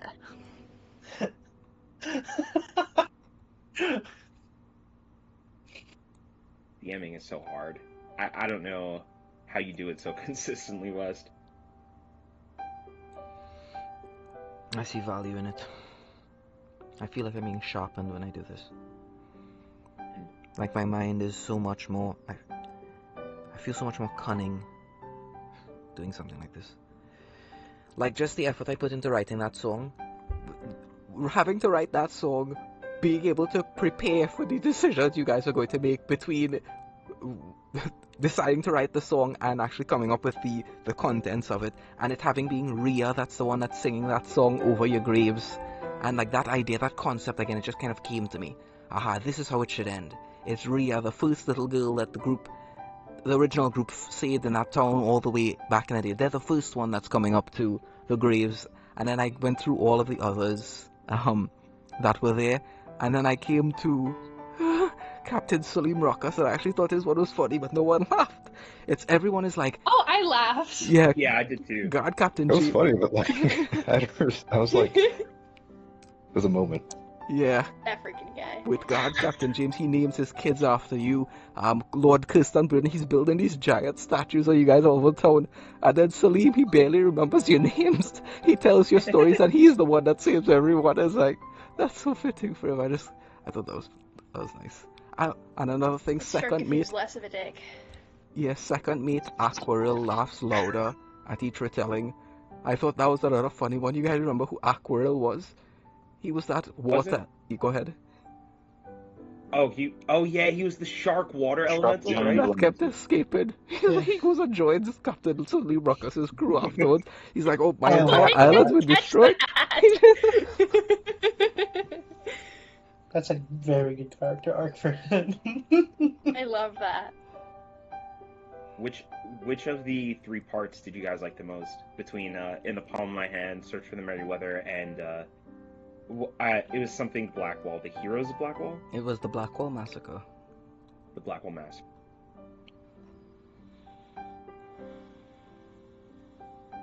Oh, I don't know. My freak.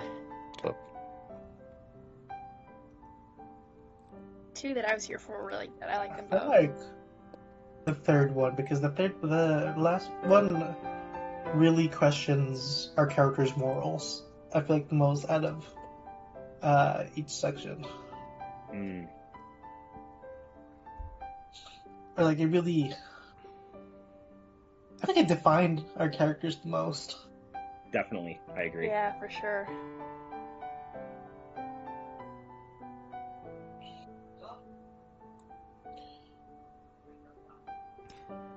Criticism really is the most difficult thing. I play in a lot of D&D games because I constantly want to keep my ear to the ground. I want to get that player experience so I can understand, aha, okay, these are the things I feel. Maybe the DM could have been more clear in this way, and I think it would have eased friction, so I try to do those things in my own game. I try to, when I'm playing in someone else's game, that's all I'm thinking about is, okay, as a player, how can I apply the difficulties, the troubles that I've had here in my own game to perhaps improve it. I am always thinking about these things, and I play in campaigns with that mindset because I do believe you need to play to see their side of things, to understand it from their perspective, to really empathize with them completely. I think it's important, and that's why I come back to criticism is the most difficult thing. I will open it now to criticism before we go to, the session wrap up and the campaign wrap up. What criticisms does the group have?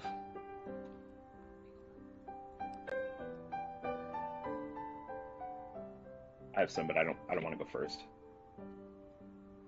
I mean, I can if you guys need more time to think. I will psychically push Albert to go first. It's not very different from what I've said in the past, but something that I think this isn't of this campaign. This is like of all the campaigns we've played thus far, and like knowing what I know now, I really wish that something that came up this campaign that was good is that like I like when the greats are introduced to us early on in the story, because the core tension of all of Skylarkia is that the greats are watching, and like what are we going to do about it when they're a threat. And the other thing that I like or that I would like to see, is the Hall of the Philosophers appearing. Maybe not as early as the Greats, but like at a middle point, you know, because I just feel like it's a good way for everybody to remember what their characters should be doing or the way their characters should think. Okay, Like, so I'll give some context here to the players that might not be familiar with the Hall of the Philosophers. Okay, jeez, where do we even start? The Feldroth made a place where intelligent people can go and negotiate with each other and discuss what the wisest thing to do about the Greats are. So think of it like the wisest philosophers of every planet on the prime material. They all met in one space at one time, and they all just talked. That's all they did. They talked. It's just a place where people go and they talk. There's no great wars fought there, no battles, no huge benefits of power. It's just a place where people go to discuss their philosophies. Some people, it's their philosophy that the great old ones created all of us, so they know what we're going to do. All of this is already their plan, so let's just submit to them. They made us. They made the ones who, and even if you don't believe that they made us, they made the ones that made the ones that made us. So, I mean, by proxy, they made us. They created us. They wrote our lives into existence before everything, and that's one philosophy. Another one is, I don't care what they want. They are trying to destroy what I love, and so I will kill them. They are my enemy. Another philosophy is, if extrapolating on that, let's use them against each other. You're right, they created us. And if they created us and I want to destroy them, they created me to destroy them. They want to be destroyed. So let's use them to destroy them. And that's the level of philosophy applied to the circumstance that all of the mortals find themselves on reality right now. It's a bunch of the most intelligent people discussing the ideas. And it's really just you go and you talk to these people. And you find these ideas out. And you get wiser. That's it. The entire purpose of it is to become wiser. Shirk, I think it's a bit much. That's why I don't introduce it. I think it scares new players off. When you hit them, it feels like too much of a wall of text. In a video game, I don't want a wall of text. I want you to show, don't tell. Don't give me a bunch of... I would read a book if I wanted to. I'm more of a listen to an audiobook type of guy anyway. Show it to me. I came here to play it. And that's why I don't really engage as much with the Hall of the Philosophers. It's something that can be found in-world for people that know where to look and how to look for it. But I don't toss it into players' faces. Sometimes it really is just as simple as... And again, I'm not trying to be defensive here. I'm trying to explain it as best as I can. Sometimes it is as simple as, hey, there's a cult over there, and they're trying to make things worse. Let's go over there and stop them. And I really think that's what most players, they're looking for in their first session. Let's just show up, let's roll some dice, let's fight some bad guys, let's get some treasure. And that's what the core gameplay loop should be in all adventures. But I want something that's unique, and I've created what I want out of a story while incorporating the essential elements of a D&D campaign and adventure at its core. And I think sitting here debating philosophy for hours on end, it's fitting for my world. It's definitely apparent for the characters, but that will scare a new player off too quickly. Which is why I leave it as something that will come in much later rather than early on. I understand why you should, as someone who's played for a long time, would want that early on because it establishes the themes instantly. Everyone knows which sides they're on. It draws crystal clear lines for what I want with this character and what they want for the world. Yeah. I mean, you bring up a good point that, like, it's scary. And I guess, it's hard for me to realize that because that I do like the info dumps, you know. But yeah, you also you're right. Like I think it's a lot of players wouldn't like that scene super early on, so that makes a lot of sense. All right, criticisms from the rest of the group. Please, I use this as a tool to sharpen the knife, the scalpel that is my mind. So please. Give me the criticism you believe to be the most valuable, and I will try to absorb it as best I can, improve upon what I am. Yeah, it might have just been like a personal issue for me, but I kind of felt like I didn't have enough information on the lore, and it totally could have been just I didn't read the Blackwall Massacre Journal. But there's just a bunch of times where I was like, who is this? Who are we talking to? What is their goal? How do we know them? Yeah, and that totally could have just been for me jumping like right in the middle of the story. So I don't think it's really like a problem that needs to be addressed. It's just like something that I thought.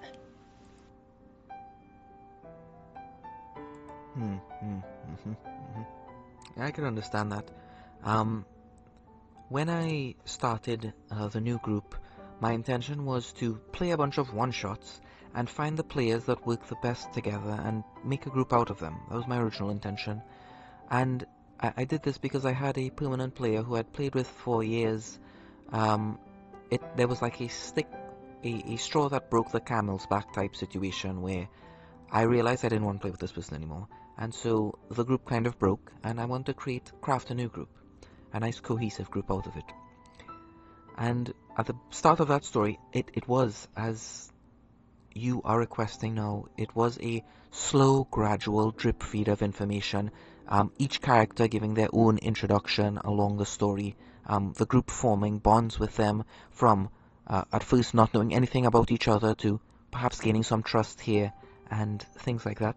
And you're right, Venaris, I could have definitely taken that as new people were introduced to it and reintroduce them as some of the people that I originally formed the original 5 group with dropped out of, which I wasn't hoping for. I had hoped that I'd found the 5 that I would continue to go with for a while. I think in all adventures going forward, Venaris, so long as the group they're all there together from the beginning of the adventure, I don't think that should be a problem, but it's something I can certainly address going forward, ensuring that when someone's introduced, that they understand the relationships between all of the characters as in as simple a fashion as possible, while at the same time riding that fine line between being overwhelming. So I certainly take what you say into consideration. Is there anything more, Venaris? Yeah, no, that's great, and I totally agree with what you're saying.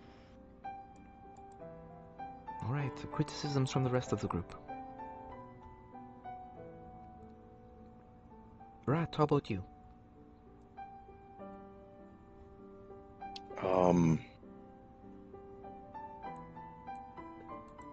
I think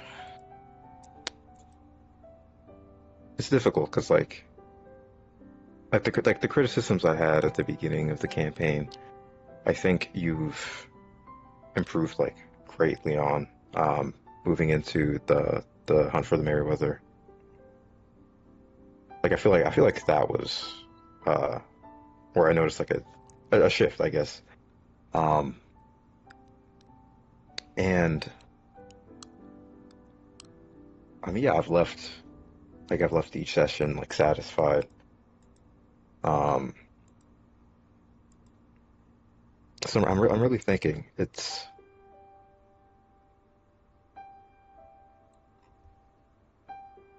like I guess on occasion there would be like a one-off moment, but like these are like again they're one-offs, and it's essentially I don't have like a cohesive like pattern of things that I would critique.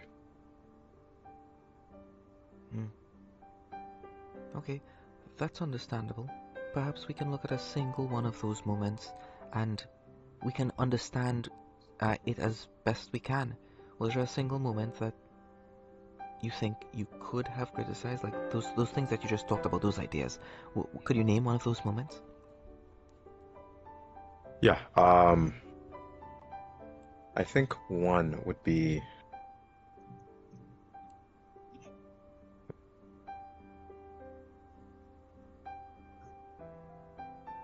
Was it like all the moments where the Grave Breakers would show up and just give you guys hell? Those moments?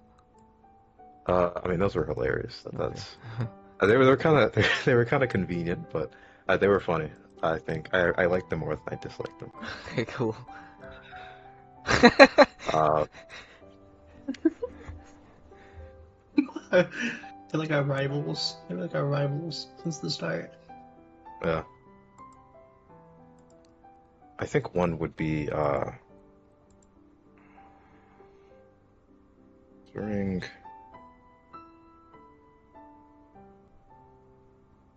it was during the Hunt for the Merryweather. I'm just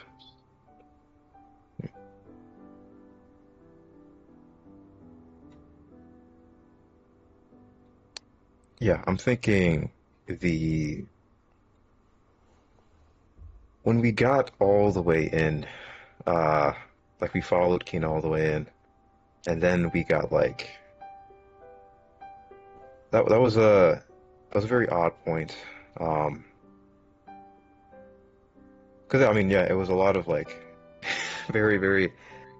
It was an interesting thought process from us. Um,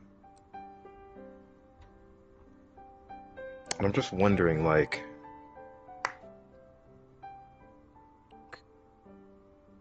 Could you remind me where you followed Kina in during this part of the Meriwether story? we followed him into the temple and then, like, past the barrier, followed him into past the barrier, Yes, then that our thing, the head. sneaking mission. The sneak, Yeah. yeah. You gotta, yeah. I was very, I feel like at least part of the reason, like, I just, like, did that. I mean, I was kind of, like, lost on direction, essentially. Yeah, I could see that. Like, so I don't really know, like, where we were going, like, what the idea was, what we gained. Because, like, we couldn't bust it. I thought, like, that was my initial, like, idea. And then, like, I realized, oh, yeah, no, that's not happening. But sneaking in also seemed like there wasn't any option there. Yeah, So yeah. we just kind of, like, walked in and then triggered a trap and just got bodied. So yeah, I mean that was a one-off moment because I think generally we do get direction from you. We do get this layout of options. But yeah, that particular moment, yeah, it just felt very confusing. I understand where you're coming from. I do try to ride that fine line between making all of the options apparent without trying to force you guys down a specific path while still giving the choices. I'll let you know what I thought was going to happen. I thought you guys were going to sail up to, remember the one Dagon's chosen on the ice and started speaking to you guys?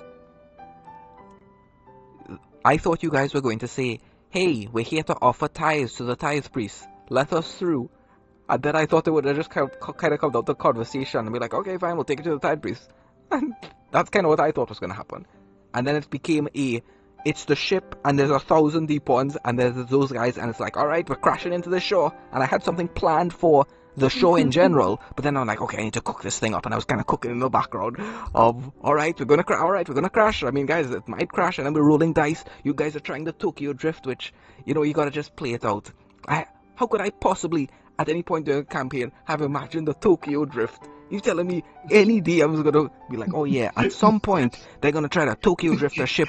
They're gonna discover this when they're randomly sailing, randomly run into an island with an aboleth, and then they're gonna discover this strange technique through a bunch of random rolls of everyone doing all this crazy stuff and then using this and then remembering this technique and then applying it to another situation, and you get what I'm saying. So, but yes, I could have probably made it more apparent that there were other options besides, alright, let's go crash in there, let's go balls to the walls. Oh yeah, that's very interesting because I couldn't even imagine it went that far back, huh? Interesting. Okay.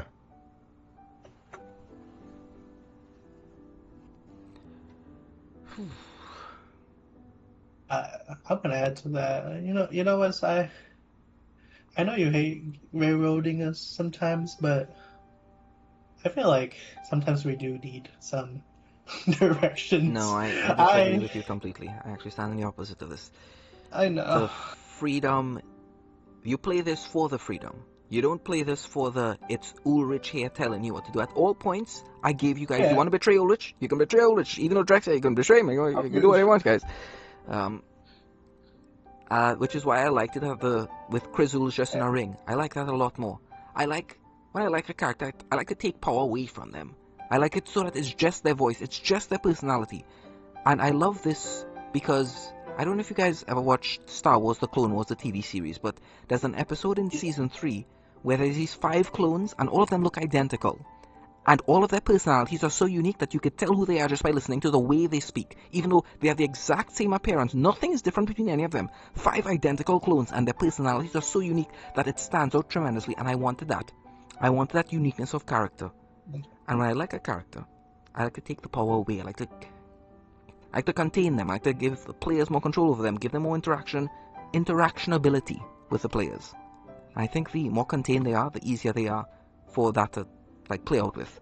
I like Prince Bruden for that purpose. I liked it. I really liked it. I loved it, as a matter of fact. And everything he said was true. Up until you guys freed Drekarius from that urn, which was a random roll, by the way.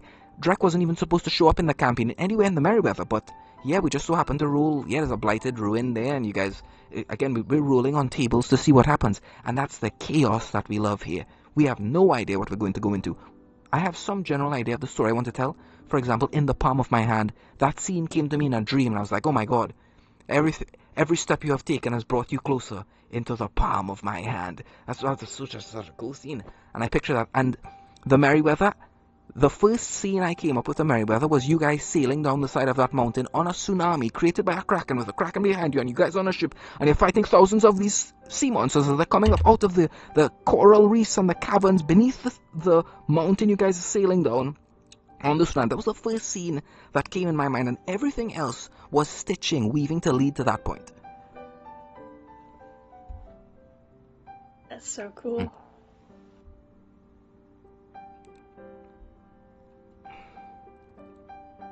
So, something about the Merryweather campaign, like us being on the ship, like the scenery is always so vivid for me that it's always my favorite part. Like, fuck, I love that part of the campaign so much.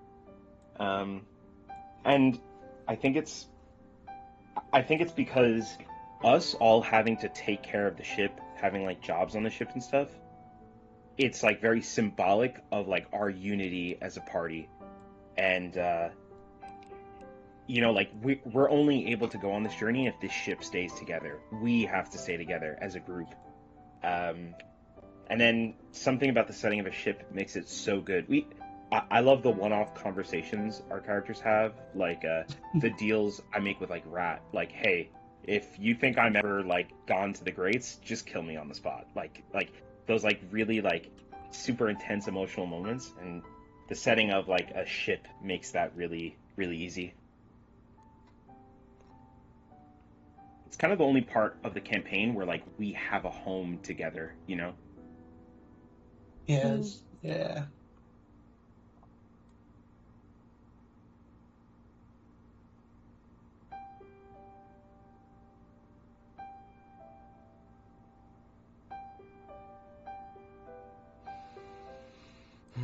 Alright, Oguru, what are your criticisms? I'm trying to think right now. Oh. Come back to me, West. Alright, and it's Kina. Kina, criticisms, man. I've been thinking about it and I can't really find them. But it's like, I think the only one that I could say was like, oh, sometimes I at least could feel that like, oh, you intended for this to go this way. Like for example, freeing Talazar and going down the mountain. You literally said like, oh, that's where Hunt for the Merry Kings. And I felt like, oh, this is what we should do for the story to keep going, instead of even from a character. But that's not a criticism, that's just how the story goes. Mm. And I also thought like, well, you're very like, is this gonna make a fun moment? If so, yeah, we might let it go. If not, and stuff. And that's not a criticism. That's just a different way to DM than I'm used to. I'm way too used to like 80% raw, and then like, oh, you know, but 2024 counterspell is done, so we'll just do 2014 and stuff. Basically, I've been thinking I can't really find anything that's like bugged me during the entire campaign, cap until the end, right?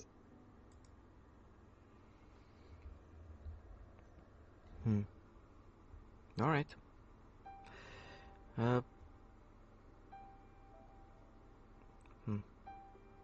Then I guess that just leaves you now, Oguru.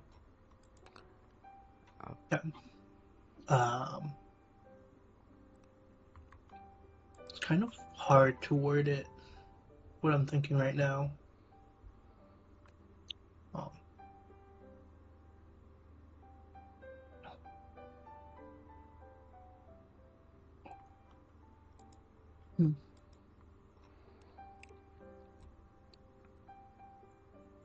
Sorry, Wes. I have trouble trying to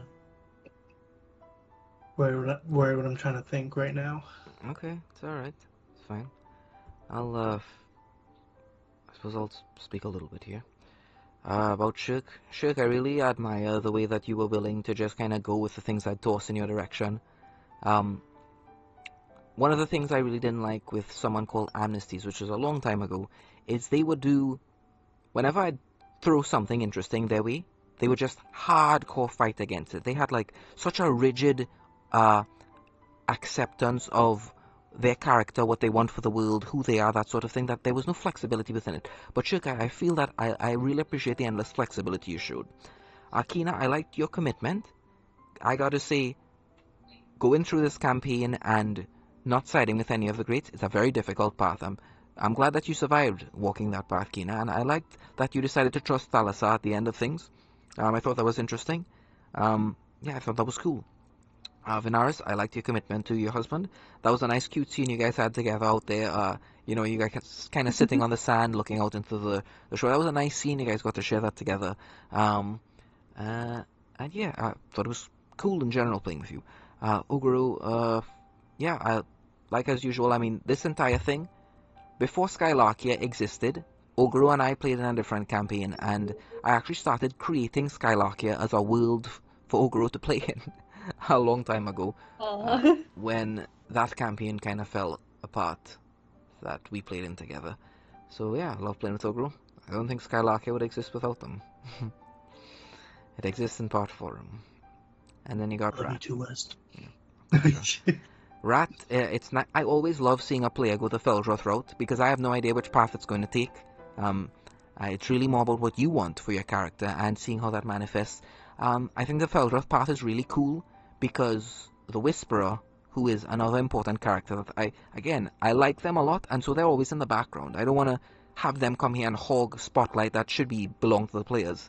If you interact with them, fine. If you roll that randomly on the table, fine. We didn't get a lot of him this session, apart from the end where you did roll Whisperer and he showed up in the fort there by the portal and the shadow was there as well. Opportunities for scenes there, but it's okay to not choose those things. But he is closely aligned with the way the Feldroth handle things, and so to see you go that path, I was really liking it, Rat. It's so rare I get to pull out any of the Feldroth, and I like them. I had this idea for like, what if the Mayans, they had like, their gods were like really, really powerful, and they could take over civilizations, but eventually when they run up against like great old ones, their idea is just, alright, let's just sacrifice more people. Alright, we're winning against the greats. Hey, we're starting to lose. Why is that? Oh, we're out of people. Oh shit, well, I mean, hey, alright, well, time to run away, I guess. Let's go into hiding. Yeah, and I like that idea. I like the direction I go with it, and I loved your portrayal of what a Feldroth to the Anointer of Sacred Pages is like, Rat. And, yeah, it's a pleasure. Alright. Questions, comments, concerns, Shook? Can I put in requests here? I'm Sure. greedy and I have a lot of things I want. Sure, we'll toss in some Yes. requests. Okay. Here are my absolutely ridiculous requests.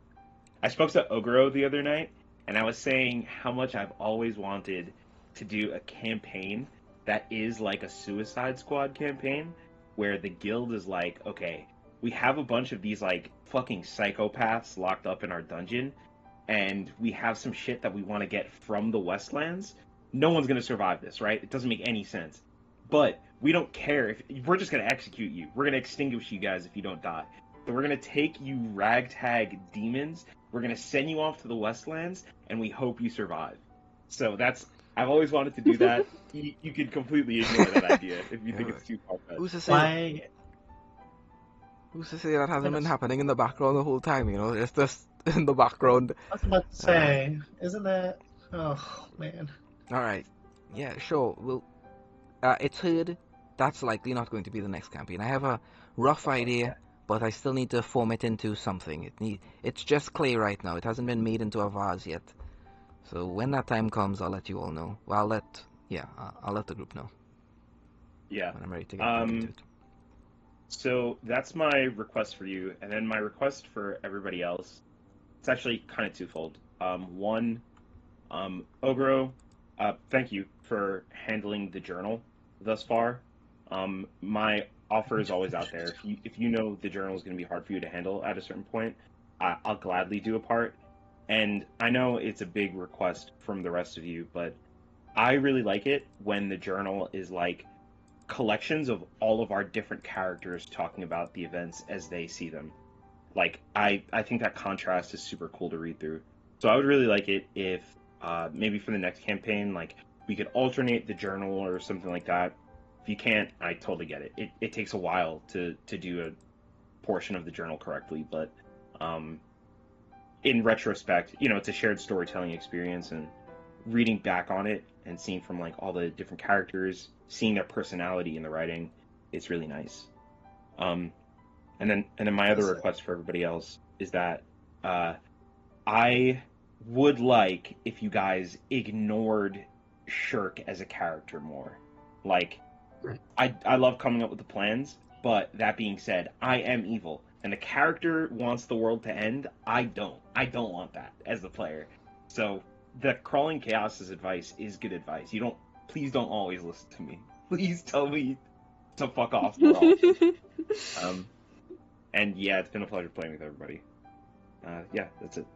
Yeah, that's that's another thing I really liked about last session because it felt like Wes, it felt like you were like in universe being like you guys have to like lock in. You guys can't listen to Shirk anymore. Like find your own path. And I thought that was really fun. I thought that was really interesting.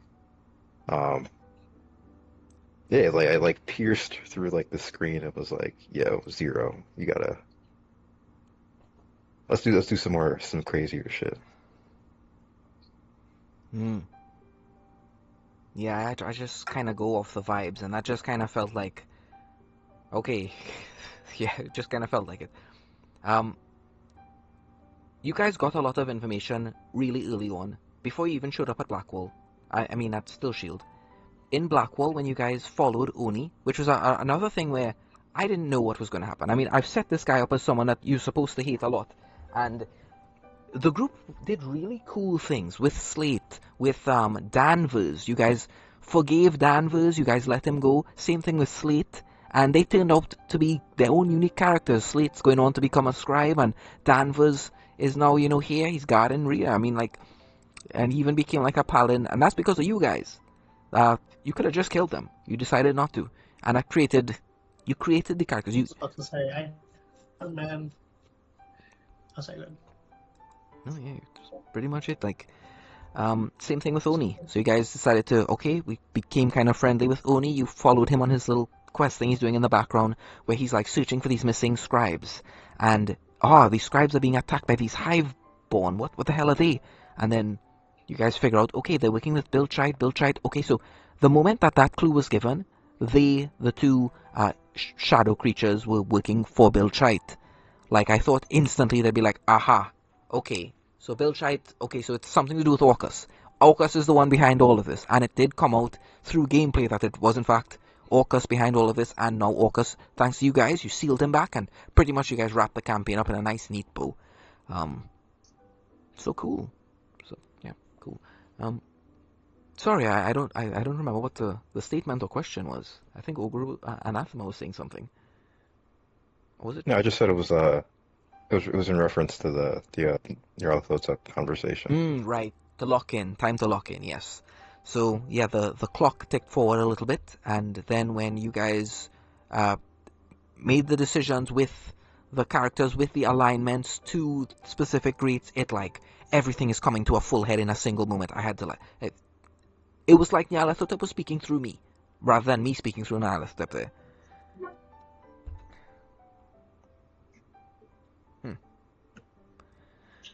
Whew. Alright, Anathema, questions, comments, concerns? Boy, questions? Hold up.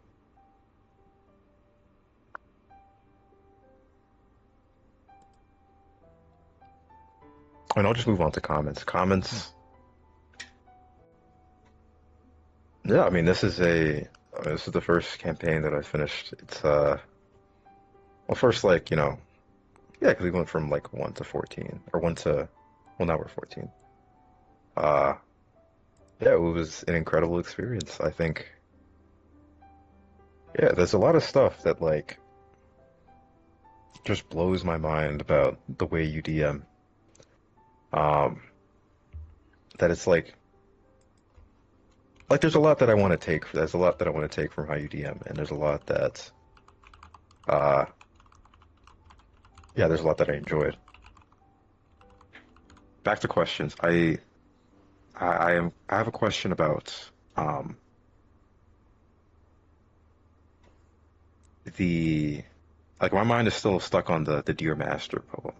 Yeah, Or not yes. poem, letter. That's another one of the things I thought was going to give it away. I had to be really careful with that. There were a few paragraphs I had to delete and rewrite and be like, okay, damn it, I want to give as many hints as possible. And then I gave the last hint, which is at the end of it. You remember what Prince Bruren was like? Do you remember the insight that someone got? I don't remember who got it, so you'll have to speak up here. But when you finished, Anastasia. It was. it was Anastasia, so the person's not Yeah. even here anymore. That's a tragedy. I hate when that happens because I Yeah, do a that's lot of things like that. Like, no. I'll start the campaign, I'll make sure and give every single person a single vital piece of the information that everyone needs to put together to get the whole story. And when someone leaves, it makes me not want to DM. When I spend that much time through the one-shots to find players, to start a new campaign that I intend to go as long-term as possible, and then they leave, and then I lose the will to DM again, and then it's kind of like, oh yes, but I still want to finish the story, so... Yeah, sorry, we interrupted Anathema. Right, the letter, did I give you guys a handout? Is it in here somewhere? Yeah. Yeah, It's called Dear Master. Dear Master, yes, here it is. Fuck, that letter is so sick, dude. Holy shit. It was like the last fuck you to. Oh. I It wish was like we a middle interacted. finger to him. I wish we interacted with the Citadel more. They're so sick. They're so cool. Let's see. We got with the chain dude. We didn't run into him. Let me see. I love playing with ideas, bouncing them back and forth, and Oxyrian is such a beautiful character to exist within that framework. One of the lines I love here is, when I brought the strategy to you, the true one, not the speech version you preferred leaked to the guild, I accounted for your reaction. So you dance back and forth with the ideas there so much. It's, alright, I came up with this idea, I presented to you, but also we're leaking a bunch of parts of these ideas to the guild to throw them off, but also I throwed you off. I like that. Dude, my favorite one was like you mistook predictability for inevitability, as you always do. I was like, oh, what? That is. Yeah. Oh, the bitter hatred that he has towards Ulrich is like, it's chef's kiss. It's fucking amazing. It's beautiful. Yeah.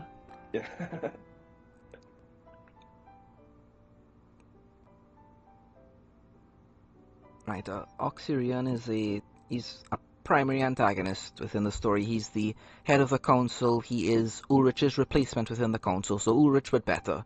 And he was a former Death Knight to Ulrich who betrayed him and actually assisted the guild in killing him at Genos, which this letter partially admits to.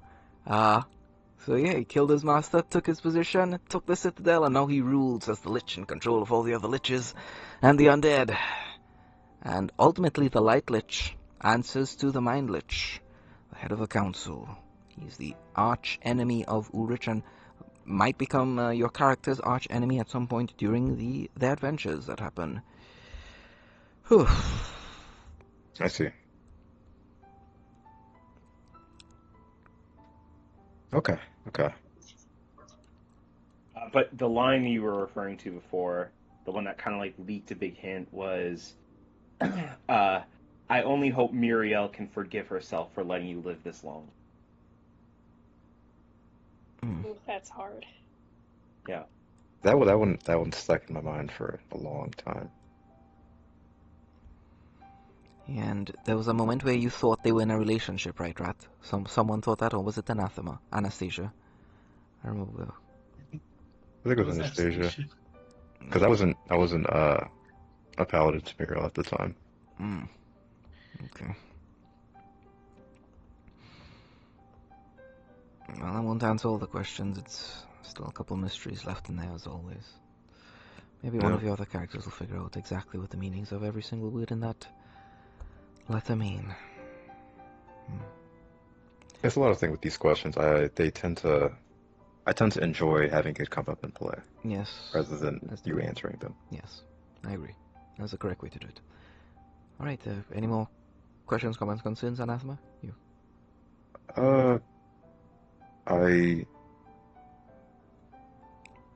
Yeah, that's it. Okay, cool. Kina, questions, comments, concerns? I had fun playing with you guys.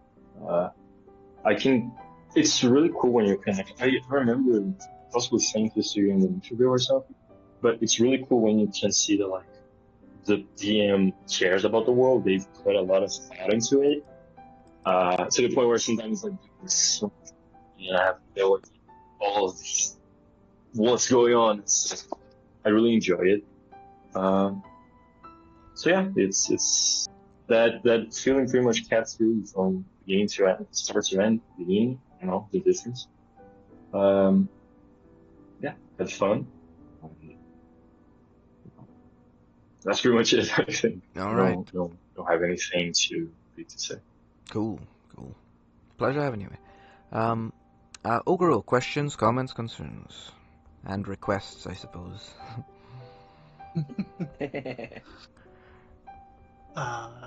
Questions. I have a lot of questions, but I feel like I'm not allowed to ask them at this moment. Concerns, man. Ooh, a lot of concerns. I have a lot of concerns of the path that our characters are going to, but I feel like they will find themselves eventually. I'm very concerned with how the peaceful would be in the future since he cannot locate Oguru anymore. But that's for us to find out in the future. There's a future for him. Otherwise, Wes, I always love the voices you give your the characters, how you play them, the personalities you give them. I love interacting with them. I love interacting with the world, and I really hope that we can interact with it more, because I really enjoy the direction you put these characters into. Everything you do, there's every path you put out, I've almost never expect, and I love that about your DMing. Yeah, well, I'm surprised alongside you half the time because, like I said, sometimes you just roll on these things and okay, all right, what's the adventure this time? All right, this place and this place. All right, the citadels here, or some things over there, lich over here. All right, great old ones over there. All right, let's cook up a story together. Let's see what happens. I also love surprising you by our decisions, because you can really hear it from what you say next after we say what we want to do. And then you're like, what? I'm like, yeah, what? I want to do that. Oh, well, yeah. Imagine if we never rolled Nyarlathotep, how different everything would have been. Yeah. Oh my god, yeah.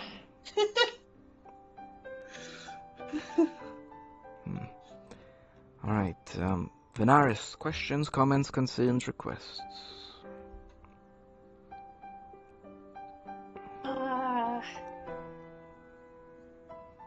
Comments. I really like the idea of us all keeping the journal together. That was a really cool idea. Concerns.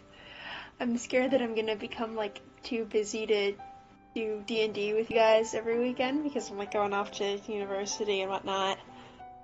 So yeah, I guess we'll just have to play that by ear. Maybe I'd play more of a minor character or something.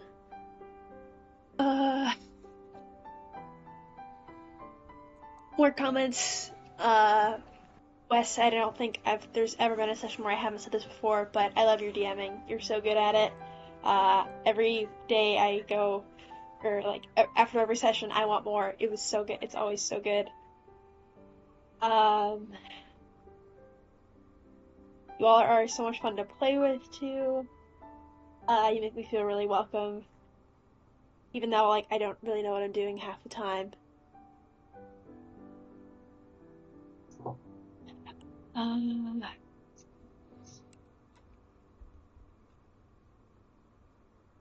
Yeah, I think that's it.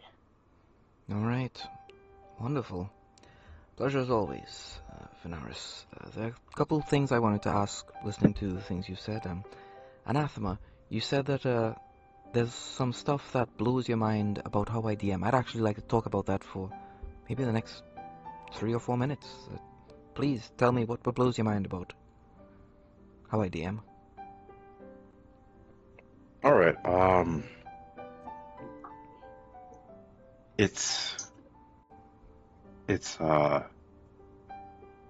I guess it's just the stuff that you've like incorporated beyond the system provided by D&D or by 5e, 5.5e. The opportunities you give play, because like it's like I've limited experience, but like generally, like when I see people playing D&D, the experience I've had with D&D is that it's like it's an interesting mix of like by the book and like also just playing it by ear. That I don't know. It's an indescribable experience. Just how alive it feels, but also grounded, alive but grounded.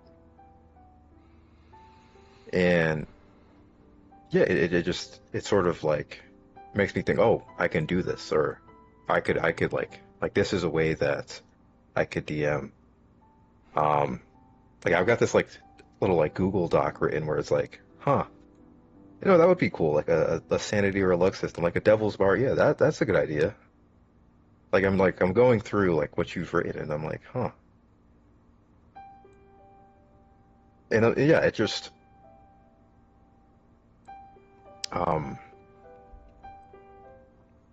yeah, I mean that's essentially what I meant. Just like all of these things, all these little things that yeah, I just realized we haven't even really interacted with the week system, the calendar system, but that was a pretty sick idea.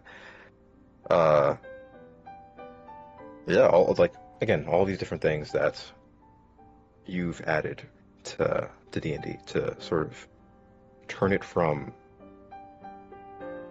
I mean, a board game into something that like feels very alive, feels very dynamic, essentially. It's a lot. I can't really describe it all, but yeah, it just consistently blows my mind, and it keeps me thinking about it. Yes, it took me a lot of trial and error to find this balance, and you'll hear me speaking about that often, is the fine line.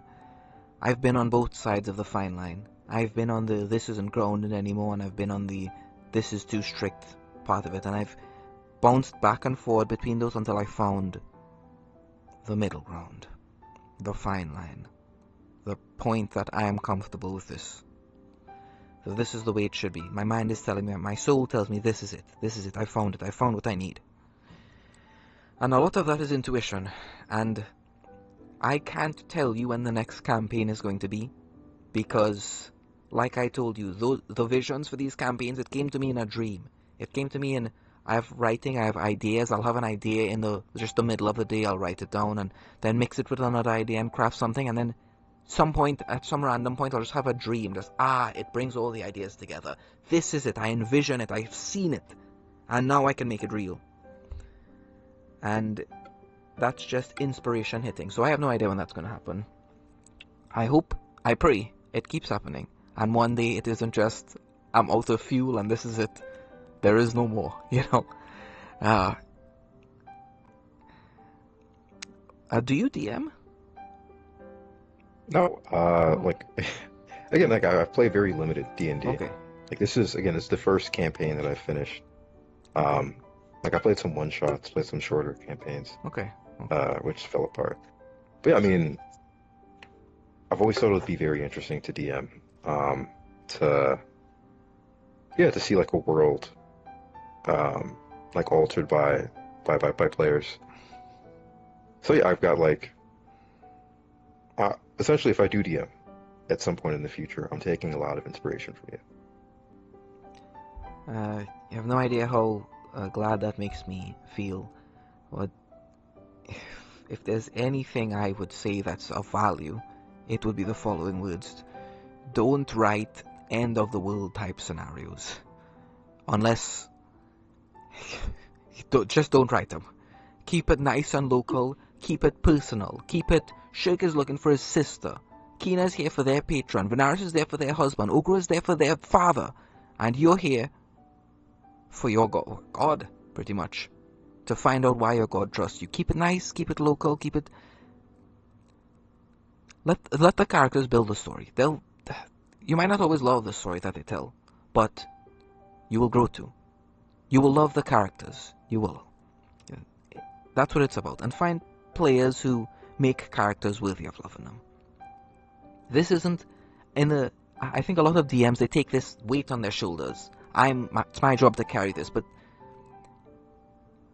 from what I've learned from a prolific DM called Seth Skorkowski, who's got many decades more experience than myself, it's that this is a collaborative thing. It is. It's all of us. This is all of our campaign together. It wouldn't have been what it is without each of us here. Each of you are an essential part to it, and I treat you like that, like the essential part that you are.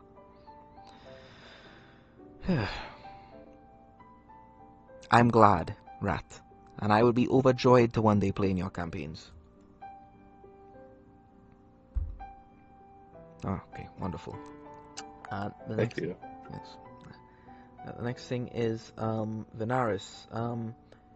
You, in one of your sessions, it was actually last session, that I've been thinking about. I haven't stopped thinking about since you actually said it from last session. It's, you like how much I could keep track of, and you like how my mind works.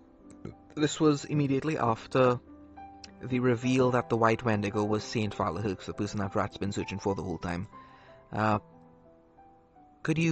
like to speak about that for maybe 2, 3, 4 minutes. So, Venaris, could you tell me more about that, please? Could you tell me more of what you mean? Yeah, like, I have over 1,000 words of notes in my my notes document, and like it feels like it's barely scratching the surface of all the like hundreds of characters, hundreds of voices, and all the like stats and rules and spells and magic that you like know and utilize in every single session. And so it's just really cool how you're able to think ahead and also come up with things on the fly. I believe they call that weaponized autism on my part.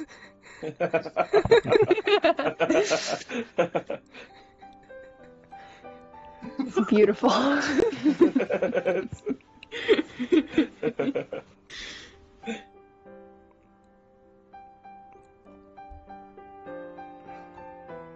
Yeah, it's just like I've tried to like write stuff and create fantasy worlds like you have, and I've never come anywhere close to this amount of like detail and lore that you have. And so it's just like insane to like see it all slowly pan out and it just be like such a satisfying story. I think the small thing I do to make that as well as I can is I start with the players, and that's what it's about. The lore is useful, but it's only useful in terms of the players. What's the word? The utility it has to the players. It's about them. The Vanguard path is for the people who are, they despise the Greets. The Feldroth path is, hey, I'm willing to work with the Greets. Then there's the Great path itself. I want to try to become one of the Greats. I want to gain as much power from them and maybe try to overthrow them. And maybe go down the Nyrelian path wasn't really crossed in this campaign, but Shik, maybe that was God. a good thing. I think that was actually a great thing. With the two players I have here, Ogre and Shik, you got the Waluigi and whatever the next one is, the Wario and Waluigi, Wario. of trying to destroy my world with the Nyrelians. These two rat What do you bastards. mean? No. Do not tie me to Albert, okay? I refuse to be tied to now- Albert. To be fair, Ogro, I've tried to bring back the Nyrelians several times, but only you have succeeded. On accident. So... Yeah.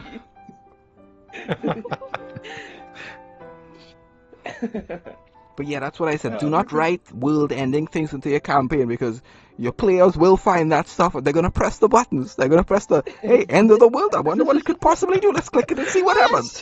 What do you expect me to do when you What do put you that mean? name out? What do you mean? What do I expect you to do? That it's oh my god. How could you? In a game where No. like the whole purpose is to press all the bells and whistles, you expect us to not press all the bells and whistles? Well, I think it's even funnier that it's like, okay, this game, like, it's political subterfuge, so everyone's trying to trick everybody, and the easiest way to trick Ogro is to just write something down on a piece of paper, and he will say it out loud. There's no The way. worst part about There's no way. The worst part. That's not even Serious. the worst part. He said, "Oh wait, you really said it?" I'm like, and I said it again. I'm like, "Oh my god." That's funny as hell, man. I don't want to talk about it. We forget that part of the history. You know, that part of the history of Scalarkia is like torn out. Okay. Oh. Alright. My comments. It's a pleasure. We are chaos in our bottle here. I like that every single campaign, no matter what the direction I have, because I have it down to random rolls and you guys choosing which of the random rolls you guys want, every single adventure feels new and fresh, not just to you guys, but also to me. Every single one feels unique. It's like, oh my god, this is a new creation of ideas we've just come up with here. How does this work together? How do these different things fit into everything else? It's nice. It feels... it feels like nothing else. It feels like something new every single time, which I really love. Concerns? No, I have no concerns. I hope you all... I hope it didn't scar you guys. It seems that that scene with Ingenuity, it hit a lot harder to home than I thought it did. Damn. It's terrifying. Okay. I loved it. I thought it was sick. It's like, you know, this campaign is episodic, and every now and then you run into something and you walk out of it and you're like, Jesus fuck, that will haunt my dreams forever. Yep. It's because it was like so out of nowhere. Like you did like what happened 5 minutes before and 5 minutes after. And just like, Yeah, note to self, incorporate Ingenuity more. Alright. Oh. Guys, who's Ingenuity? Oh, this was he's literally crazy, the dude. session before you came. Oh, that's right. He you know how Kina has a peg leg? Yeah. Kina had a leg. Let's just say that. Oh. Yeah, and Anathema had eyes and skin. Like, what's your deal? True. Oh, that I forgot that you freaking took out your own eyes. That was the most sickest part. Like, That one of the was most sickest rad. scenes of this Holy game. shit. Yeah. Dude, I couldn't and he believe somehow one-upped it by keeping his scarf. Like, there's also that. Honestly, that was amazing. Rat. That was amazing. That scene. But it was the setup to it. It was, you see Shirk cut off, I think, one of his arms, and you're like, alright, fuck yeah. Cut his eyes out. Wow, that blew my mind. I was like, holy shit, he's committing to this. Yeah. He was so cool, man. That shocked everybody. Everybody was like, holy shit. He's Yeah, it was crazy. freaking metal, dude. I did not expect that to be that surprise.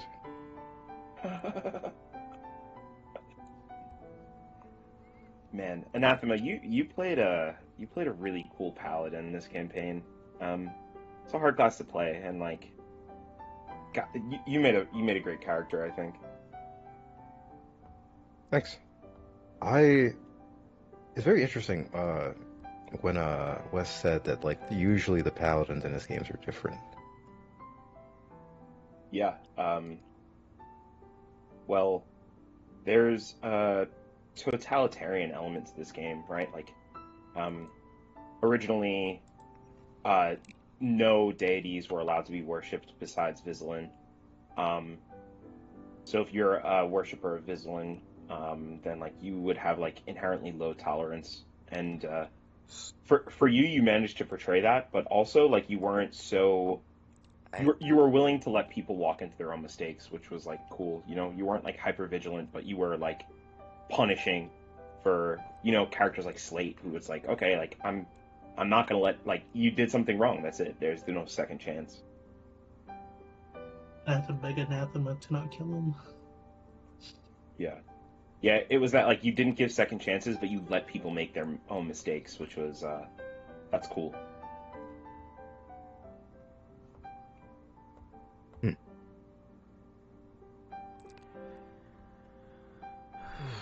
Okay, so my comments, my concerns, and requests. My only request is that you all stay nice and happy and healthy.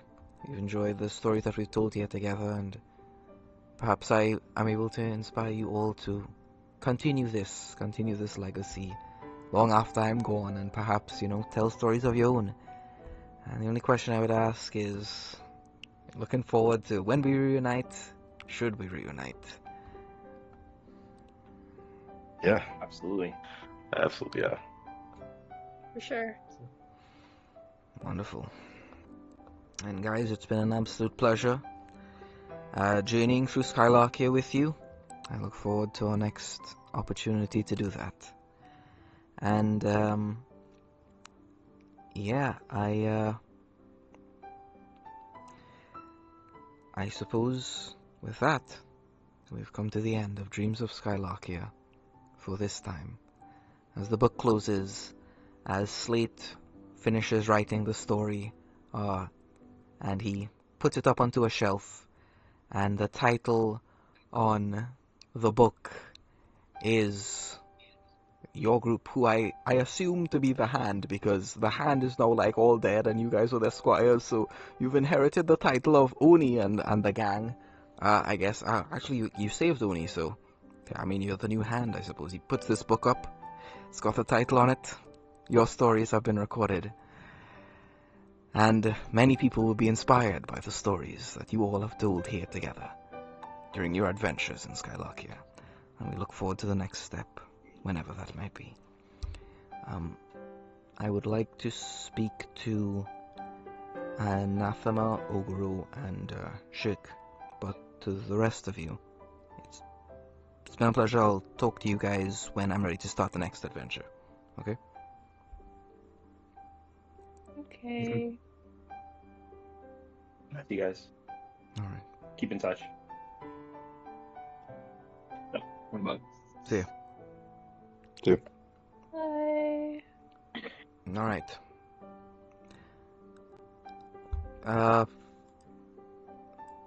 It's the end of our adventure.